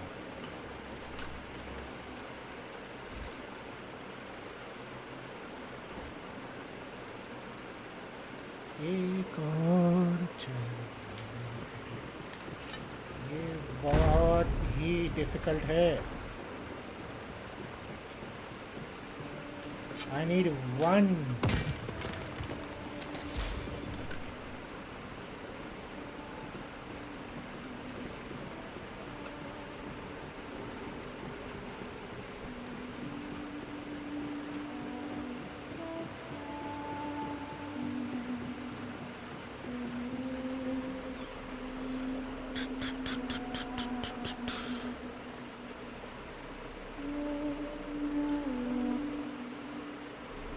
भाई ये गेम है ना, फ़ोन पे आ चुका है शायद, चेक कर लो एक बार, ठीक है ना? और खेलो, फिर बोलो मुझे अच्छा नहीं है अच्छा है।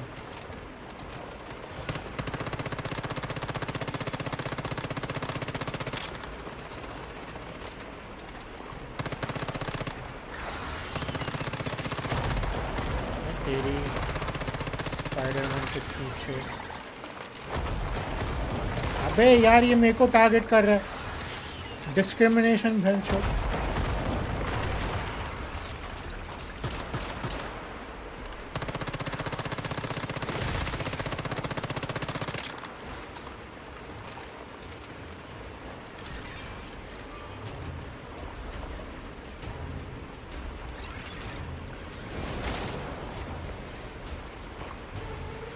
तेरी तो कहाँ पर जा।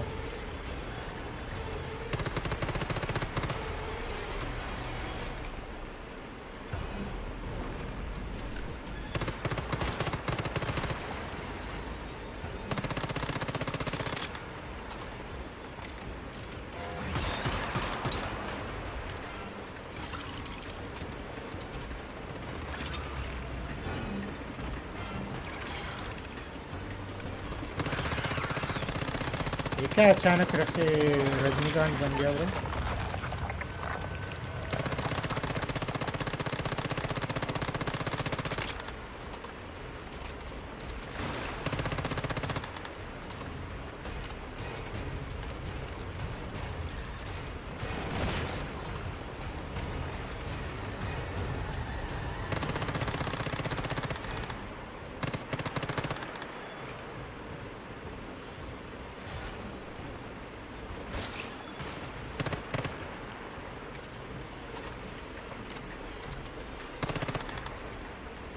हर बार हुआ,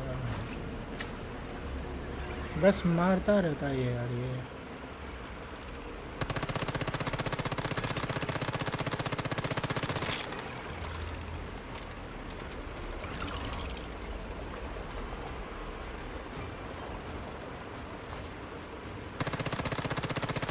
फेसबुक पे स्ट्रीम कर, भाभियाँ आएंगी। वाह, इतना अच्छा सजेशन तूने पहली बार दिया मुझे।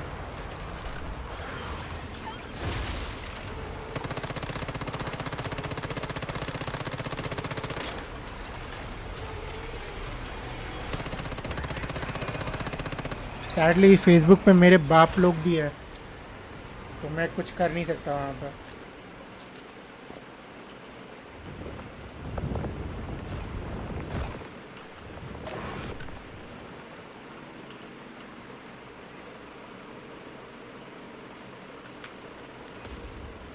ये दिया उसने मुझे यार, एक ही क्यों दे रहा है मेरे को? एक ही चीज़ मिल रही है मुझे बार बार। सिर्फ एक मॉड मिलने में कितना टाइम लगता है?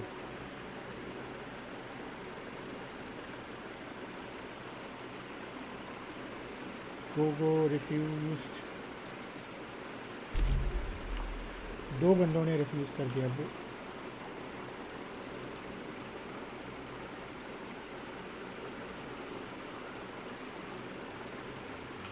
एक मॉड, सिर्फ एक मॉड चाहिए मुझे, एक मॉड, ये वाला। कितना टाइम लगता है बस एक मॉड के लिए? अच्छा ये मिल गया मुझे, और इसकी ज़रूरत नहीं मुझे, ये चाहिए मुझे। एक नहीं सॉरी, 2 चाहिए मुझे, सॉरी।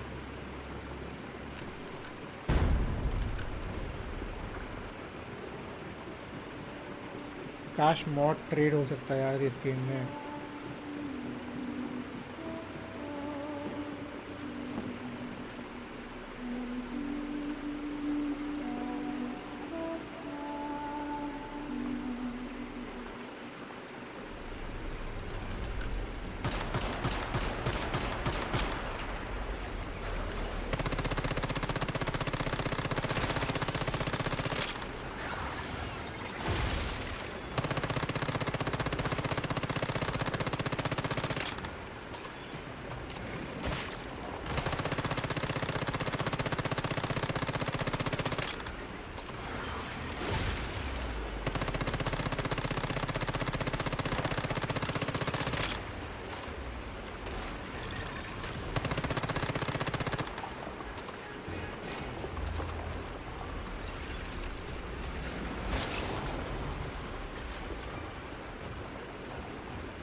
यार ये स्टैक क्यों नहीं हो रहा है?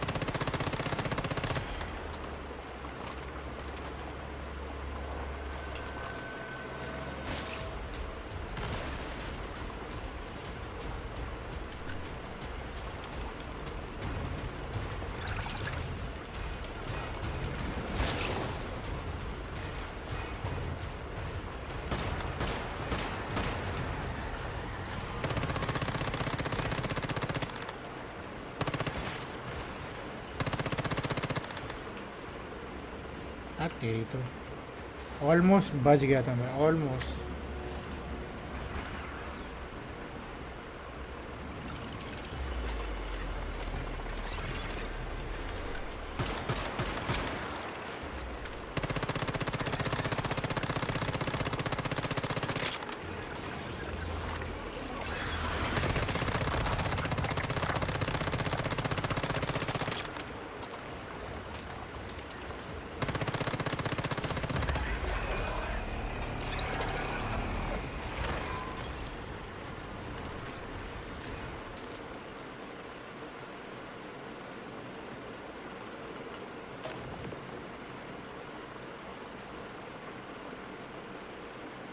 Did I get it?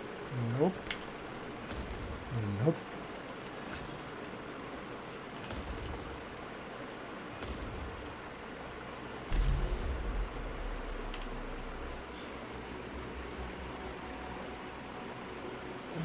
Pino refused. Okay. Pino, why the hell did you refuse? Same spider को बार बार मार रहा है. हाँ, सेम स्पाइडर को ही मारूंगा ना. मैं फार्मिंग कर रहा हूँ. Farming, it's called farming. When you want to get something you do this.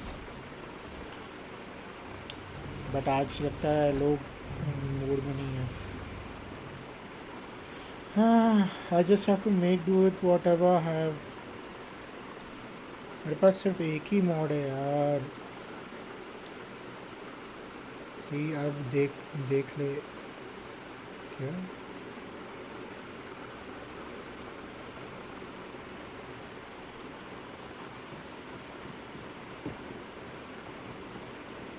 यार तेरी बहन की यार.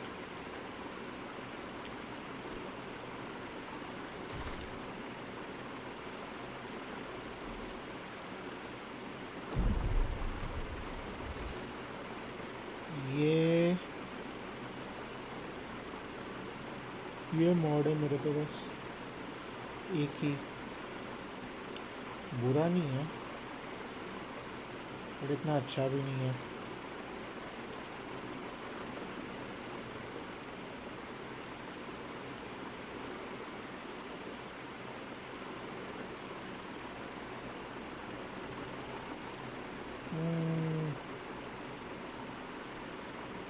Hell यार कोई नहीं.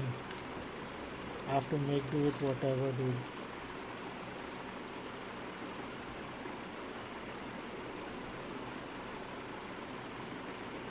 बिंगो बुक करो.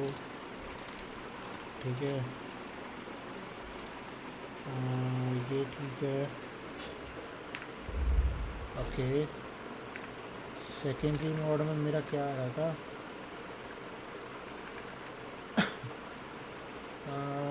किधर गया वो? हेलमेट पे उसने जरा प्रेसिजन स्ट्राइक डाला. हेलमेट पे प्रेसिजन स्ट्राइक.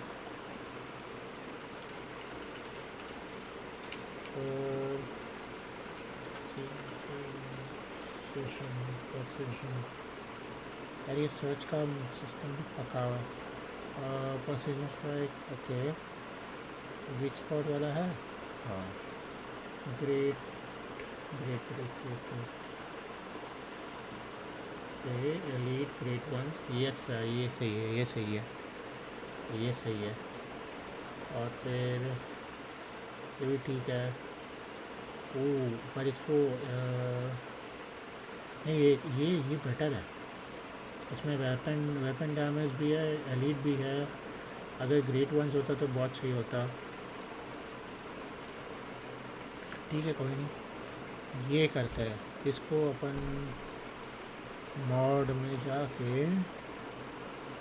हेलमेट है ना प्रेसिजन स्ट्राइक. ओके तो ये भी अनलॉक करने हैं यार. कितने सारे हैं ये. वी नीड प्रेसिजन के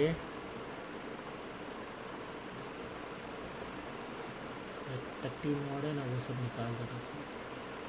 1 2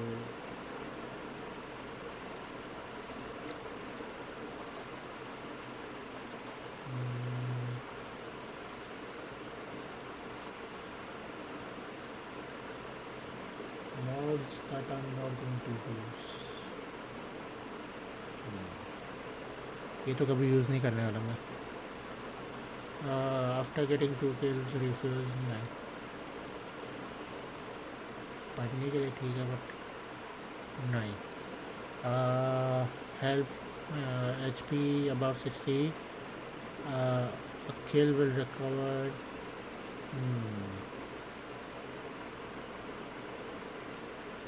Most wanted.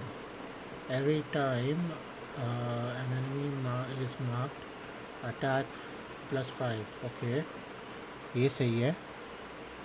इसको रखते हैं.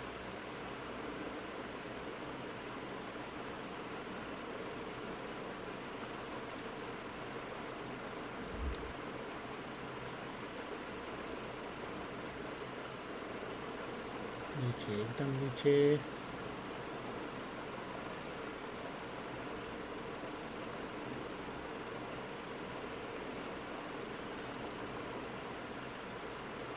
इसको अनलॉक करते हैं. और क्या क्या है इसका? Low chance of obtaining epic. Okay ठीक है. ये नहीं करते. ठीक है.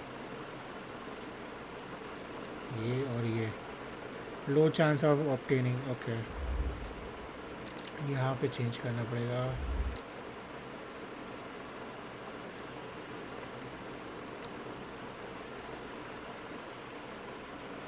ऐसा कोई मॉड है ही नहीं जो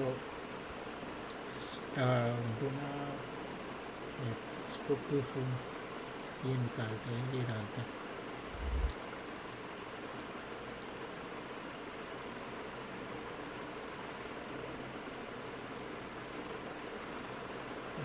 ये डालते हैं. High chance of obtaining blues. Low chance of obtaining green. High chance of obtaining chance to obtain. तो नॉर्मल वाला भी होगा उसी में. वो नहीं चाहिए मेरे को. ठीक है पर ये दोनों तो मुझे देना नहीं है. ठीक है कोई नहीं. Will do this. ठीक है.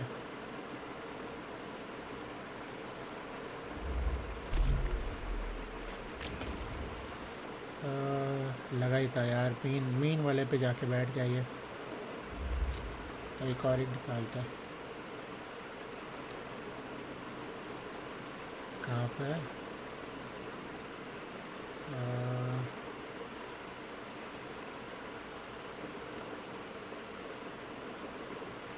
ये मैं यूज़ कर सकता हूँ यार, बिल्ड में यूज़ कर सकते हैं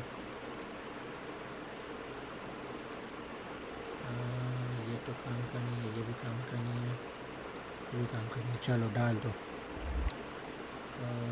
वो अभी जो मिला है वो वाला डालते हैं। सेम फोर्ट्रेस वॉरफेयर, ये वाला।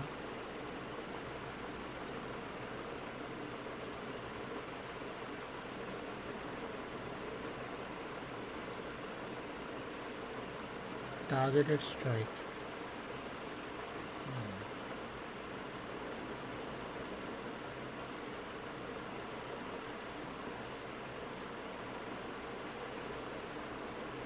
क्या दे रहा है? फिर क्या ये टारगेटेड स्ट्राइक विद बुल्स है। ये कुछ काम का नहीं है।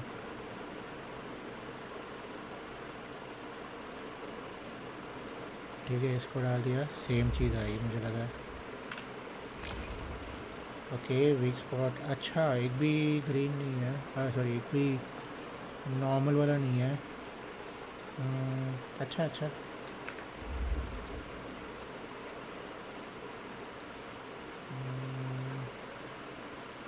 मोस्ट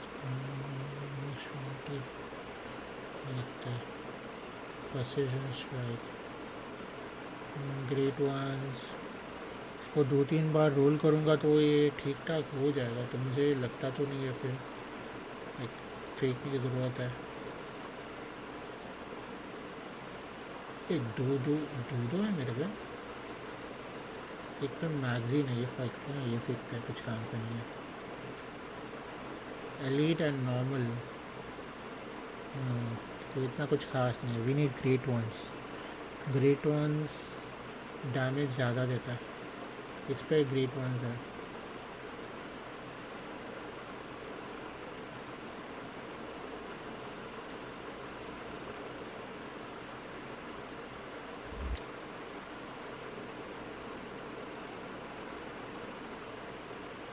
ये कुछ काम का नहीं है, ये भी कुछ काम का नहीं है। ठीक है,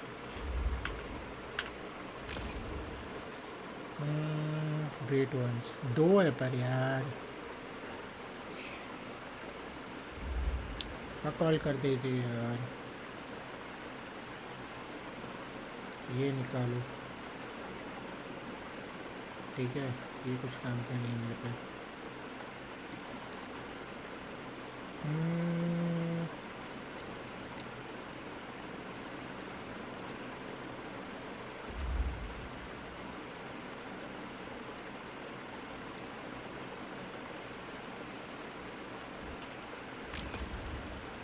ओके, एलीट कैपेसिटी ठीक है, इतना खास नहीं है।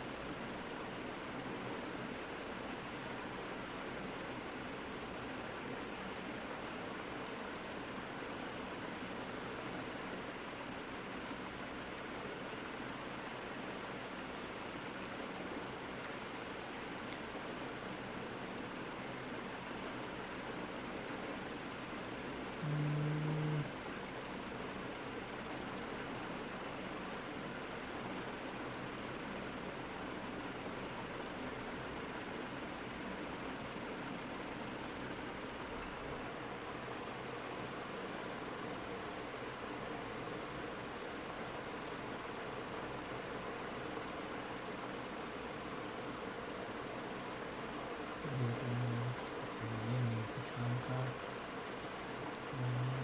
और कौन सा ये यूज़ नहीं करना है मैं कभी।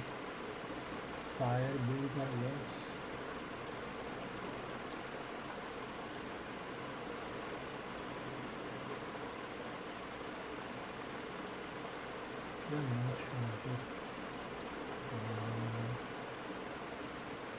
अच्छा, ये straight up weak spot damage देता है। ओके, ये है ओके ये निकाल देता। वेपन डैमेज होता तो मैं ले लेता कोई, पर वो भी नहीं है।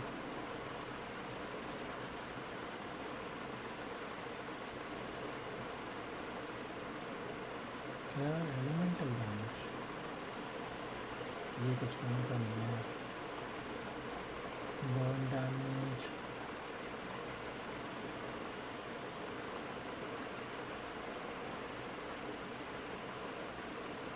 इतना सारा बर्न डैमेज हो जाता है ना। आयो निकलो निकलो आप।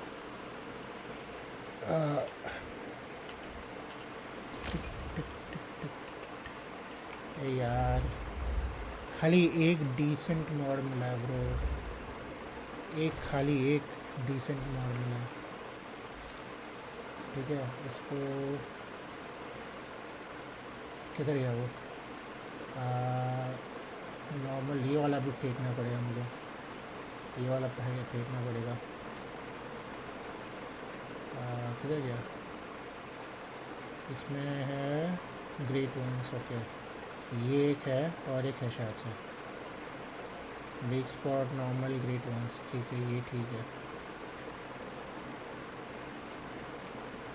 Week spot, great once.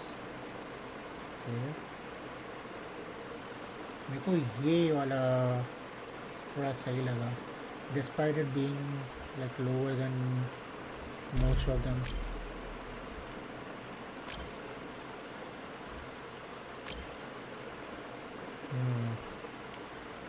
5.4 का वीक स्पॉट है। वेपन डैमेज का अभी भी इसको अपडेट नहीं मिला। ठीक है तो आई गेस ग्रेट वंस।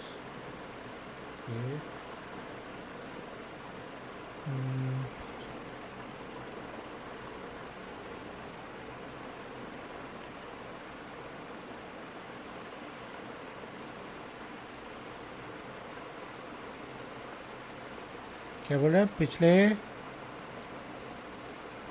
काफ़ी घंटे का कुछ समझ नहीं आया, मतलब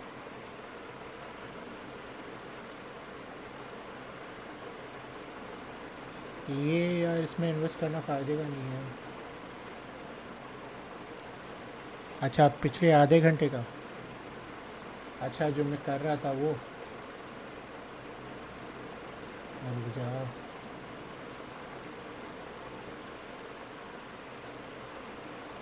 ओके 5.4 का है ना ये, मुझे को समझने की ज़रूरत तो नहीं है इतना।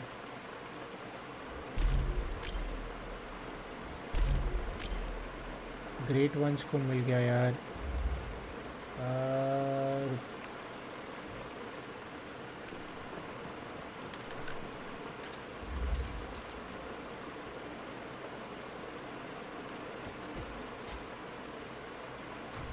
आधे घंटे का कुछ समझ में नहीं आया देखो, कुछ नहीं होता उसमें। ये तो खाली वो मॉड कन्वर्जन है रे, मॉड कन्वर्जन रहता है ना वो है। वो गंदा लाइक यूजलेस मॉड्स रहता है ना, उसको तुझे जो पर्टिकुलर मॉड चाहिए ना उसमें कन्वर्ट करता है। मैं इसलिए तो फार्म कर रहा था वो चीज़, इसलिए तो मैं फार्म कर रहा था वो।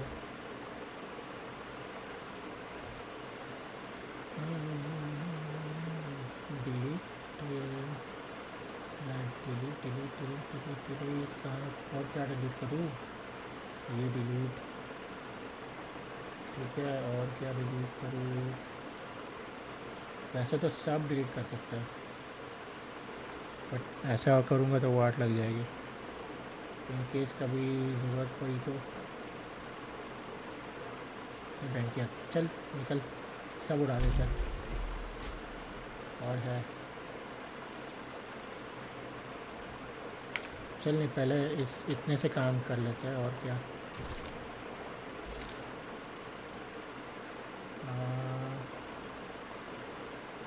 यार ये लॉक वाला पहला दिखाना चाहिए कभी भी।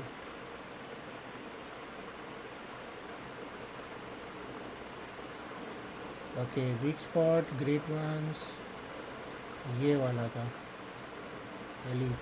Okay, 1 number.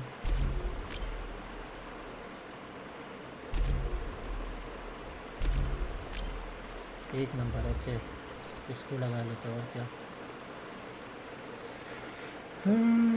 अच्छा, आगे का देखते हैं। मैं ये कर रहा हूँ यार, It's weak spot damage buff. Build बना Now, रहा if हूँ, you build. don't have a precise strike, you can Weapon always build रहता use ना, वो बना रहा momentum हूँ मैं। up. But for this weapon, its buff is essentially just given. Adding onto Yeah. your mask mod, you'd want to run. Most wanted. Okay,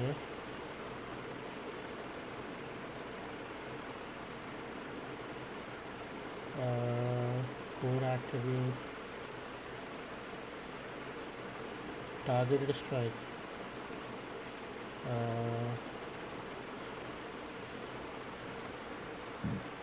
most wanted कहाँ पे है वो? हाँ, ये वाला एट्रीब्यूट इफेक्ट। ये डाल सकता हूँ क्या मैं? Week spot, क्रिट damage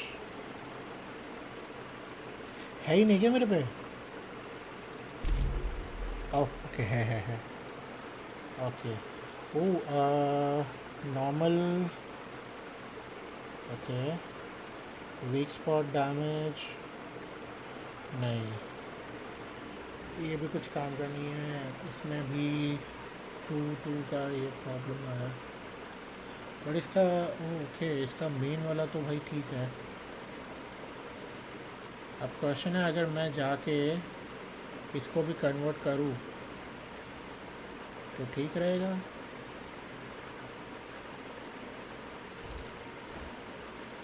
armour mod, max, most wanted, try करके देखते हैं। और क्या 2 3 4 प्रोसेशन डैमेज से कन्वर्ट करके हिंदू बना। हाँ ठीक है, बनाता हूँ मैं इसको हिंदू। ये काम का है, इसको मैं यूज़ कर सकता हूँ।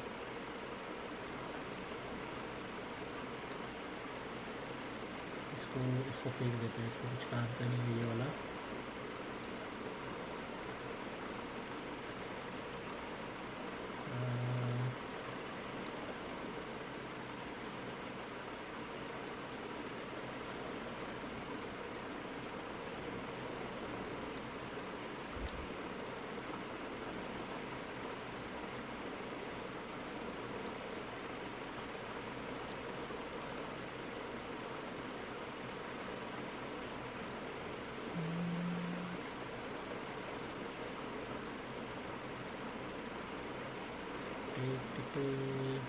हाँ, इसको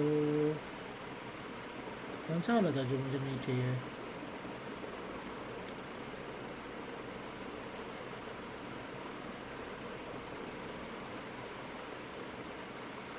क्रिट डैमेज वाला तो भाई बहुत कम मिलता है।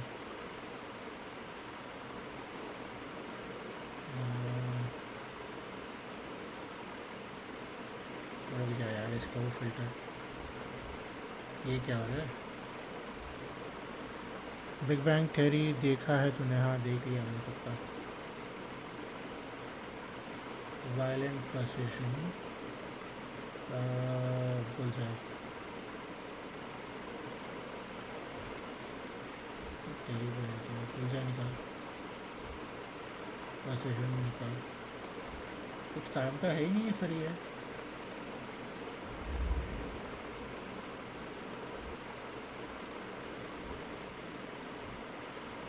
ओके, कुछ रैंडम डाल देते हैं।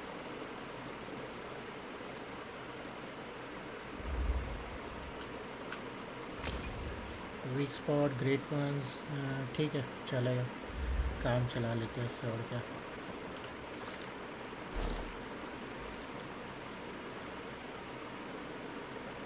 वापस से फिल्टर करना पड़ेगा।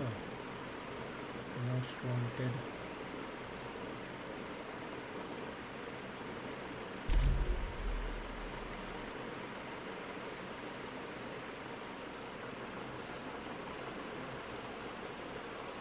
Precision strike.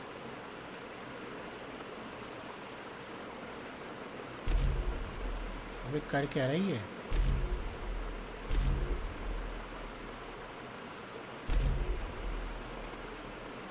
चल इधर ही है, ज़्यादा दूर नहीं है। ठीक है।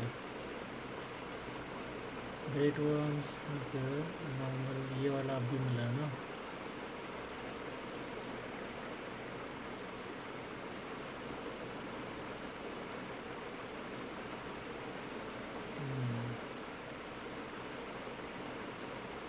ठीक है, इसको करता है।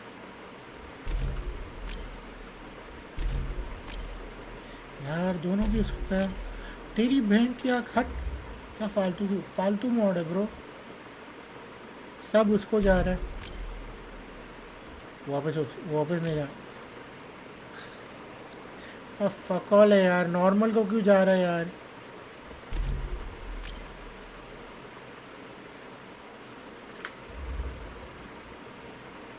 पैन छोड़, पूरा वाट लग गया। लास्ट वाला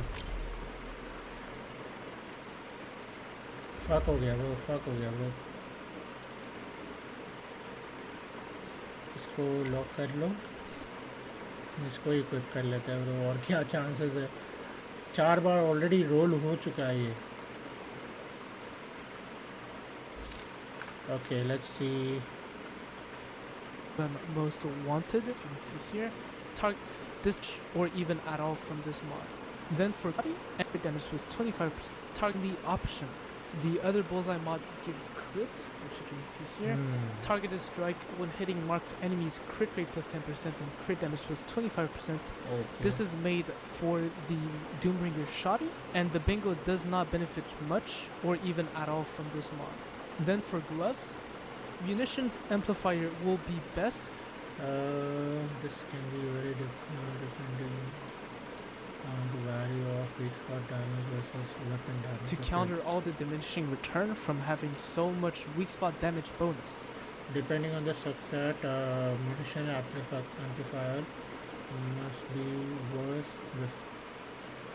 Might be worse before your weapon and mod are stacked because better once they. However, just like Yeah. usual, weak spot damage boost can still be better for you than munitions amplifier due to its substat. Moving on to boots. Covered weak spot damage boost can still be better for you than munitions amplifier due to its substat. Moving on to all the damage. This is made for the Doombringer Shoddy, and the bingo munitions amplifier will be best to counter all the diminishing return from having so much weak spot damage bonus. However, just like usual, weak spot damage boost can still be better for you than munitions amplifier. Okay, so it depends on what all mods you have. So what's the one you're looking at? Gloves, right? So मैं अगर सब weak spot damage use करने वाला हूँ सब पे, तो मैं munitions amplifier यूज़ कर सकता हूँ। ओके, और एकदम परफेक्ट रोल है ये भी, कुछ करने की ज़रूरत नहीं है। बहन के लोड़े क्या बोल तो दिया, देखा है मैंने, वीडियो देख ले। Oh okay okay okay.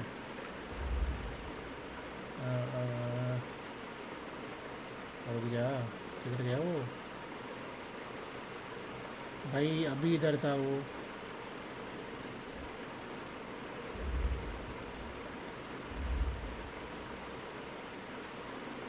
अभी इधर था वो, किधर गया?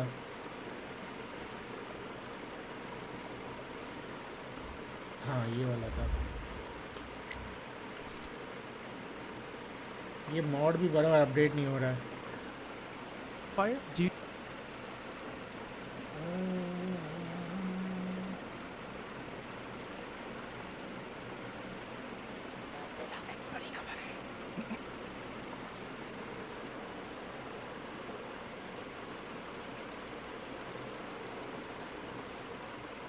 यार कितना लंबा ऐड है ये।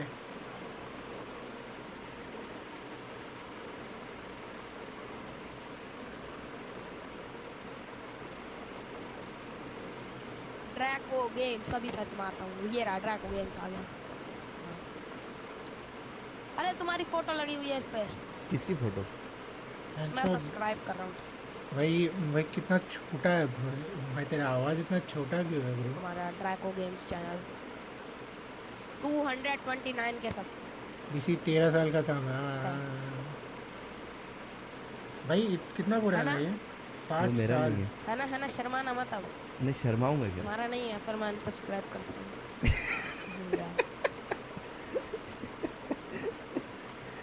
हेलो ड्रैगन, हेलो अरे आकाश, क्या हाल तुम्हारा ये यार, तुम्हारी फोटो लगी है उस पे, है ब्रो? शाउट तुम्हारी फोटो लगी है। सर्वर अभी bro, shout out bro they दो, शाउट shout आउट दे देना मुझको। out। क्या नाम है तुम्हारा? भाई ऐसा लग रहा है नाक में कुछ लेके बोल रहा था। मुझे शाउट आउट दे देना। मेरा नाम है तरुण यार, मेरे को शाउट आउट दे देना। अच्छा ठीक है तरुण, भीख मांगना भी छोड़ा भाई तूने। शाउट आउट टू यू, बहुत बहुत शाउट आउट। वीडियो बन रही है क्या ब्रो? हेलो लाइव स्ट्रीम चल रही है। ए हेलो, मैं देखता हूँ, अभी देखता हूँ। अरे वाह, पहले कितनी बकबक करता था। चल दिया। ओ भाई तुम तो यार लाइव स्ट्रीमर हो, स्ट्रीम करते हो तुम तो। भाई तुम तो बड़े यूट्यूबर हो। क्रिंज नहीं लगता भाई तेरे को? ओ भाई, मेरे को ये सेकंड हैंड एम्बैरेसमेंट हो रही है तेरी। मैंने को तुम्हारा चेहरा भी दिखाई दे, देखो तुम हंस रहे हो, उंगली चबा। इसका मुंह देखना, मैं ऐसा लग रहा है ऐसा लग रहा है इसने किसी ने इसको प्रपोज कर दिया। अरे ये उंगली चबाते चबाते। बहुत बढ़िया। दिल गार्डन हो गया यार। अरे वाह यार, तुम्हारे पे तो कमेंट्स भी आ रही है बहुत सारी। मेरी लाइव स्ट्रीम पे तो कोई कमेंट ही नहीं कर। I mean, मेरा भी छोटा मोटा चैनल है। अरे रे बोल दिया। क्या नाम है चैनल का? उसे शाउट आउट दोगे क्या? बिल्कुल देंगे। चैनल का नाम थोड़ा सुन के गुस्सा मत हो जाना मुझसे। Technical kid. इसमें क्या है, गुस्सा क्यों होना? लाइव कर रहे हो क्या तुम? अरे वो लाइव नहीं कर रहा मैं अभी, बस वीडियो डालते हो क्या कभी? अभी तो मैं मजे में खेल रहा था। मुझे भाई तुम बहुत अच्छे लगे। मैं सच्ची में तुम बहुत अच्छे लगे। बहुत अच्छे लगे बहनचोद। बोलना सीधा सब्सक्राइबर्स चाहिए तेरे, दे मेरे को। शॉर्ट से 650 मिले थे। ओ निकल किड जी, कितने सब्सक्राइबर? खेलोगे क्या मेरे साथ? कितने सब्सक्राइबर हैं तुम्हारे? मेरे 19 319। 319 या हाँ रुके ही। Okay, let's play another game. Okay bro, flaming मैं आइस, तुम्हारी हेलो भाई। लाइव स्ट्रीम ही लगा के रखनी है यार। तुम बढ़िया यूट्यूबर यार, इतने बड़े यूट्यूबर हो। इतना बढ़िया कहाँ यूट्यूबर बड़ा ने, यूट्यूबर? इतना बढ़िया बकरा मिला है मुझे यार 229 के सब यार, मजा आ गया।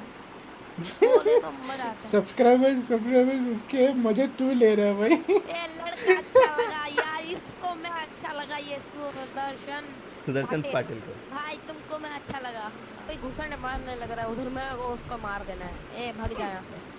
आजा, मैं तेरे को ड्रेस देता हूँ। ए तू घुसने कैसे मार रहा है उसको? इधर आ, इधर फ्लेमिंग आइस भैया नमस्कार। फ्लेमिंग आइस नमस्कार मेरे भाई, ये ले। या बहुत बढ़िया ब्रो। मिल गया तेरे को? नाइस। हाँ ब्रो मिल गया, मैं तो यट्टी बन गया यार। अब मैं इंसानों को खाऊंगा। Thank you for the 40 rupees flaming ice. कहाँ चलेंगे बताओ? मिलिट्री वो चलें क्या? जॉर्जो चलते हैं, ठीक है? ओके ब्रो चलो, अरे कोई बाप दिक्कत रे। नहीं है मुझको। भाई जितने भी लोग देख रहे हैं सब लोग लाइक ठोक देना है क्या? ए मुझे मासूम बोल रहे हैं लोग इधर।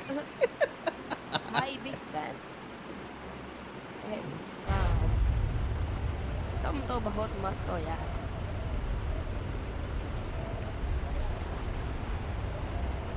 आई एम नॉट अ गेम, मैं बता रहा हूँ पहले। भाई अगर झाड़ होती ना, झाड़ उस पे ना तू लटक के मारता भाई। तू लटक के मारता तू अपनी। हाँ, क्या पता है कुछ भी हो रहा है स्ट्रीम पे। मैं बता रहा हूँ सबको, I am not a gay. Zero तो भैया। ओए whose girlish sound is that? हाँ भाई मैं गर्लिश साउंड नहीं है, मैं बच्चा हूँ छोटा। गर्ली अंदर साउंड में नहीं, लगता है। गर्ली साउंड नहीं है तुम्हारी, अच्छी अच्छी आवाज़ है, बहुत अच्छी आवाज़ है। ओ भाई साहब, थैंक यू ब्रो। गन नहीं है तेरे पास? नहीं ब्रो, मैं तो बिना मैं नहीं हफ्ता घूम रहा था, मुझे जिंदगी की कुछ पड़ी ही नहीं थी।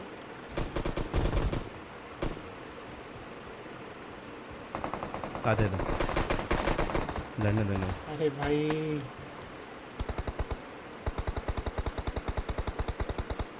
कहाँ से? कर ले बेटा, शूट कर ले तू, मेरे को गोली नहीं पड़ी, उनने मेरे ऊपर शूट करा था कंटेनर के ऊपर हुआ वो। तेरे राइट में बंदा हो सकता है।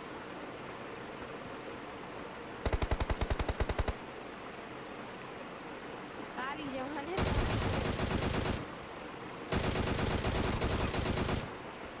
और भाई अक्कू इज लाइव, कॉपी करता है कैरी की।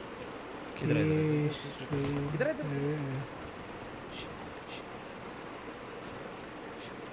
क्या बोल रहे हैं? और भी चाहिए, मैं लोग पड़ा हुआ हूँ।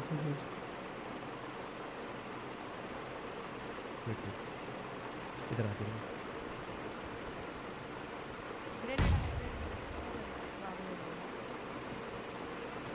कोई चिंता की बात नहीं, अभी रिवाइव नहीं चाहिए, अभी रिवाइव नहीं चाहिए मेरी साइड। ओ मज़ा आता अगर तेरे को मरने ये छोड़ पक्का देता। एंजल प्रिया है, रिया नाम से खेल रहा अरे है। यार कितनी कम हेल्थ है वो यार। भी रिया नाम से खेल रहा था। यू किल्ड हाइड्रा के? नहीं, हाइड्रा के नाम से अबे ये स्ट्रीमर ड्रैको की सब स्ट्रीम लिख पे रहे हैं इसमें हाइड्रा, ये इस ये को मार दिया हाइड्रा से एंटरटेनिंग क्या एक वाला बच्चा hydra था है? इसी। ओ अच्छा।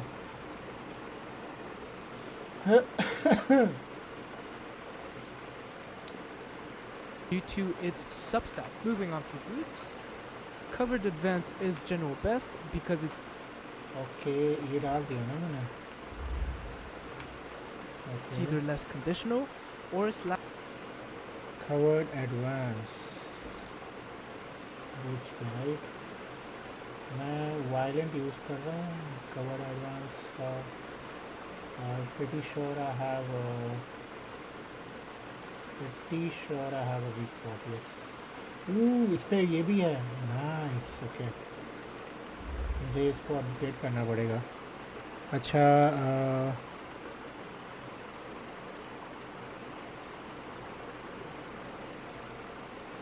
अच्छा खासा सब्सक्राइबर मिलता। हाँ ऐसा तो मेरे को तो समझ में नहीं आ रहा क्या मौका था उस पर कि तू जाके ले लेता।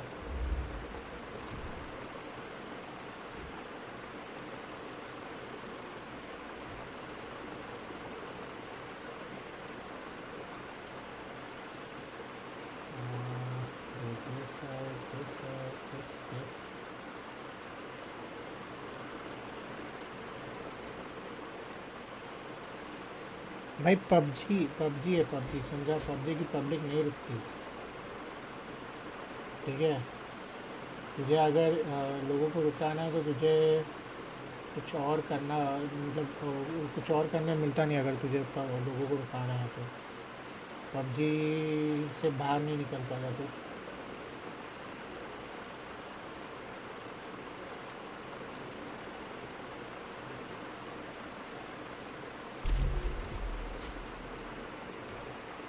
वैसे भी बच्चे ही थे चैनल पर से माइनक्राफ्ट वाले। अच्छा उसका चैनल का बात कर रहे थे।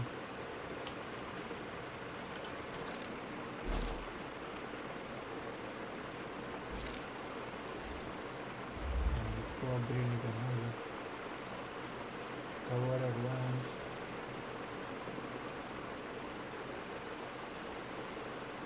ये था। ढंग की चीज़ को अपग्रेड कर, बहन की आप तेरी। अरे यार वेपन डैमेज को अपग्रेड कर देता, वीक स्पॉट को अपग्रेड कर देता, बहन की।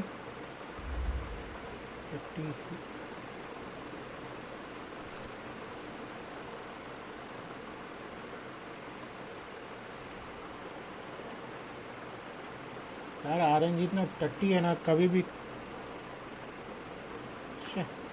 Flash either gives more ये इन लोग ने RNG पे क्यों छोड़ दिया पता नहीं मुझे. buffs. However, substats might redeem the other mods. Just know that if you end up running Ruthless Reaper Precision, then all of your reload speed boost buffs from mods or like gear are pretty much wasted, since now most of the time the gun will auto reload itself from 2 kills. Move to run a pop, munitions amplifier is best, but substats could make you run a weak spot damage boost. Then for pets, 3 strikes is best, but do keep in mind that you Wait. can also run Unstoppable. हाँ. But just know that Unstoppable is useless if you shoot at anything that is not further away than 20 meters. वो तवन ने PUBG PC bye किया था तेरे लिए भी. हाँ ना. PUBG PC मुझे याद नहीं है. And do note that मेरे with में these अगर strikes, PUBG PC होता तो मुझे पता रहता. चेक करने वाला नहीं है मेरे पास. रुक जा.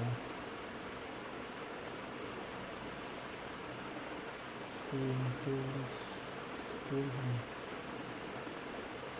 कैसा दिखता है यार.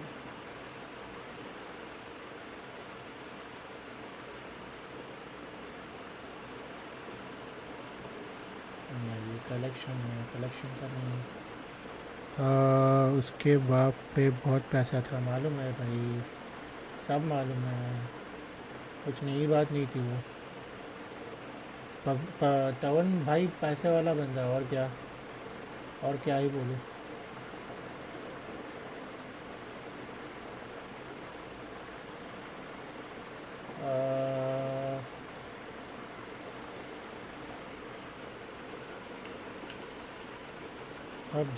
PUBG तो भाई फ्री हो गया ना.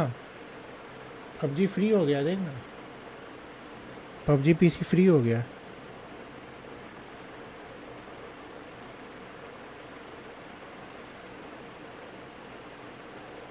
प्रीमियम वाला PUBG PC पर फ्री है ब्रो. मैं खेलता तो नहीं हूँ बट फ्री है.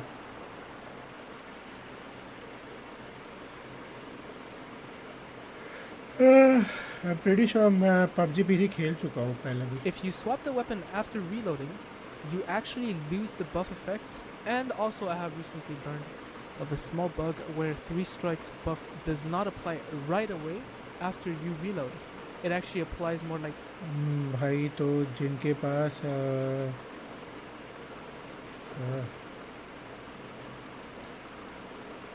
पहले तो 1000 रुपीज़ का था. नहीं उन लोगों ने चेंज कर दिया ना. वो कब का हो गया शायद. वो याद है PUBG बोले थे उन लोगों ने PUBG PC फ्री कर रहे हैं वो लोग क्योंकि प्लेयर रिटेंशन कम हो रहा था उनका. 0.5 seconds after, so just keep that in mind. If you're curious about this defense, 3 strikes is best, but do keep in mind that you can also run a weak spot damage boost. Then for pets, 3 strikes. Even if your mag cap is 5 bullets, you still benefit 150% of weak spot damage. Okay. Is best, but do keep in mind that you can also run Unstoppable. एक veteran bonus pack मिला के. ओहो. But just know that Unstoppable is useless if you shoot at anything that is not further away than 20 meters. अच्छा. And do note that with 3 strikes, if you swap the weapon after reloading, you actually lose the buff effect. And also, I have recently learned of a small bug where 3 strikes buff does not apply right away after you reload. अच्छा.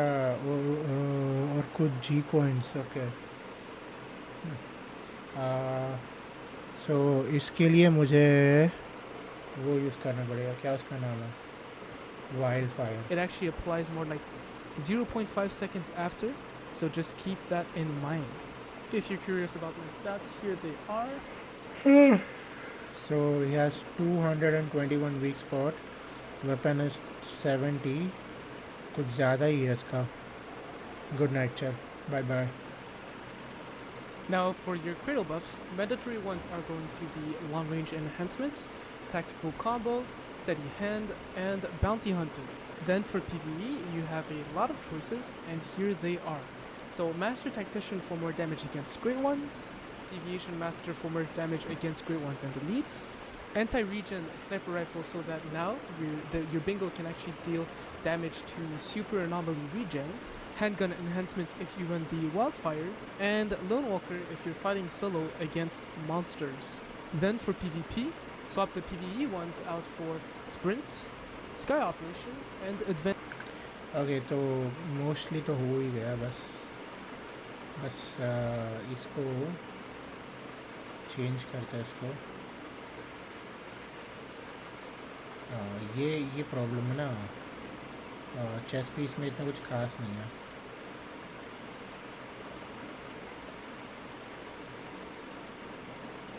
तो इसलिए अपन ये use करेंगे week spot damage great once ये सही है मेरे पे तो उतना भी नहीं है ब्रो व्हाट द फक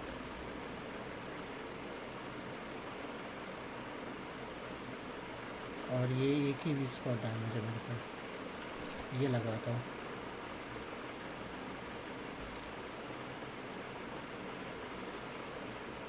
उसने एक मोड नहीं बराबर चेक किया ये वाला for every 10% weak spot hit rate of the previous magazine elemental damage 4% up to 24 मुझे नहीं लगता ये elemental damage करता so I guess it's not going to be useful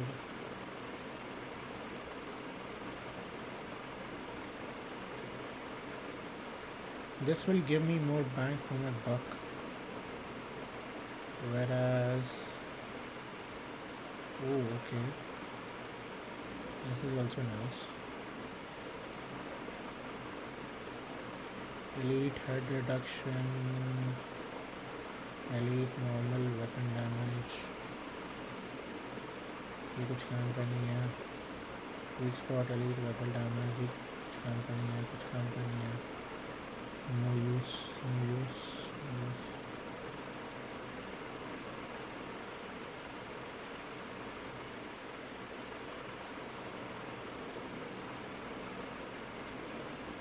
okay whatever dude fuck off 3 strike right 3 strike 5% damage every 5 bullet consumed every 5 bullet consumed भाई इसमें सिर्फ 5 ही bullet है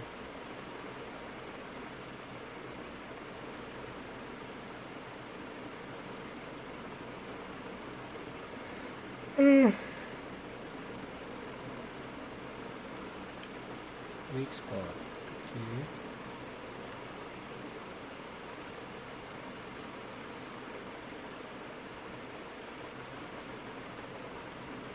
elite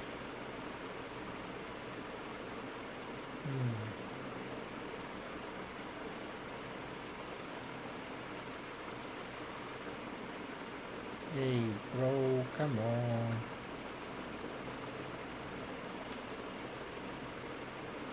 dude there's no good mode here either dude damn it ये use करते हैं bro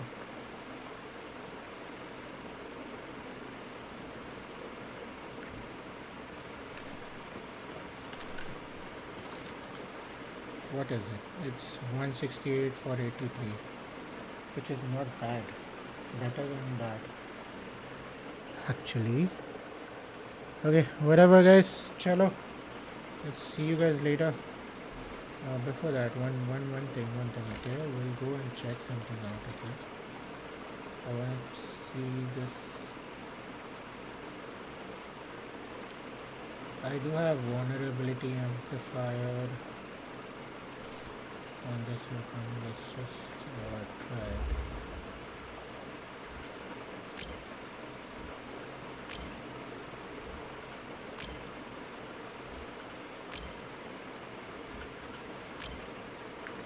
Of course guess it's going to the worst one. Okay, no buffs, nothing. Yeah, let's check it. Probably not the best. Wait, let me just get hydrated.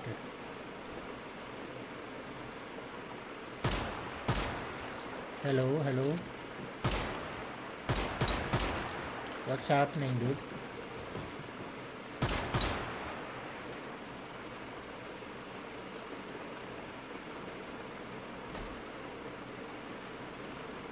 Why am I not able to aim? Hello?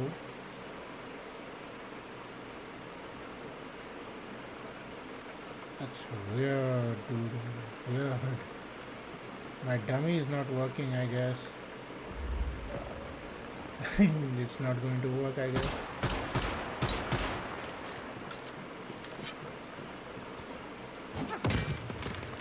And it's not registering. Okay.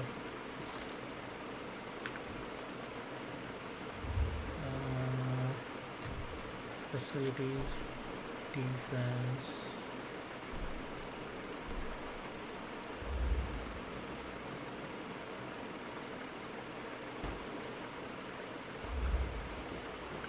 Okay. Switch.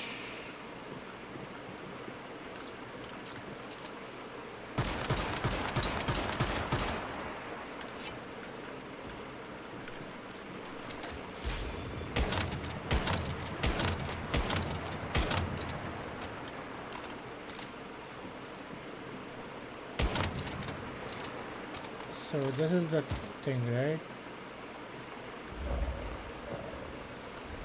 It's not registering, so I think I have to log in back. I guess I'll do it later, dude. It's already buggy. Anyways, see you guys later.